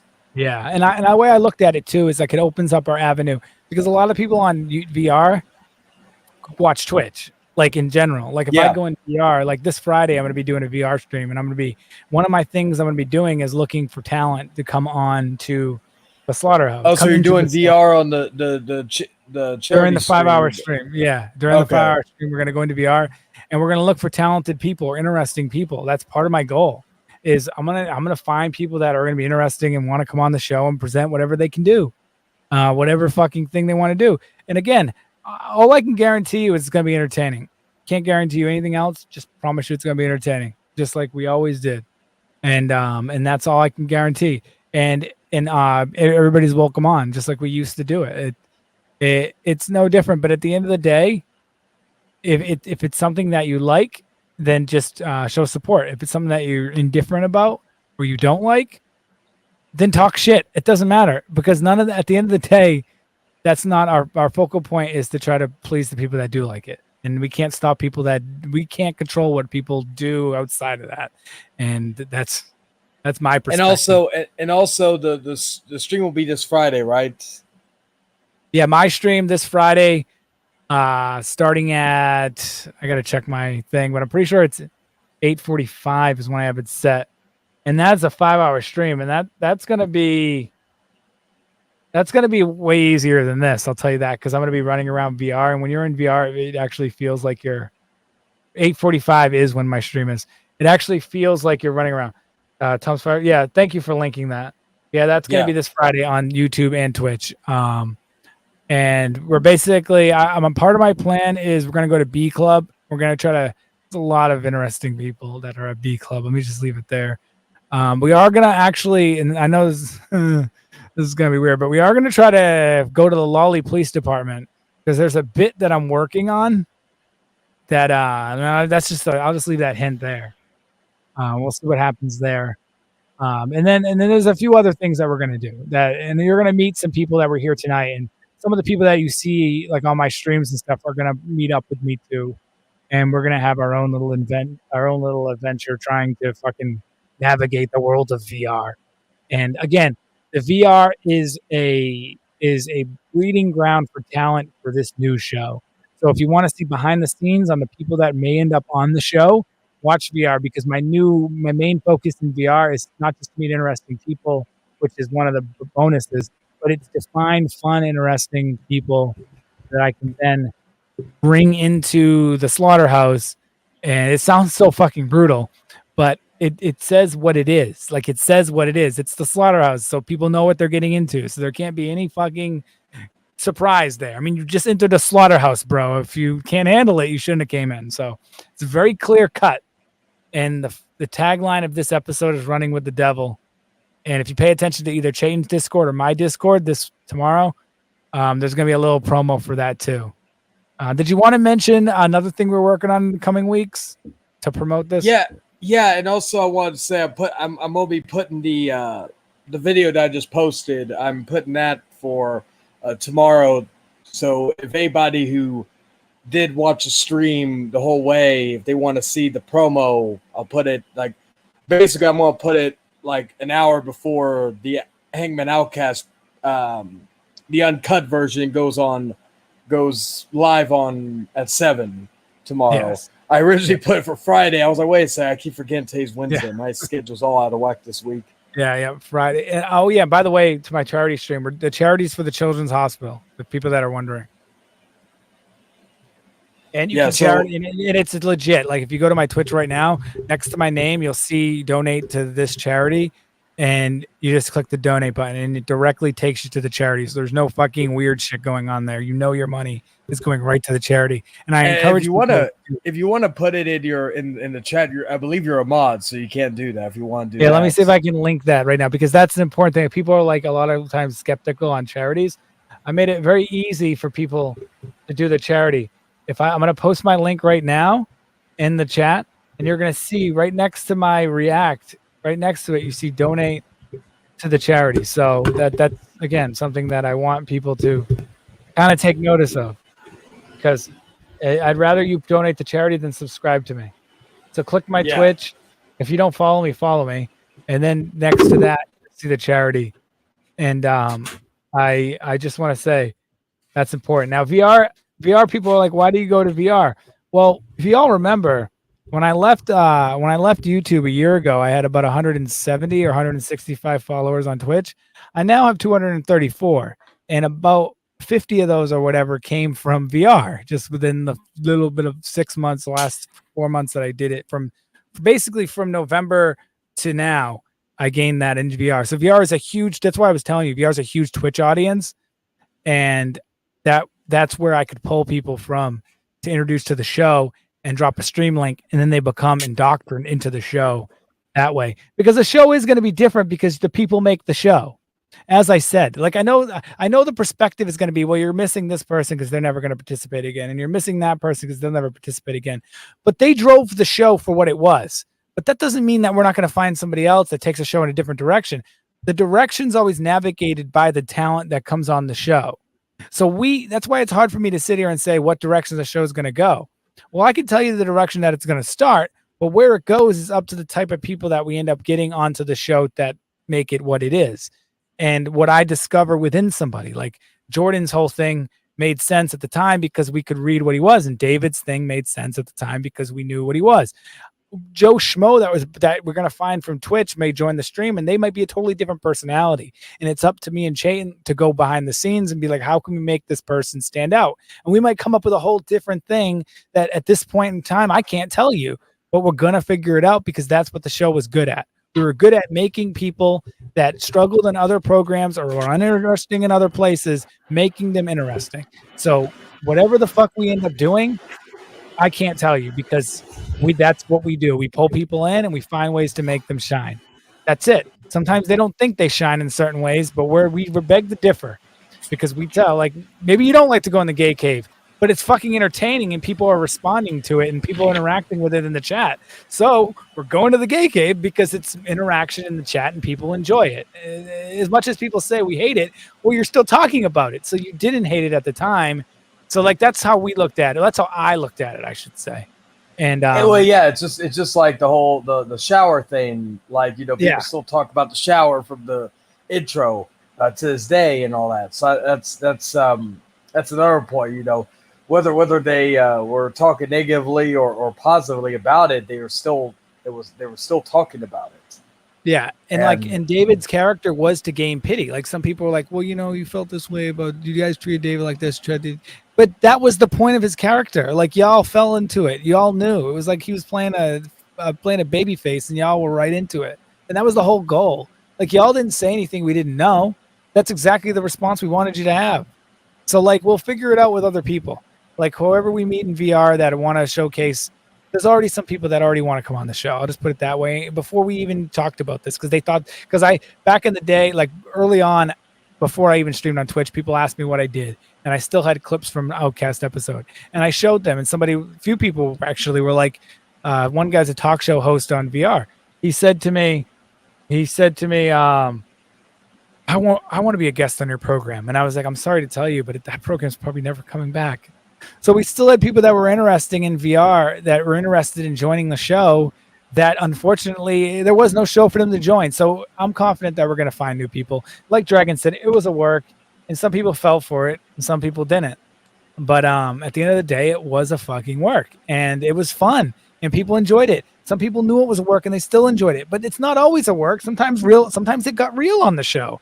So it was hard to tell the difference between the two of them. It was like WCW. It's like episode it's like episode 21 where like I've always said that was the episode where everybody was pissed at each other. Yeah, and that was a good episode. But like there it is. But yeah, that's all. That's what it is. I hope everybody's excited for that. Slaughterhouse Running with the Devil.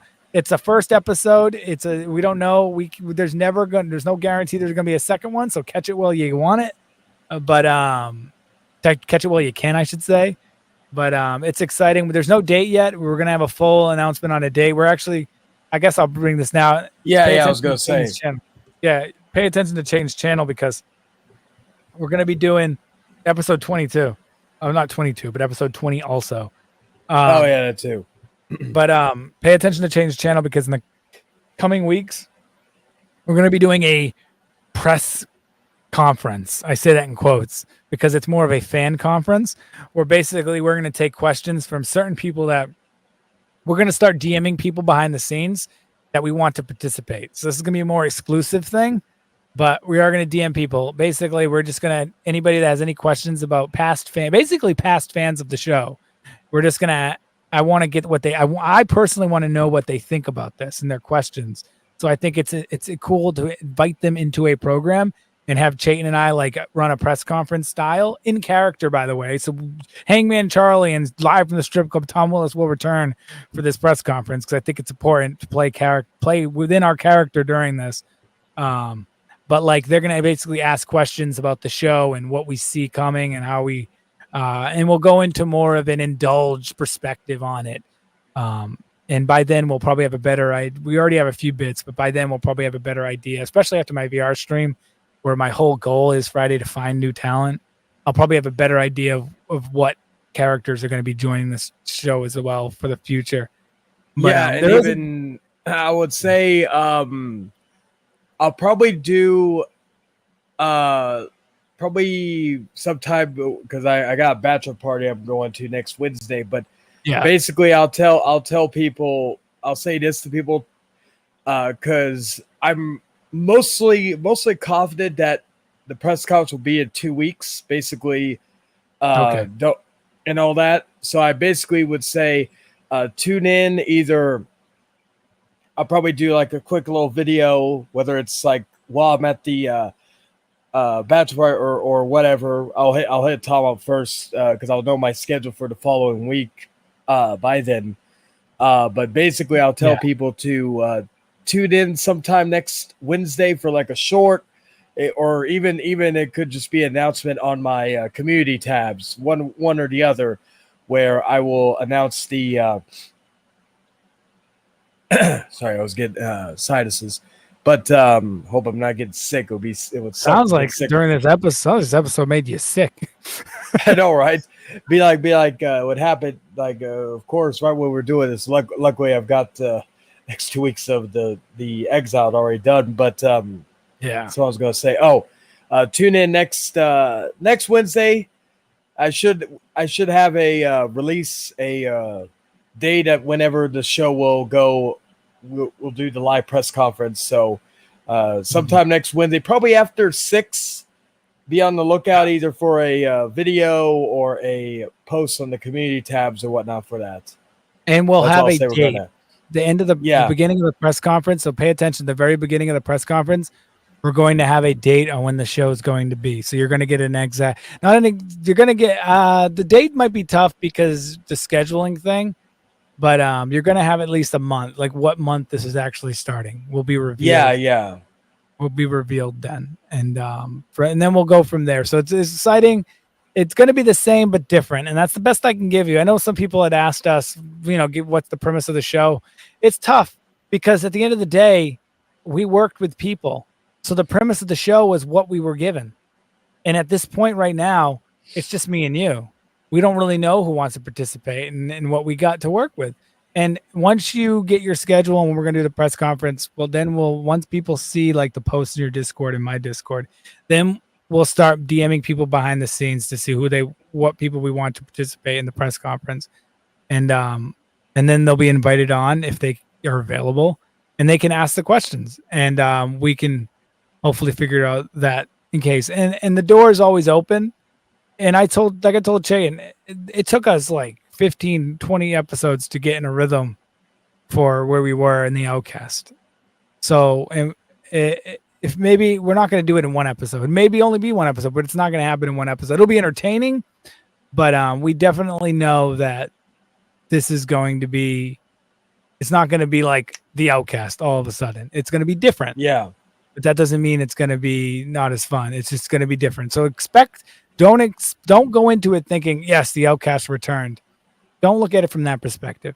The perspective that you should go into it looking at is Tom and Chayton are working on something together again. So let's see where this goes. That's how you should be looking. That's a fair way to look at it. Exactly. And I believe we are past the 4-hour mark. Look at that. Like we planned it. Yeah. But I think we're going to end it there. Plus, again, I don't know if it's just the voice or whatnot. I don't know what's going on with me right now, but yeah. It sucked. Not used to talking this long. Although we only reacted though. You really didn't talk that long. Yeah, that's what I was gonna say. But yeah, I said hopefully I said especially since this week it's gonna be busy because Memorial Day weekend. But is there anything else you want to? Yeah, I wanted to add. So thank you for asking. The people were asking me, even you asked me, well, did I see or will I be reacting to the Sony press conference? Yes, during my stream on Friday. I will dedicate time during that 5-hour stream to do a live reaction of the Sony press conference. I already seen that they announced a few things. I've been spoiled on a few things. I seen the Spider-Man. I seen a clip of the Spider-Man trailer, and I seen that Assassin's Creed is returning back to the medieval ages, which I'm all for. So I'll basically give my not without spoiling anything, but I kind of go. I think it was Dreamcast guy or RGTA 5. One of those two. He kind of nailed it. One of them nailed it, where it says 20 minutes of it was fantastic, and then 40 minutes was just filler. That's basically my because I watched basically while I was on my way to get because I had to get a new Switch and go pick up an SD card and an order for 4K Steelbook. So I had to. So basically, I was watching on the bus while I was on my commute, and yeah, but I am excited. Those last 20 minutes got me excited basically for the fall lineup because I was kind of worried because we've not really heard too much about what's coming out in the fall. So especially since Call of Duty is like bringing a new entry, so one of the yearly guaranteed fall franchises, we didn't, so yeah, that's true. So yes, but yeah, I had to give me a new one because my old one had the dreaded Joy-Con rift. I got me a used because I'm not like I have a Switch. I have a Switch inside of my computer. That's my Switch. I'm not buying a Switch. Not from what I hear how Zelda runs. I have a Switch, mind you, but I'm not using it. I'd rather play on my computer, which is terrible. Nintendo, do better. The fact that I can get games to run better on my fucking computer than you can on the piece of hardware, that's a problem. I shouldn't be able to emulate games better than the actual hardware that's meant to run them. Should not. Oh yeah. Like I still have not done the Nintendo Switch membership, or not the membership, but the Nintendo 64 deal. So I'll probably do it next month. Or when I get paid on my next check, because they finally gave me an incentive because they've added more stuff to make the $50 plus it's a year, $50 a year with the Game Boy Advance stuff and even with the N64 stuff. So that I will be doing on my next check. The only thing I got me recently, because there wasn't really any big sales. Like the only thing the only thing I really got was Carl Flores, the Gunslinger and Dying Light Platinum Edition. I was like, fuck it, because that was like $10 for 2 games and all that. Yeah. So yeah. But with that, we are going to end it here. While my voice is still intact for the most part. But thank everybody for watching. Thank you to Tom for coming in and sticking around for 4 hours. Yes. Well, then, thank you. This is almost as long as our first conversation on the phone. I know, right? I know. But there you go. Yeah, thank you for having me. But yeah, so definitely check out Tom's video on Friday, and as well as the Exiled Outcast episode 6 at 7 p.m. Central Standard Time on Friday as well. The links of all that and the link to Tom's Twitch is in the chat, and I will probably put in the description of this video later on. But with that, this has been the House of Chayton and, of course, Cypress TV, Tom, and we bid you adieu. Take care, guys.